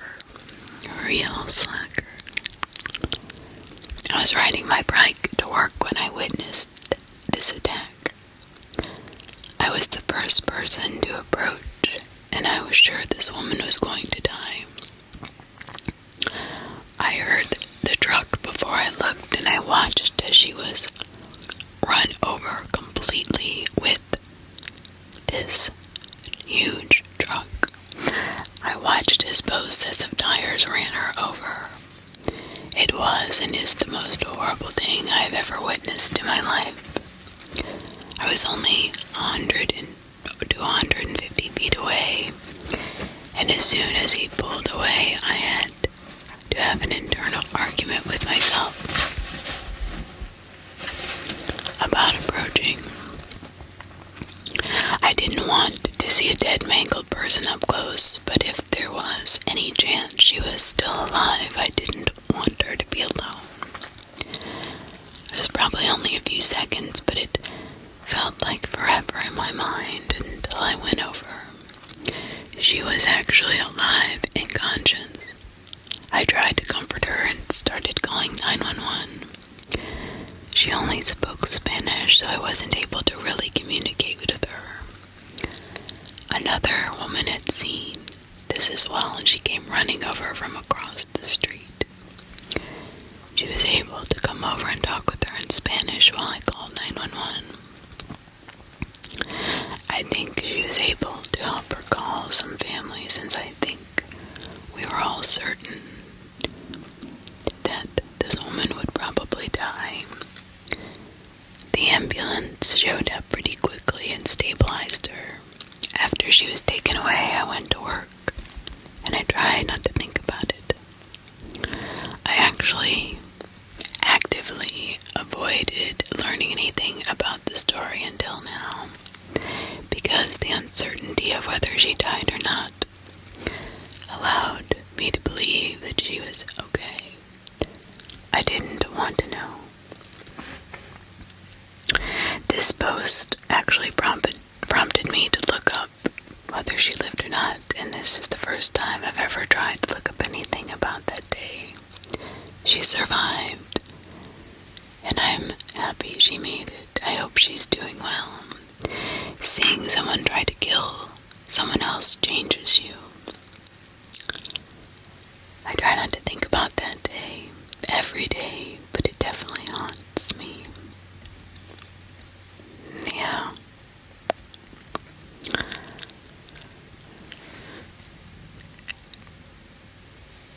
This is written by Unit 20. So I was working in the off-campus residences at my university over Christmas break when most of the students go home. I was there keeping an eye on the place. I was in my little office that was one of the apartment blocks when I heard a pop, pop, pop, pop, pop noise. It really just sounded like some kids were letting off some firecrackers or fireworks in the stairwell or something. I looked out of my office window, which was just outside of the bottom of the stairwell facing south, to see if I could see what was up. As I looked outside, 3 to 4 guys come running down the stairs and take off to the east towards the complex entrance. 10 seconds later, another guy comes down the stairs and slowly walks off towards southwest. I went outside to check and see if or what damage had been caused by the fireworks, and went up the stairwell. As I got to the top, there was no firework debris, no smoke, but I saw a cell phone lying on the ground, a single small hole in the wall outside the door of one of the units. At the other end of the corridor, there was another stairwell, and at the bottom of that stairwell was an old beater car just idling with the headlights on, and a few of the doors hanging open. Something was definitely not okay. I definitely had the what if those were gunshots thought, but there was no gunpowder smell. I didn't see any blood or anything besides that one little hole. So I called the police immediately just to play it safe, who said they were sending someone over. The station is super close to the housing complex, and they were there in less than a minute. I gave them a quick summary of what I saw, and they split up to go into the directions I told them that the people had headed. It was less than 30 seconds later that they found the lone guy that had gone off to the southwest.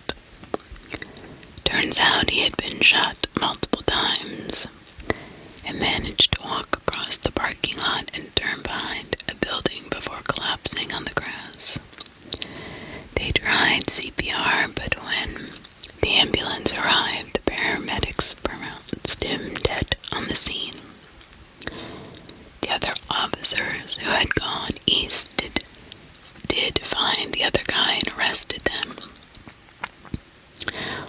I ended up having to go testify in court during the trial of the guy that was supposedly the shooter. I told them basically what I wrote up here, but didn't know any of the people involved. I never saw any faces, just the back of people's heads. I couldn't really help the police with anything specific. I think I was just there to establish a timeline or something like that. I heard that it was a drug deal gone wrong. 2 different gangs from 2 counties thought the resident apartments would be empty over the holidays and set up a deal. One party tried to rip off the other and somebody got shot.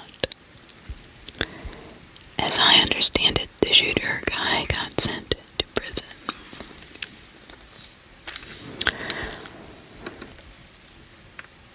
We had quite a few of those cases in West Palm Beach.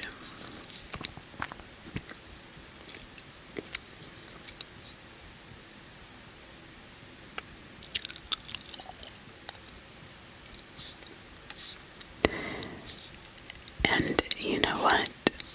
I don't remember any of them, no matter how serious they were, ending up in the paper or on the news, especially during tourist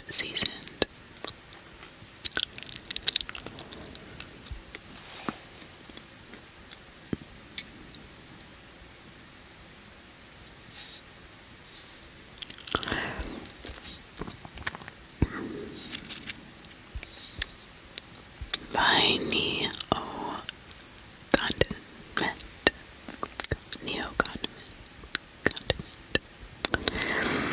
When I was in 2nd or 3rd grade, in the late 80s, my friend's mom had picked us up from school in her station wagon. I was in the way back. There were probably 6 or 7 of us kids in the car, and we were stopped at a traffic light across from a homeless shelter.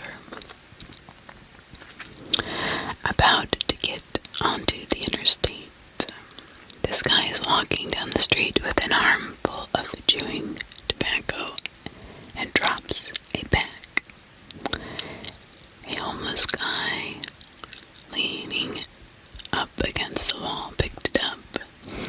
There was an angry exchange in which the guy refused to give back the tobacco, so the other guy kicked him and stomped him to death on the sidewalk. Wow. 2nd or 3rd grade, and maybe 7 or 8, yeah, you probably would remember that. That's terrible, having to live with that memory all your life.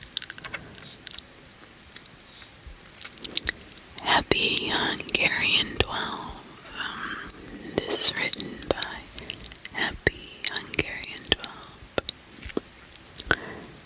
Was walking home one day and saw a couple arguing. The guys started walking off, away from the girlfriend's car, and apparently she was not happy with that. She proceeded to get into the car and wait 5 minutes till he was way off down the sidewalk. I had been walking on the opposite side of the road.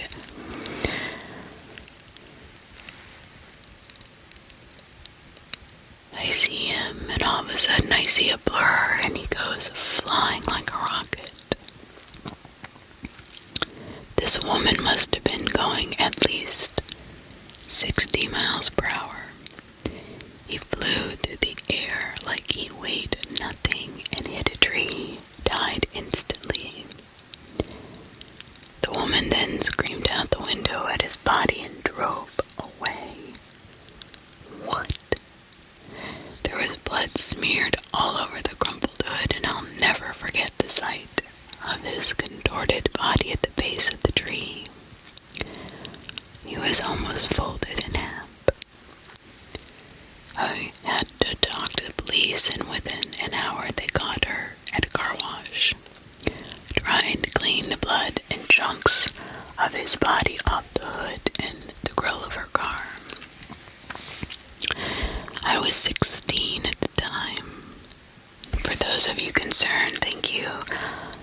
I did see a therapist, and I am doing very well now. However, I don't think anyone ever fully gets over something like that. It will always stick with you.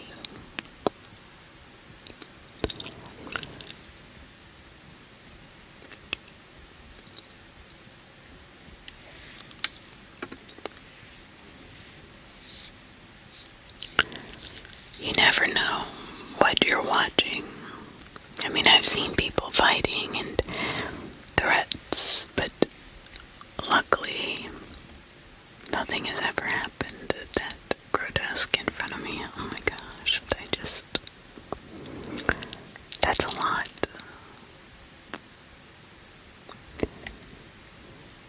So, this is written by S-LD. So, I'm not really sure if this was attempted murder, but a truck tried to crash into me and my family on our way home from visiting our grandparents.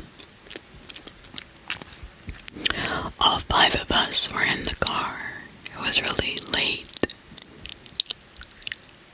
and it was only us in the truck on the highway. 110-kilometer speed limit. 100 in bendier places.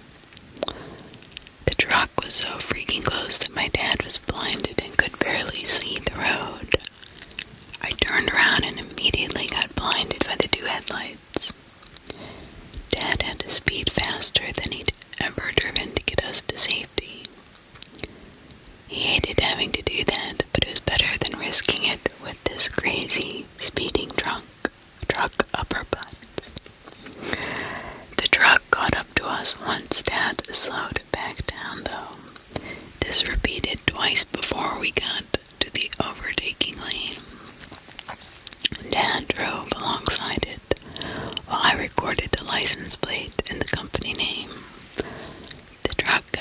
swerving into our lane after a bit, so my dad had to back off. We eventually got up to the truck as it had to wait at an intersection to turn right. All I remember was being so freaking scared with how many crashes we see on the news and on the highways in the area. I would usually sleep the rest of the way home, however I was wide awake, even when we got home, and then finally passed out.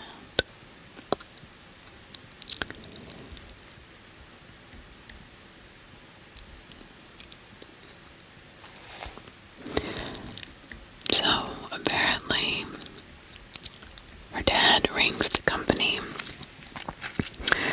a couple of days later to tell them about the driver. The first thing he gets told, "Are you a family member of the driver? If you want to send flowers and or balloons, go to." No, what happened to them? The company employee said he flipped his truck and crashed. He's in critical condition in the hospital. Said the guy crashed his truck 30 minutes after we saw him turn right, which is about the time we had just gotten out of our car safely at home. Shaking our heads about his dangerous driving and feeling thankful that nothing bad had happened. It also turned out that the dude was driving and drinking and a ice addict. That's what I was thinking, that he was probably on something. I have this tiny little part of me that feels bad, but I kind of laugh when I hear it. The guy's an idiot. No clue if he died or not. I hope he didn't. I wouldn't want death to take him despite his misdeeds. But I hope what happened was at least a wake-up call to whoever he is, and that he gets the help he needs. So next time, there are no casualties or crashes.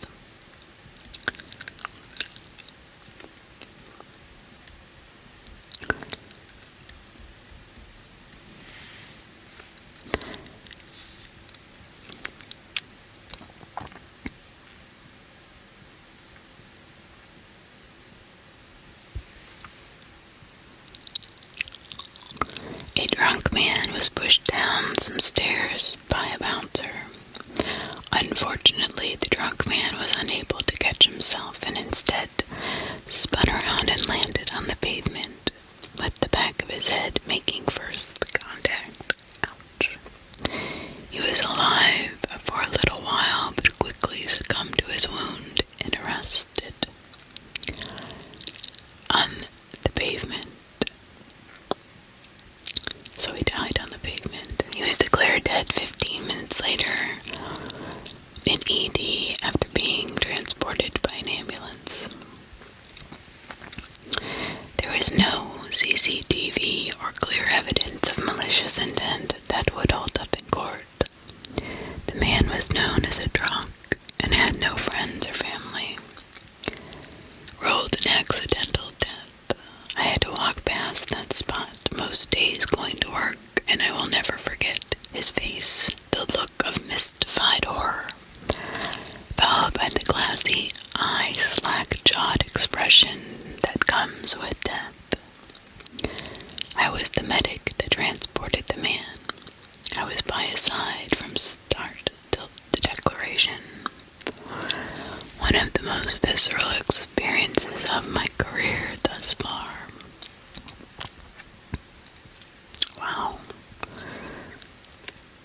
You know, there is something about seeing somebody completely healthy and alive 1 second, and then something horrible happens and they're dead. That I have seen. And there is a weird look about them. It is almost like fear, panic, and realization all at once, and acceptance. It's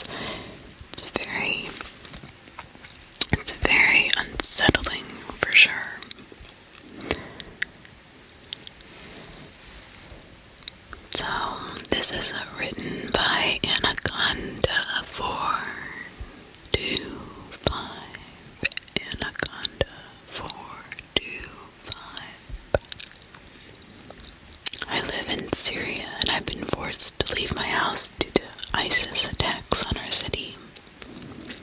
My family and I lived for 2 days under light artillery between ISIS soldiers and regime-affiliated troops that lived in the neighborhood. As I looked through the window, I saw an ISIS soldier running with a rocket launcher, screaming. There was a hole in the building in front of him, and 3 men inside were blown to pieces. I mean, bits. I could see it everywhere. The man running got shot in the chest, laid on the ground, dead. Oddly enough, and lucky for me, this incident didn't make permanent damage on my well-being. I speak of it with the family sometimes to remember how we miraculously managed to survive.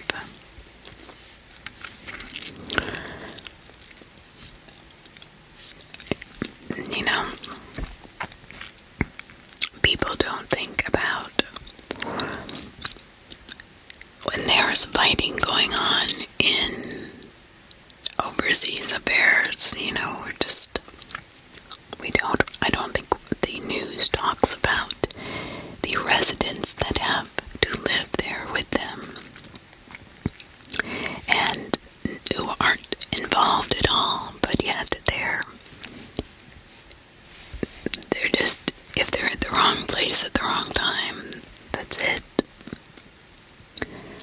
I feel very lucky in many ways that here in the United States, or at least where I live, I don't have to worry too much when I'm standing outside my house or inside my house that a bomb is going to come hit my house. That has to be terrifying, and my heart breaks for those families. This is written by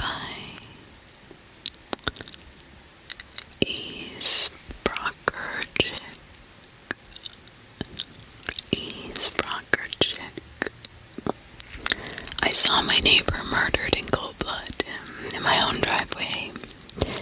My neighbor was helping his lady friend escape a very abusive relationship.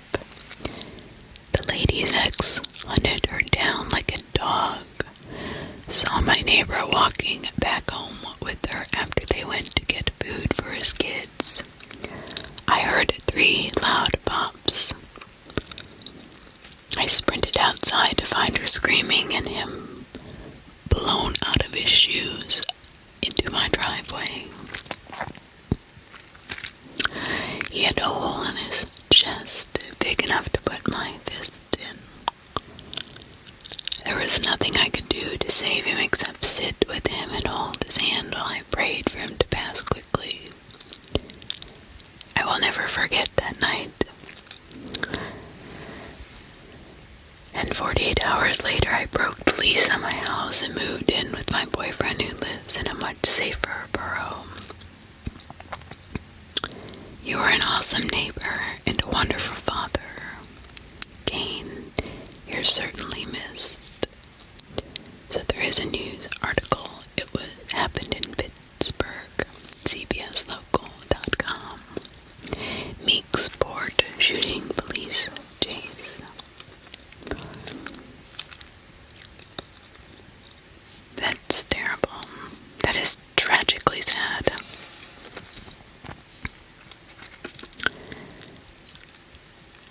Tragically sad.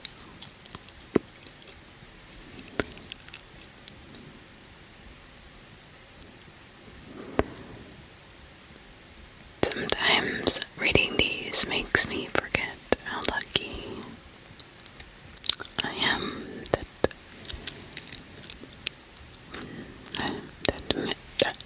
this could have happened to me a few times in my life, and I was lucky enough to get out of the situation unscathed.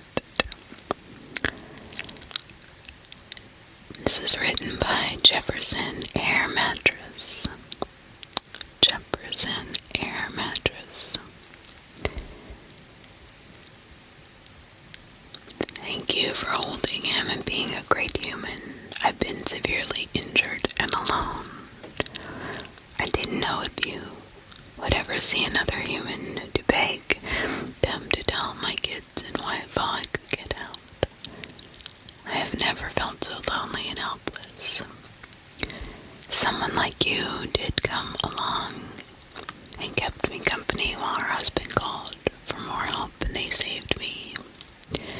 Miles from nowhere, no hope of an ambulance, couldn't reach my phone in my pocket.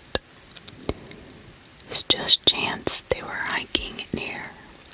Above the noise of the wind, heard the noise of the tree falling on the shed that had crushed me. I held the hand and head of an elderly gentleman who was killed in a crosswalk 50 feet from my desk. He tried to talk, but it was too faint, so I just kept saying appropriate, yes, they love you too, I promise you'll be fine, etc. I picked up the odd word while he tried his best to hold my hand and press his head into my other palm. His white hair was so soft. He smelled just like my own grandfather.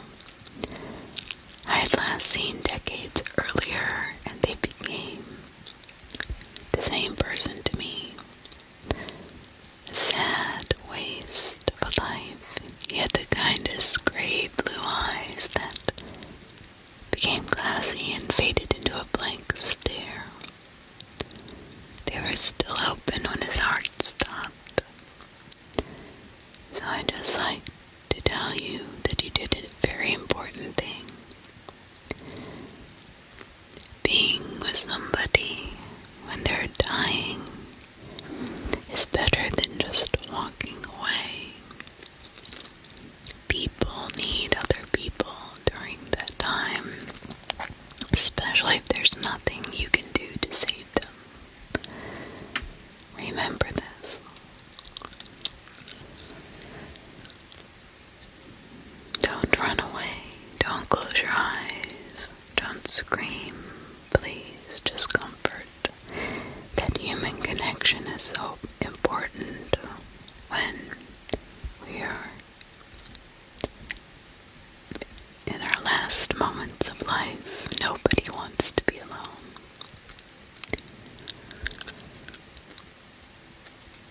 I live in a country where it's pretty normal for public buses to steal each other's route, schedule, whatever. I was 8 years old, and I was in one of those buses.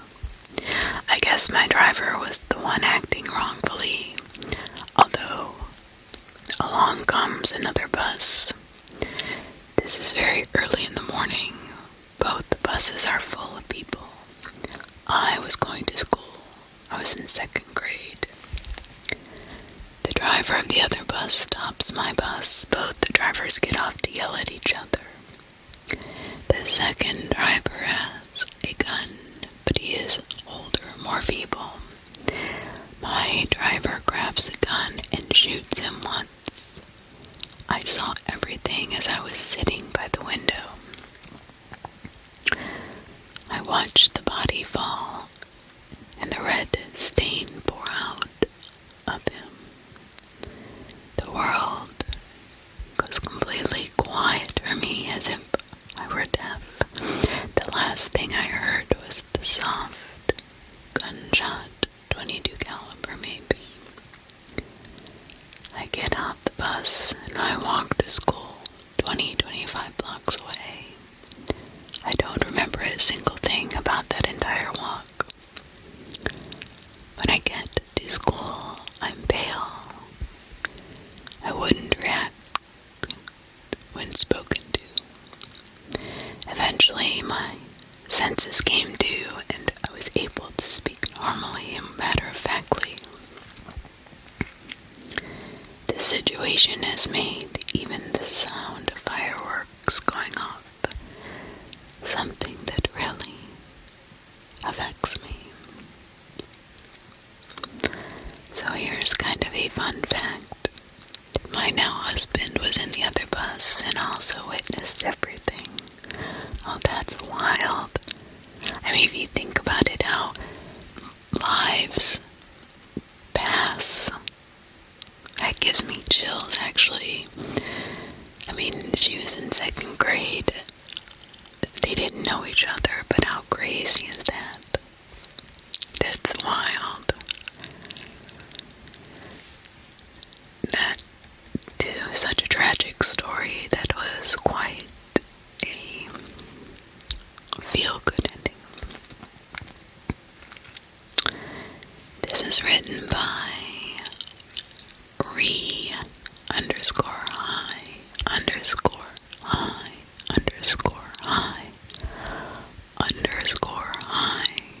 Yes, there are 4 underscores and 4 I's. I was 16, driving down the highway in the passenger seat of my mom's car.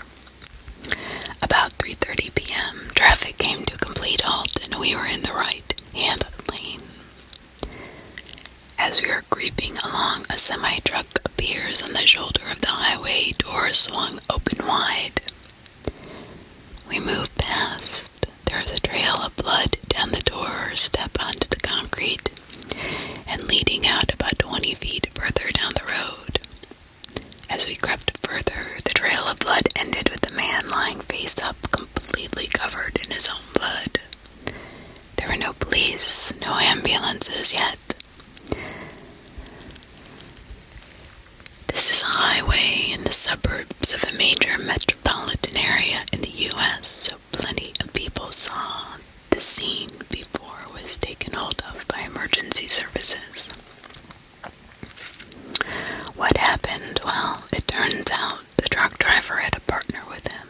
They got into an argument and the passenger stabbed the driver over a dozen times and escaped. The murderer was caught about half an hour and a half mile away. One stayed over about an hour and a half away. I get you. One stayed over 2 days later. I have to imagine that I was about 5 minutes behind the truck pulling over because the police can be in the spot in 30 seconds. Being in the passenger seat in the right lane of the highway, I was 10 feet from the body. Again, that's horrifying.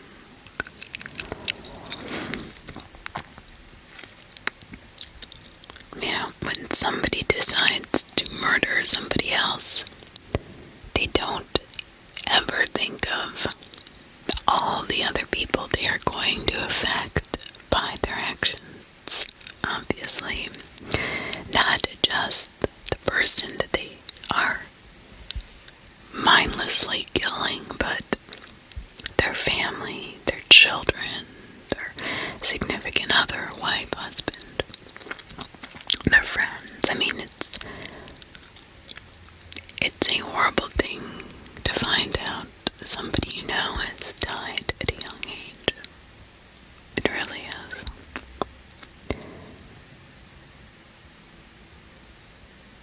So I have a story. Well, I skied a lot as a kid. I mean, a lot. If the ski slopes were open, I was skiing and I hung out with a group of people. Most of them were men, or guys, boys, obviously boys, because we were we were in middle school and high school. So we were all good skiers, and this one kid was an extremely good skier. And we were very good friends, and I moved away, and apparently a mutual friend and I, as we were speaking, happened to bring up this one guy, and he said he moved out to Colorado, and he ended up killing himself. And I was like, why? What happened? Apparently his mother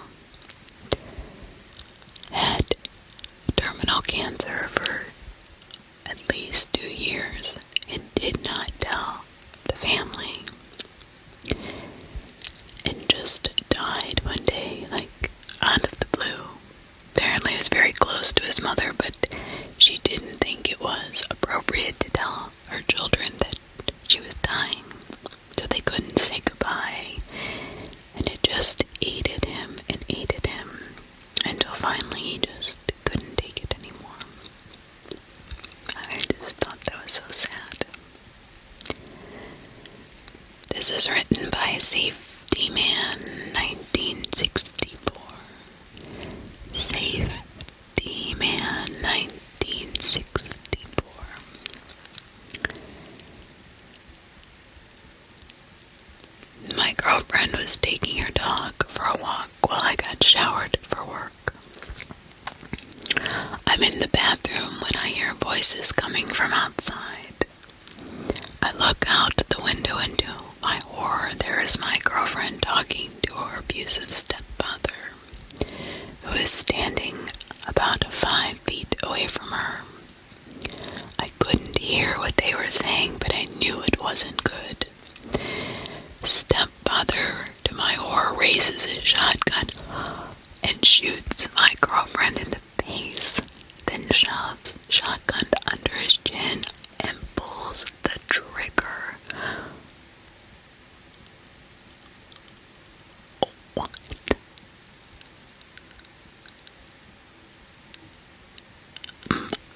I am in shock.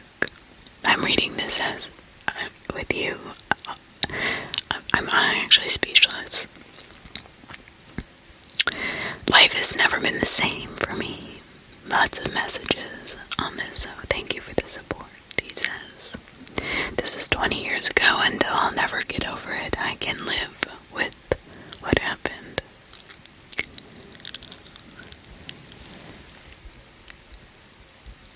I blamed myself every day for nearly 2 years before I came to the realization there was nothing I could have done to stop it. I will never forgive her family for knowing what that man was doing to her, and they did nothing about it. You've got to speak up if you know somebody's in trouble. Please speak up. Don't just let something happen.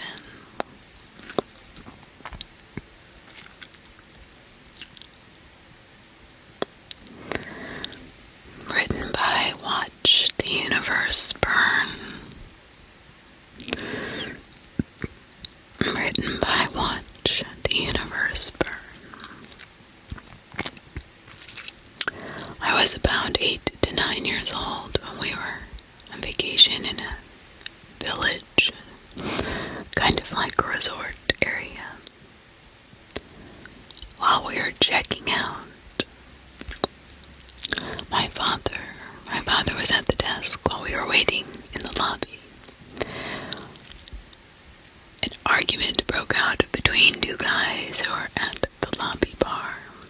I actually don't know what it was about because it was not in another language. One of the guys grabbed a bottle and smashed it, attacked the other one, hit him in the head, the neck. That guy fell on the floor. Blood spilled all over the place. My mother put her hands over my eyes so I could not see after that. And she quickly took us out while other people got involved. Years later, I learned that that guy lost his life.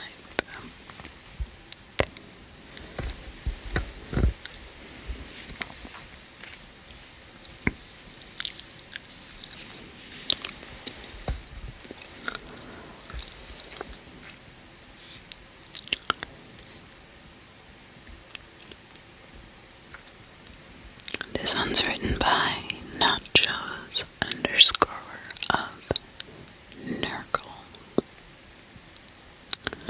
Nachos _of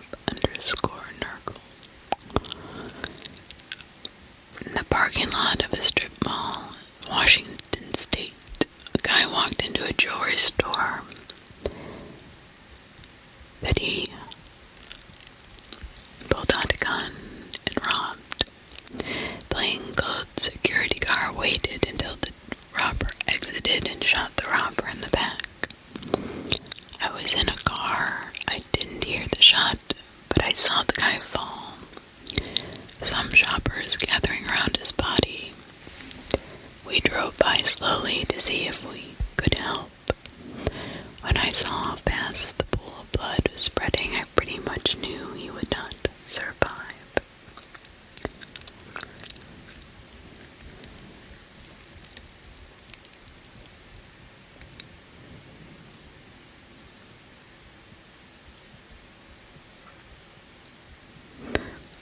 Written by Bro Dat O Chip for you. Bro Dat O Chip for you. When I was 6, my family went to see Sesame Street and Ice downtown. When we were leaving, a little girl my age was struck by a van and dragged across the parking lot. I remember the mother jumping on the windshield, screaming at the driver while the van kept moving. My mother was a nurse, was helping until the ambulance arrived, but the child was already dead. I will never forget the mother's screams and the lifeless body of the little girl.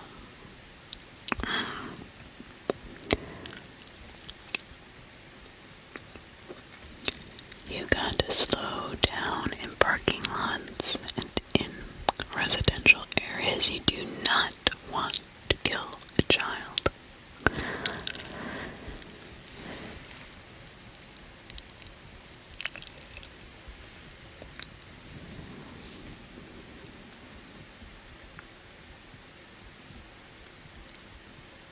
Alright, we're going to move on to something a little bit more happy. Alright, that was an interesting thread, but so this is written by prestigious cover 494 on Our True Scary Stories. This is a long time ago and I never thought of writing this all down, but here we are. I grew up in a low-income area in London in the early 1990s. It was tough, but we had fun. Me and my friends used to get up, do a lot of mischief. One of our preferred ways to pass the time was go to the golfy, quote-unquote, albeit that just meant climbing a wall that separated our neighborhood from a golf course and collect lost golf balls. I don't know why we did it, but hey, we were young and the fluorescent yellow balls were kind of cool to us. Oh, I love finding golf balls. It's so exciting. Like an adult Easter egg hunt. During one summer break from school, I went out and met up with my best friend. Nobody else was around that day, which was kind of weird, because usually the neighborhood was teeming with our friend group. I know that seems trivial, but the whole neighborhood was usually buzzing, and that day was unusually quiet. A strange vibe filled the air. I remember it perfectly.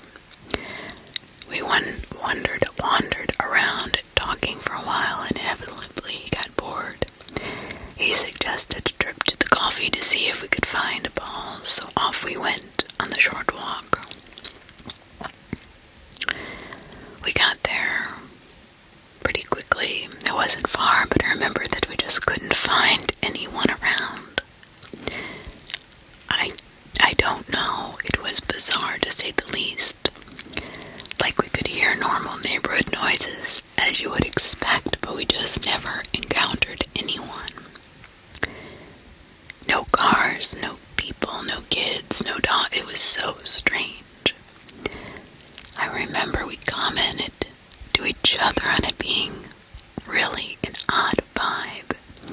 Actually surmised that maybe all of our friends had the same idea as us and they were going to be at the coffee waiting for us. Which was not unusual, given none of us had phones and we would just randomly meet in new places. Most of which we had already been past at this point. We arrived at the wall that we usually scrambled over to go to the coffee, and he hopped up before me, sat astride it to pull me up. Once we were both up, we looked at each other, perplexed. I genuinely remember to this day the confusion on his face. We looked over at the place we had been hundreds of times before, and something was different. Instead of a small wooded area that gave onto the golf course, it was a huge paved area full of rows and rows of greenhouses. An odd-looking square area that looked like they were meant for plants. Although these greenhouses were not new, matter of fact, they looked abandoned, old, and not taken care of. Most of them had plastic sheeting over the sides where the glass used to be, and they were flapping gently in the summer breeze. The squared areas had weeds and the sort growing out of them. Likewise, the paving slabs that made up the floor. We sat there for a while, just staring in disbelief. We had no clue what to make of everything. Obvious this was too good to be true in our minds, and once the initial surprise wore off, curiosity set in. We both hopped down and began to explore the place. I know it sounds banal, but the whole area was just off. Like it didn't seem normal. I couldn't explain to this day, but we were sticking close to each other, even though we were nervously laughing and kidding as we went further in. We looked in the greenhouses and they were just full of run-down equipment of some sort, overgrown with weeds and plants like they had been there 20 years. And there was no golf course. About 20 minutes of exploring, I remember we stopped and looked around in disbelief at how big this whole area was, and we hadn't changed direction. Now in the middle of all of it, neither of us could see the neighborhood or the golf course. Like it was just really gone. This is when it got really weird. As we stood there, my friend looked at me and said, "Can you hear that?" The look on his face was dead serious, and I stood listening. "What?" I asked him back. He put his finger to his lips and listened more, and then I heard it. Like a really low hum, a type AI voltage of electricity makes. I don't know, something between a hum and a buzz. As we stood there, it got louder and louder, as if it was getting closer, but not from any particular direction. I can't really explain it. We just panicked, and instead of brisk walking, we full out were sprinting. Through these weird constructions, we start hearing something behind us. I can't explain it. Almost a mechanical noise, like a non-human or animal, nothing I recognize. The plastic sheeting and the way the place was laid out made it impossible to see anything more than 10 to 15 meters in front of us. So we never saw what it was, but it was there right behind us. We ran hard for 3 to 4 minutes in pure adrenaline. I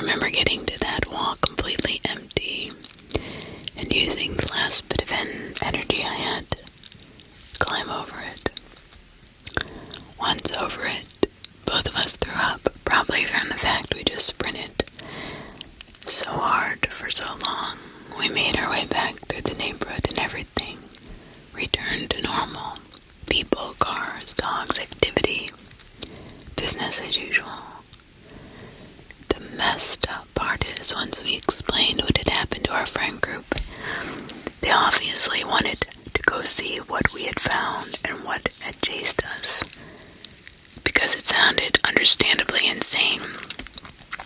So the next day, 10 to 12 of us went back down to see the place, and it wasn't there. I swear we went up and down that wall for an hour looking for it. It was gone, wasn't there. There was no way it was in some other place. We had used that wall for years, and only one part of the wall you could even get up on. The sheer size of that area, even if we were off by 10 to 200 meters, we would have seen it. But there was nothing, literally nothing. My friend and I occasionally speak about it, like, hey, remember that day? But never really more than that. Then I guess life happened and we went our ways, so maybe he'll read this and recognize the story. Either way, only 2 of us knew about it until now. Something was up. Something was wrong. Something had shifted, and you were in an alternate or parallel universe. If you have not seen Dark Matter, the TV show, it's a series. It is wild and very, very interesting. Like, we are parallel, living different lives. And whatever choice we make, whatever door we want to open in our mind, we will be there. And it's all going on at the same time. It's so neat. I really love that show. So if you're interested in that kind of alternative universe kind of stuff, you've got to watch Dark Matter. And if you have, comment down at the bottom. I'm curious what do you think about it. I think it's very well written. And yeah, I'm waiting for the next season. Not too many things get my attention. Okay, we are heading on to our last category. We have done the ghosts, we have done the scary stories, and we have done the true scary stories, which were very intense. But I'm going to turn this down just a hair, and now we're going to move into the creepypastas. We still have another good hour at least. I guess it depends how fast I read. Alright. Creepypasta section of this video. It gets very dark very early this time of year this far north. By 4 p.m. the sun has already set and dusk is upon us. Definitely not the ideal conditions for a girl who looks as young as I do to be walking home alone. The route that I'd chosen from junior high school to the house was particularly off the beaten path. It took me through several tranquil and deserted areas of town. No parent with even a shred of love in their heart for their child would allow them to make this walk at any time of the year, let alone in the depths of winter. It was just after I'd passed the cemetery and was about to turn onto the path through the woods that I became aware of his presence. At this point, he was what you would consider a safe distance behind me. I didn't want to turn around and look at him directly. That's just way too inviting. Still, I could tell from the heavy footfall of his steps and the excited nature of his breathing that he was 30 or 40 feet away. There were no other people around, and the road was a dead end with no houses on it, meaning that a chances of someone driving by were minimal. I was actually acutely aware that it was just him and me. Despite many thoughts running through my mind at the moment, one above all was controlling me. If this situation is going to go down the way I think it will, I need to make a movie. A move right now. Should I make a movie? I started to quicken my pace, and not so much that it would be immediately apparent, but enough that I would significantly increase the distance between him and me. Unless, that is, he really was following me and altered his speed to keep up. Sure enough, within a couple of seconds I sensed him breaking into a slow jog in order to catch up and close the distance between us. Oh, Carmilla, time to make a choice. Do I run or do I turn and confront this man? I was right at the head of the woodland park at this point, so I decided to turn around. Hello, sir. Can I help you with something? Are you lost? I detected the slightest hint of surprise that I'd acted in such a fashion. Still, he quickly regained his composure and continued his slow approach. Well, hey there, little girl. I was just out here looking for my dog. I think he went into these woods. Do you want to help me find him? He was smiling at me now, but not a nice smile. It was a smile that said, I'm a predator. But what's your dog's name? I asked. What is your dog's name? What is it? If I'm going to help you find him, I need to shout his name. Well, yeah, his name is Fred. He was surprised by my question and my assertiveness, and he had hesitated because he needed to make up a name. That was my thought. Well, sir, I'm scared of dogs. I think I'm just gonna go home. Sorry I can't help you. Can I at least walk you home? I thought you were looking for your dog. Which way are you headed? It's dark out here and not safe for little girls like you. But you're looking for your dog. He kept edging ever closer to me now, and had a big, creepy smile plastered across his face. I live just on the other side of these woods. Trust me, I can make it just fine.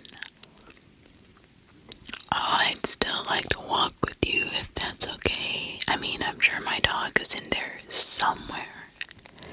His icy blue eyes were laser focused on me. His eyes and stare felt like he was trying to hypnotically control me with his gaze. So if you really think Fido is in there, I guess you should look for him. Fido is a crazy old mutt, he said. I'm sure I will find him in there. There's no dog. I knew that. This man isn't up to no good. He means me harm. Time to take action. I turned and started running into the woods. While I had a couple of seconds head start on him, the fact is that a body of a 13-year-old girl can't run as fast as a fully grown man.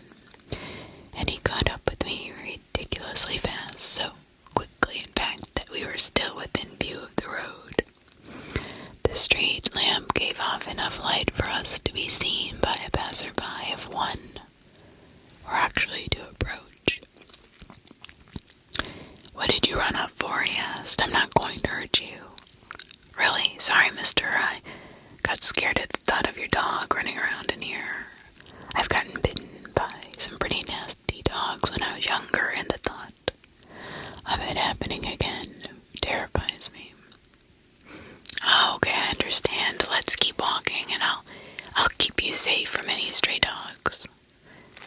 Hey, are you hungry? I have some food I could share with you. Let's find a nice place to sit down and eat. What do you got? What do you have? I was kinda hungry as it happened.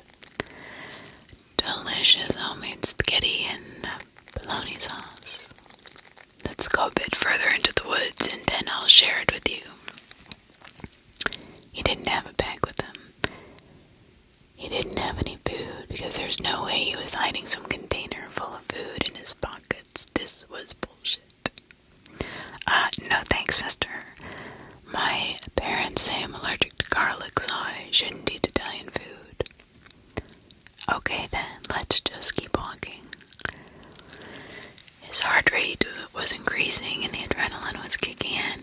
I could smell the excitement oozing from his pores. Kinda like a dog when the pheromones pour off of them and they stink. Here, let me hold your hand. You'll be safer that way. He didn't wait for me to respond, grabbing my hand in his clammy grip. He was a strong man. It was very apparent.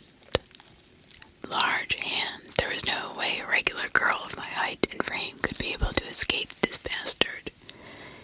He walked on and we're soon far away from any street light and any resemblance of safety. Soon things were going to take a turn, very much for the worst. He clearly sensed this too, letting go of my hand and standing in front of me to block my path. The disingenuous smile was gone. Okay, little lady, fun time is over. Over you anyway. My fun is just about to begin. He withdrew a set of handcuffs from his pocket and dangled them in front of my face. I seriously doubt that, Johnny.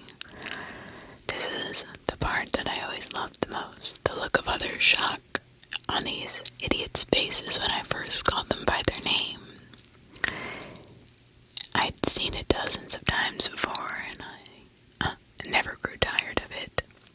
For the next part, I'll be rocked back for a few seconds before trying to reassert his authority. Wait, what? How did you know? I didn't let him finish his question. Your name's Johnny Mutton, pedophile, rapist, child killer. We've been tracking you for a while. Damn, he looked stupid, still dangling those cuffs in front of him. And guess what? We found you. Just watching the cogs of a regular human's brain slowly turn was not my favorite part of this whole game, though. Come on, work it out already. Then you can pretend it doesn't matter. That you're the boss here and we can get down to business. Well, I don't give a crap what you think, you know. Oh, good. The bravado had returned.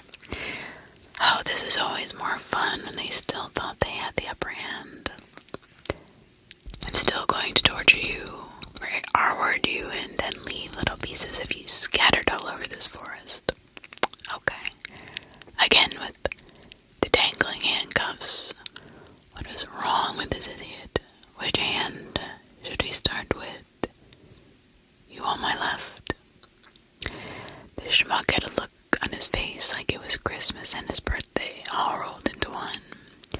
He advanced and roughly placed the handcuff around my left wrist.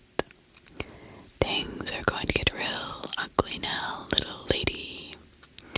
He was smirking, a pathetic, disgusting smirk. He genuinely believed he was still in control. Well, at least we can agree on something. Okay, jackass, let's get this over with. I was going to make this quick. This piece of crap wasn't even worth toying with. I grabbed the other end of the cuffs and clasped it around his wrist. There was no way he was going to escape me now. What are you doing, kid? You think that's... I jumped up and sank my fangs deep into his neck. I'd feast on him later, but for now, ripping out half of his jugular would lead to a suitably painful death.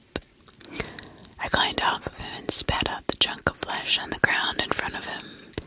In his shocked state, he actually bent down and tried to pick it up, as though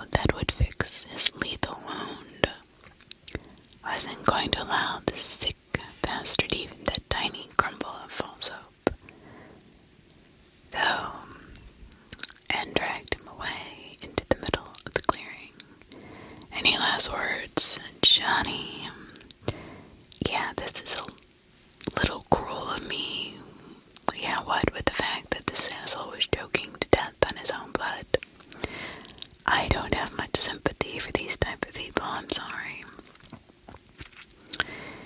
But Johnny let out a pathetic gurgling noise, looking up at me, pleading. I'm sorry I didn't catch that. He was as white as a sheet now, and not long for this world time to monologue. You guys just don't put in the effort anymore. I mean, for Christ's sake, I only got into town last night. I was obviously indisposed during the daylight hours, meaning I know you had zero time to prep this. Damn, I remember the old days when sick people like you would at least put in the effort, you know. A couple of weeks of following your victim, regular drive-bys, watching the home through binoculars, learning the names of friends, but you just spotted me and decided there and then to act on your impulses. Pathetic. It didn't even occur to you how dumb it would be for a girl to be walking through the woods on her own. It took me less than 2 minutes to lure you in here. His breathing was extremely labored now. He had moments left. Okay, fair enough. Everybody expects one of our kind to look the way I do. But hey, like I said, you should have put in the legwork. Goodbye, Johnny. And with that, I decided to feast. It always tastes better when they're still alive, even if only just. That was very good. She had me going at the beginning. This is written by Darius McCorkindale. Darius McCorkindale. That starless place. 2 days ago, I was out for a walk around my neighborhood. It was the ideal kind of summer day. Bright sun overhead, wispy white clouds streaking across the sky, and a gentle breeze to keep my body from overheating. I even took the time to lean down and touch the grass. As I passed a lawn that was about 5 centuries late for mowing, only to swiftly yank my hand back as a stray cat leapt out with a hiss. I stumbled off the sidewalk in surprise, landing on my butt in the middle of the road. A pavement scorching my exposed calves. I scrambled to get my skin off the asphalt. Its noxious, heated smell burrowing into my nostrils. What was that? While I was standing up, I checked the ground just to make sure that nothing had fallen out of my shorts. Overheated phone, wallet with $5 to buy a soda, house keys with 20 million obnoxious little danglers, and saw that my little circle of shadow hid nothing from me. But my attention was quickly captivated by that voice. And as my gaze drifted across the road, I noticed something strange. It was a shadow. Conical in shape, lengthy and faint compared to mine, at my feet. Following the shade to its origin, I found a girl, no more than a year or two younger than myself, probably standing in the middle of the street holding a flashlight. She had long, dark hair that had messy strands poking out in all directions, wide, erratic green eyes. Her left arm was pulled in tight, clutching the collar of her shirt with terrible fear, and in her right, a flashlight violently shook from her trembling. flashlight turned off, being pointed frantically all around in front of her in the middle of broad daylight. "Miss," I called out, concern starting its climb within my voice. "Ah," the girl screamed with an intensity that curdled my blood. The flashlight was aimed shakily in my direction, and I found myself taking a step back, as though she were able to attack me with it. But watching her gaze, we never made eye contact, not once. It was as though she couldn't even see me, despite standing only 6 feet from her. Who's there? Her feet shuffled across the pavement, taking step after dotted step, as though she were afraid that taking anything bigger would make the road collapse out beneath her. The thought that she was blind was first in line, but a stronger, more suspicious idea took over. No one in their right mind and sober would be standing in the middle of the street at noon waving a flashlight around like a lunatic. Current working theory becomes she's either crazy or on drugs. Regardless, I couldn't just stand around and let this random woman get hit by a car. I cleared my throat, put her head on a swivel again, and attempted to initiate conversation again. "Ma'am, are you alright? Do you need any help? Who are you? Show yourself." Now the flashlight stayed in my general direction, but even then, she was still looking downward more than forwards. I was puzzled. I tried to follow her eyes, but all I saw was the extended cone shadow now curving outwards towards me.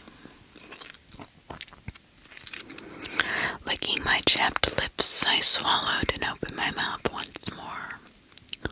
"What's with the flashlight? You feeling okay?" The girl's eyes finally seemed to meet mine, but only for a fleeting second. Still, that was long enough to tell. She was terrified, as though her life were in danger. Well, technically it was, as long as she continued to stand there in the street. She pulled the flashlight arm in closer, and the shadow on the ground moved with it. "Oh, what do you mean?"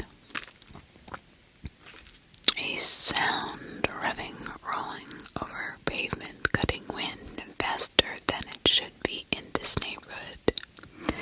She heard it too, her breath quickening, and the girl started to run, flailing as she passed me by and crossed on a diagonal to the other side of the road, where a muscle car beyond any price range I could imagine flew over the hill and sped towards her.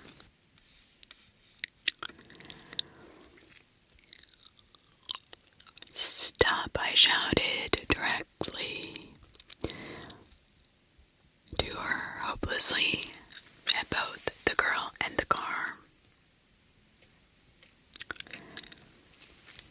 She did look behind, turning on her heels quickly, and started losing her balance. The car did not slow. I pushed her off the road with all my might and reached out, my fingers hastily wrapped around her forearm, which I could feel the texture of goosebumps along the entirety of, and yanked hard. The car rushed past us both, but in that very instant of it all, I felt as though everything had gone into slow motion. We were close enough to get hit that my skin absorbed the heat, and that car was letting off. Feel the rearview mirror ever so gently graze my arm hairs. Make contact with the sunglass duel at the wheel, watching us with shock as we melted into the fleshy blurs before it barreled down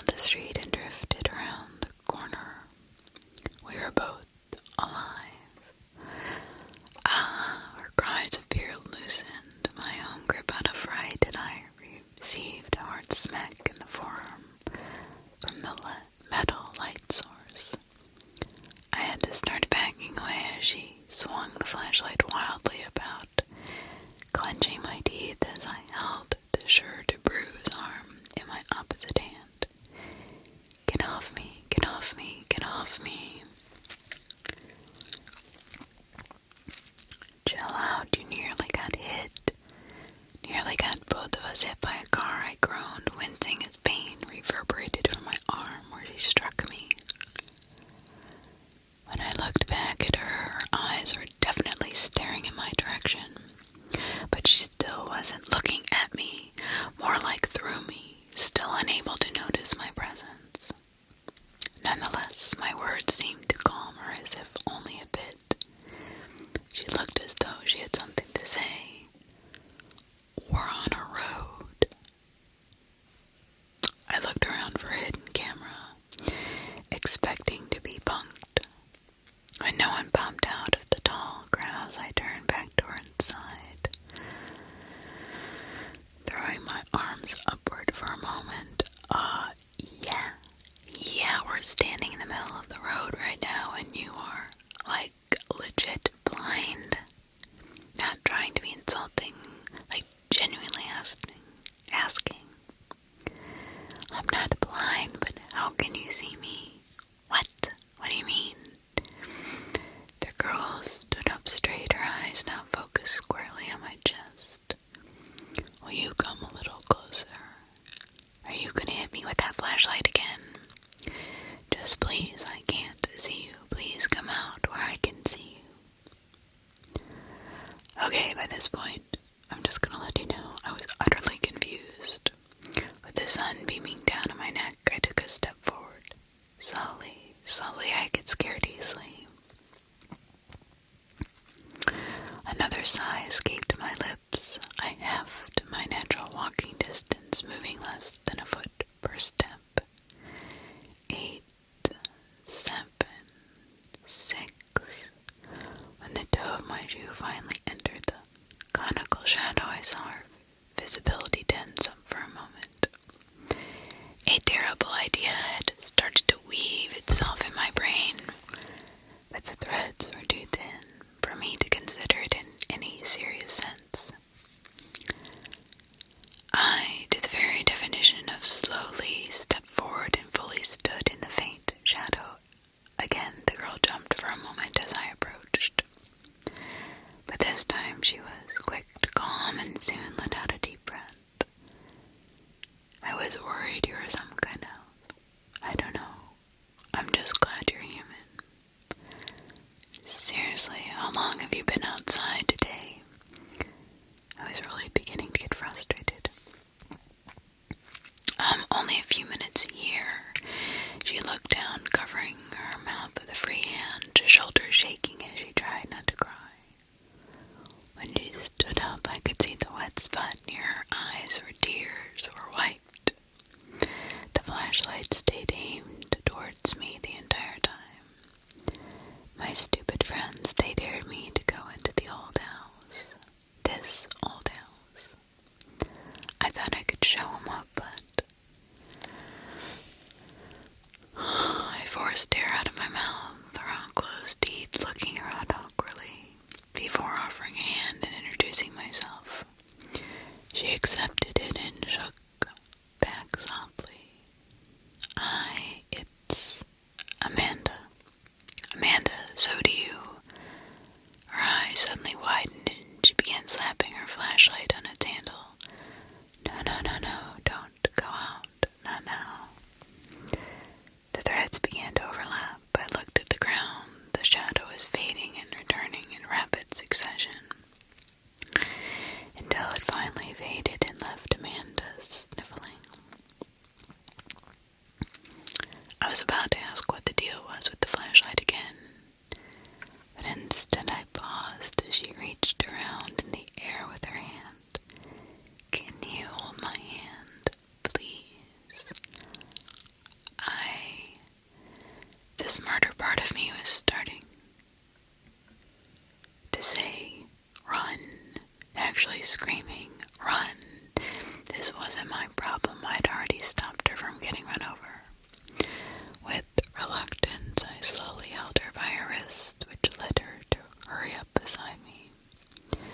She was gazing around with great anxiousness, and the new idea of her being a kidnapped victim started to surface. Listen, rundown house around here, like really close by. I scrunched my face and turned around to point. The house whose lawn I'd been letting my fingers run through just before all the strangeness. Yeah, there's one literally right there. Amanda's eyes lit up. Please, can you lead me to it? Don't let go. Just take me to that house. I can't see it from here. So she was just blind still. Don't you have someone you want me to call? Maybe a caretaker? I don't know, a doctor or something. Amanda's eyes nearly found mine. She only reached my nose, but she gave me a very confused look. I don't know how you're doing it, but I literally can't see my own hand in front of my face. It's way too dark. She demonstrated as such, waving the 5 digits between us. Too dark. Not wanting to argue anymore and deciding that this condemned building was at least better than the middle of the street, so I obliged. Placing my other hand on her shoulder, I slowly led Amanda to the sidewalk.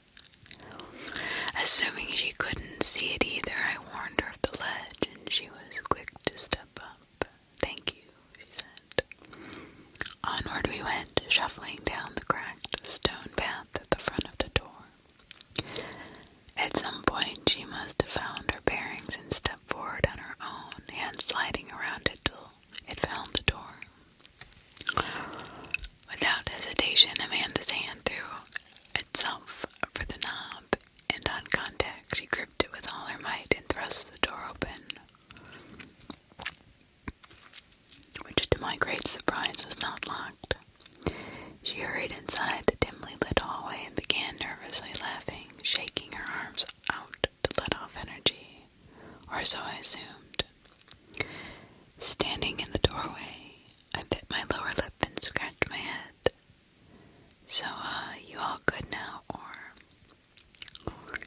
Amanda turned towards me, finally meeting me eye to eye, to tearful eye, and sniffed before gingerly coming back. Sniff, actually, thank you for literally everything, but could I trouble you for one more thing? What's that? Will you come with me to see my friends? Just as proof, there's another side. They're literally waiting outside just on the other side of the house. 2 seconds, that's all I'm asking for. If her friends are really there, then they needed to be told that she needs a checkup.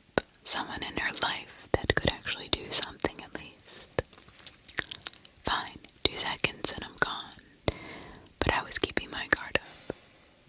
Amanda laughed, cried again, nodding and pressing her palms together and lowering her head. I owe you everything, come on. The door is right here. She pointed towards the end of the hall where there seemed to be a door to the back patio.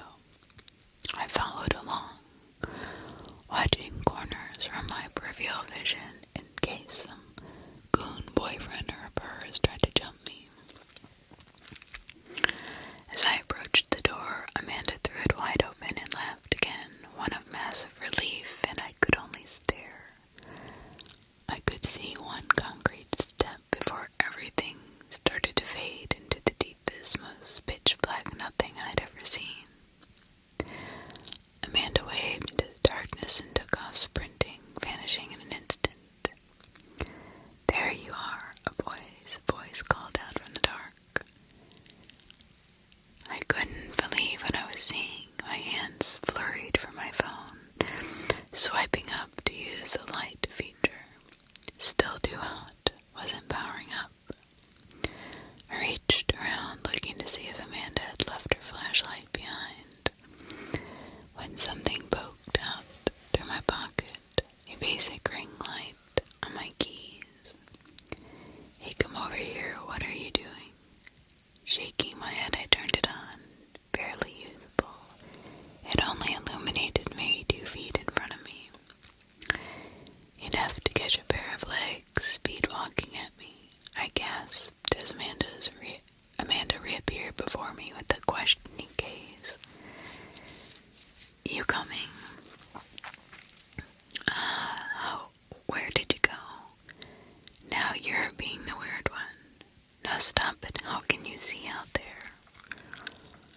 Amanda looked more puzzled and slowly started walking back into the dark. Oh, with my eyes. It's the middle of the day. Leaning my head outside, I glanced around. There was nothing that said midday to me. I could make out a few feet of the house's walls in either direction and a path that led out to what looked like an edge of a sidewalk. But without leaving the doorway, I couldn't see further. Amanda crossed her arms, seemingly annoyed. Hey, come meet them. We gotta prove it to them or they won't believe us. But I seriously can't. A boy appeared beside her.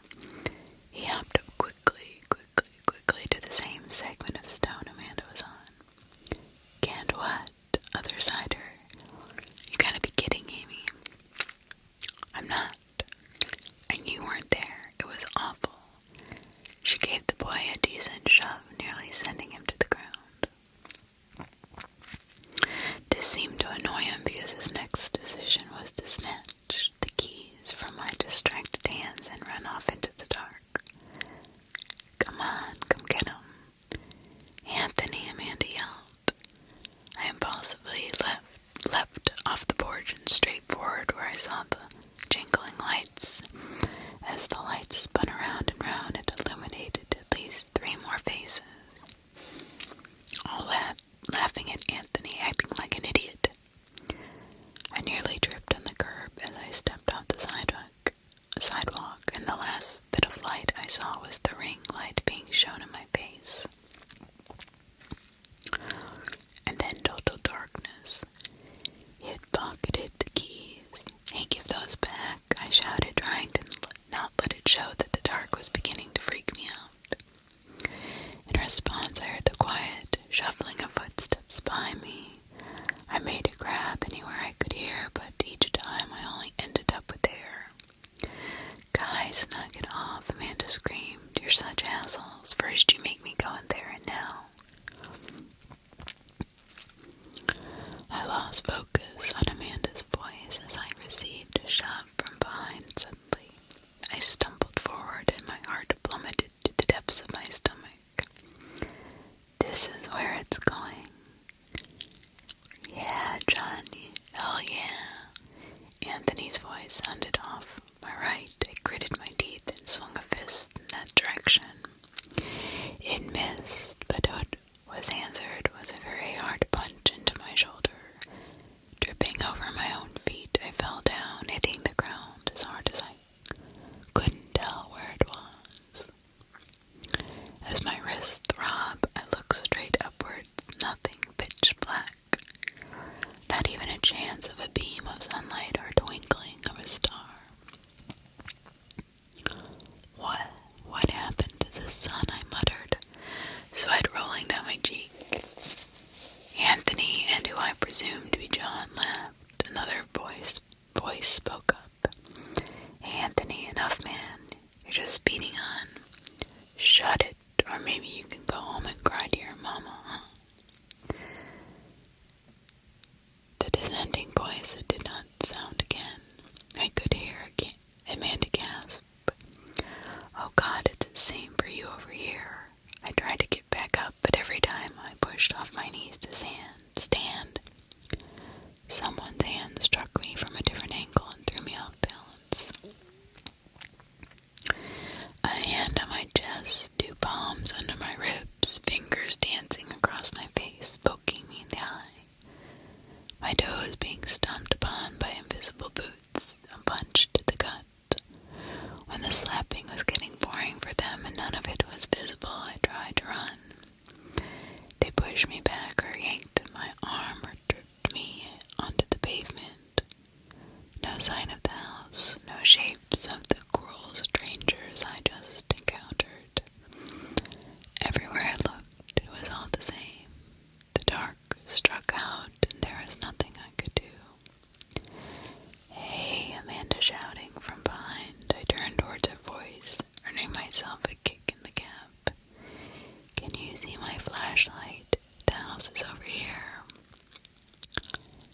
"It's nothing," I told her as much. "Damn it, I'm coming." Footsteps slapped against the pavement. I heard a female grunt, flesh hitting flesh, and Anthony crying out as he fell to the ground. "Ow, Amy, what the hell?" Keys jingled, hitting the road right in front of me. I just slapped my hand forward to where I heard the sound and patted around while I could hear Amanda tussling with Anthony.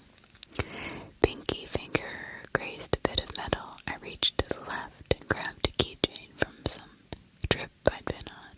Good enough.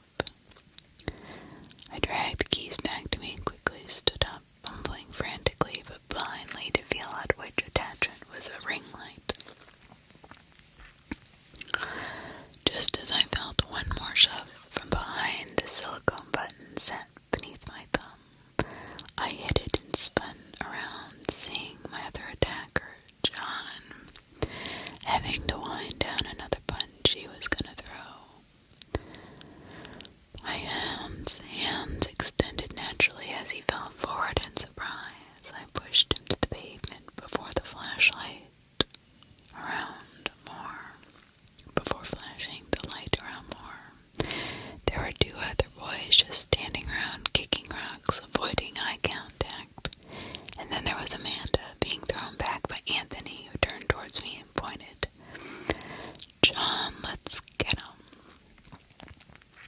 I don't know where I went after that. I just ran. Amanda was calling my name, and I could hear Anthony shouting at her to get off of him. But John was still hot on my heels, and my toes blasted into a curb I could not see. I fell forward on the sidewalk, only for him to catch my ankle. I kicked back without looking and felt the heel of my shoe push on something soft. John howling in pain, I painfully picked myself up and kept moving. Anthony's voice rang out. "Come on, we're just messing with you. Don't be such a bitch about it." A hard shoulder bumped into the side of a house, a shin into a lawn ornament. I only learned what I was hurting myself on after hitting them and giving them a quick spotlight with the ring light. Just as I spotted the perfect hiding spot, the ring light began to flicker. Their voices grew closer. I dropped to the ground and crawled straight forward. My ring light grew dim, then burned out. It was only a cheap little thing after all. I hurried through the grass, the left side of my face being scraped by the branches of a bush I thought I had avoided. The voices were still approaching. My hand hit the old wood wall of an open shed, and feeling around, I found the open hole that was the entrance before scrambling inside and holding my breath. 2 steps of footsteps, followed by John and Anthony's bickering. I dared not let out a puff of air. I didn't even want my eyes to blink, regardless of being blind in this dark, out of fear that they'd hear the smacking of my eyelids. Eventually, luckily, they left. I didn't dare come out, not for at least half an hour, or so it felt like. When I finally built up the courage to act, I slowly reached for my last chance of light. I powered on the phone, only for it to die right away. Despite it being external night, it was still hot as hell here, but that phone was my only lifeline. Powering it on and off repeatedly, I was able to make out a vague path before me and slowly made my way back to the road before it stopped turning on at all. It was much too open to walk. If I tried, I was liable to walk in circles with nothing to touch and guide myself there. And at any moment, if this was the same Amanda as Amanda had to deal with, there was a chance a car I would never see coming could roll up and hit me. I had to crawl with haste. My hands and knees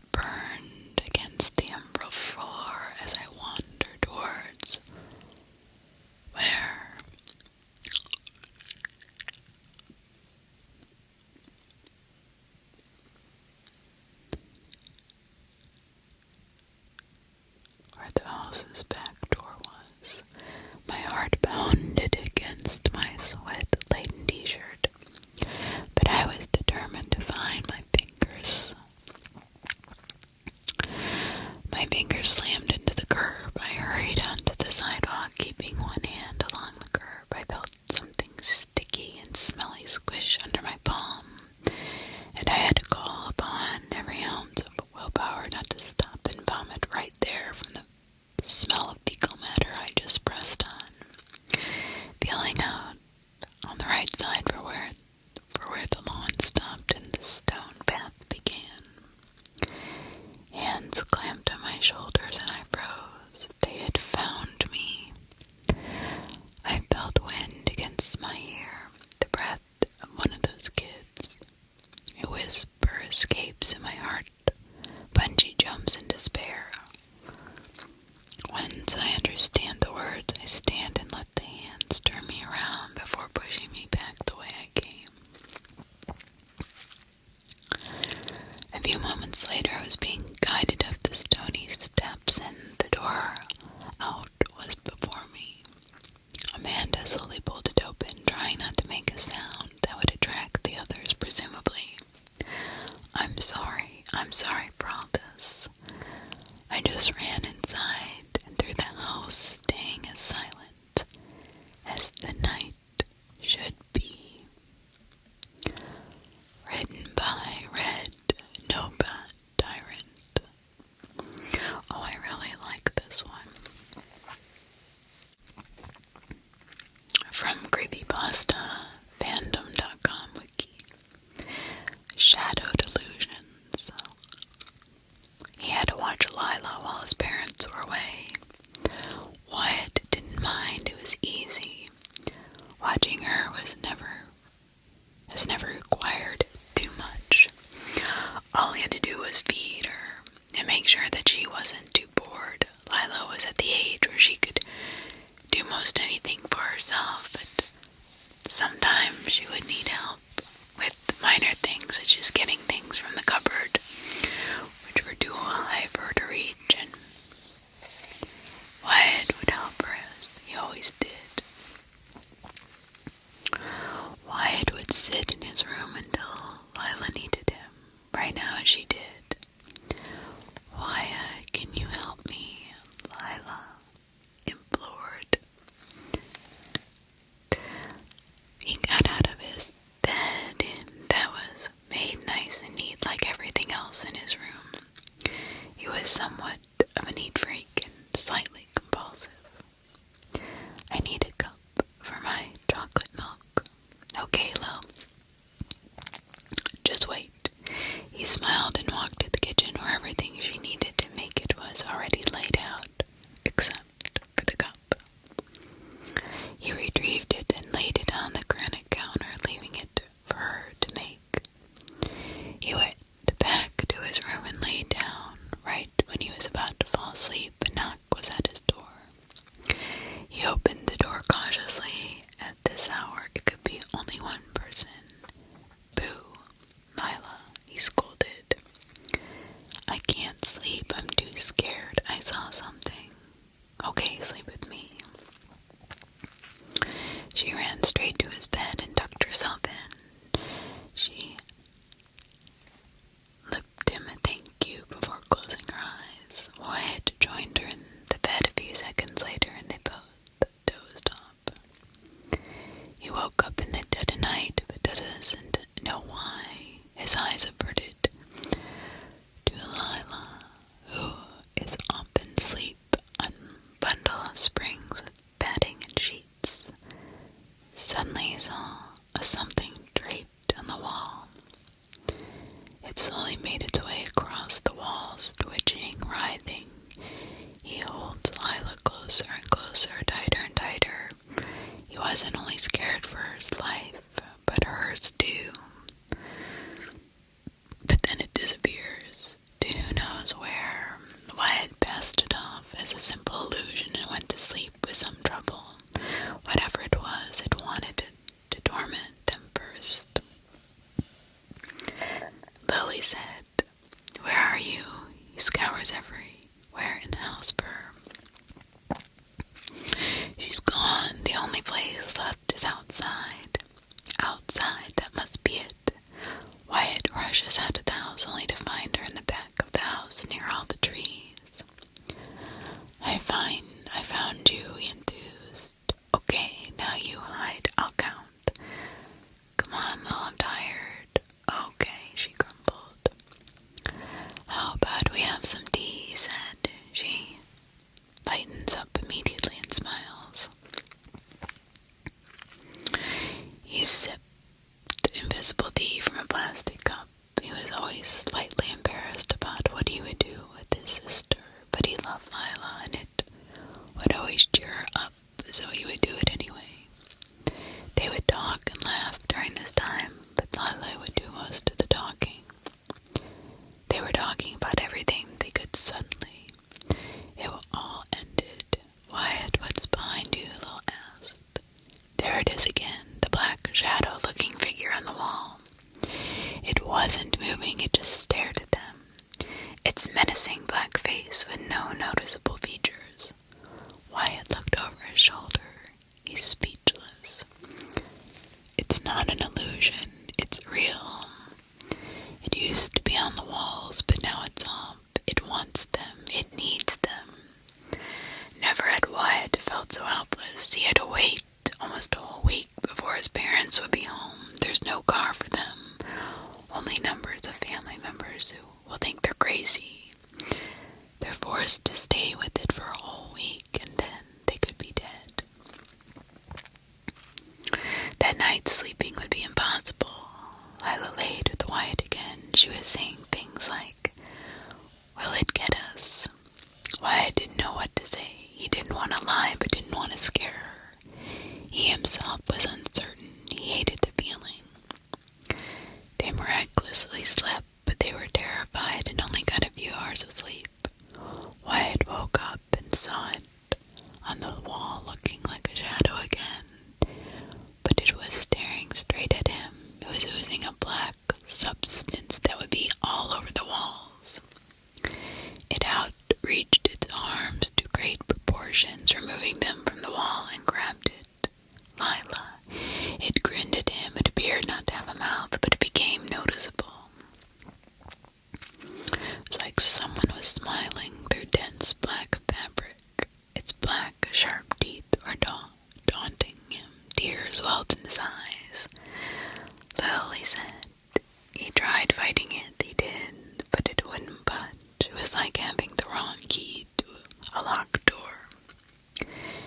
It receded back to its home. She was gone. He flailed all around. He shouted in pain. I need to get her back, he thought. He didn't see it for a few days. He began to lose hope.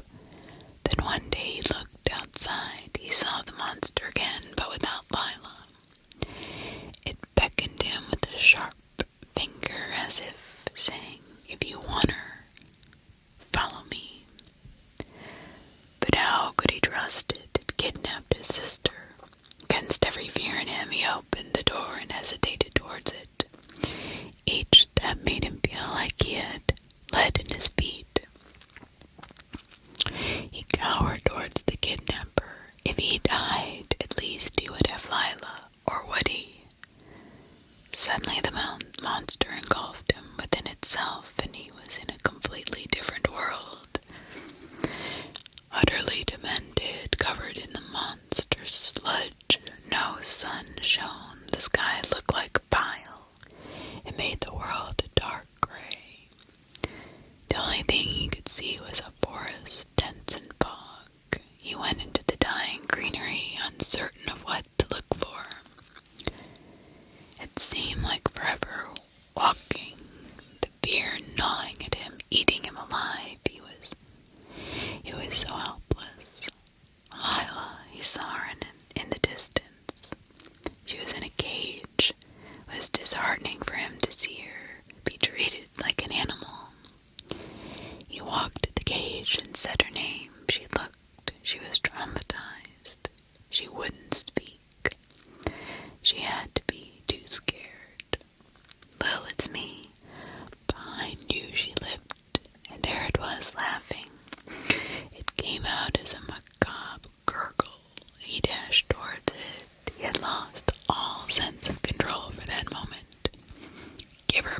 shouted.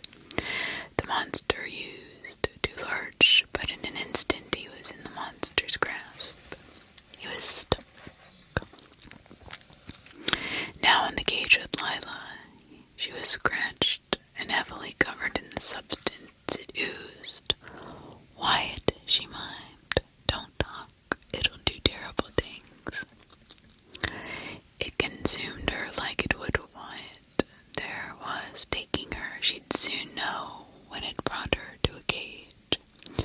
She'd start screaming. It snatched her, but it was so much more painful than a regular scratch.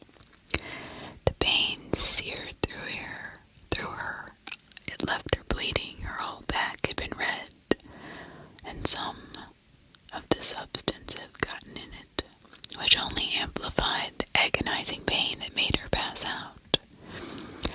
Who knows what would happen if she spoke again? Wyatt banged on the cage with his feet in an attempt to break it. Each strike made him sweat, and he felt a lingering headache. He came so close. The bar started wiggling, and with each kick it became more apparent. Lila bit her lip. She hoped for freedom, but that shattered when the monster came back and gave Wyatt the punishment his sister received. Lila didn't scream, but she didn't keep her eyes off the sight, watching him suffer with the same menacing, agonizing pain that would make him pass out to do in one slow but terribly hard scratch.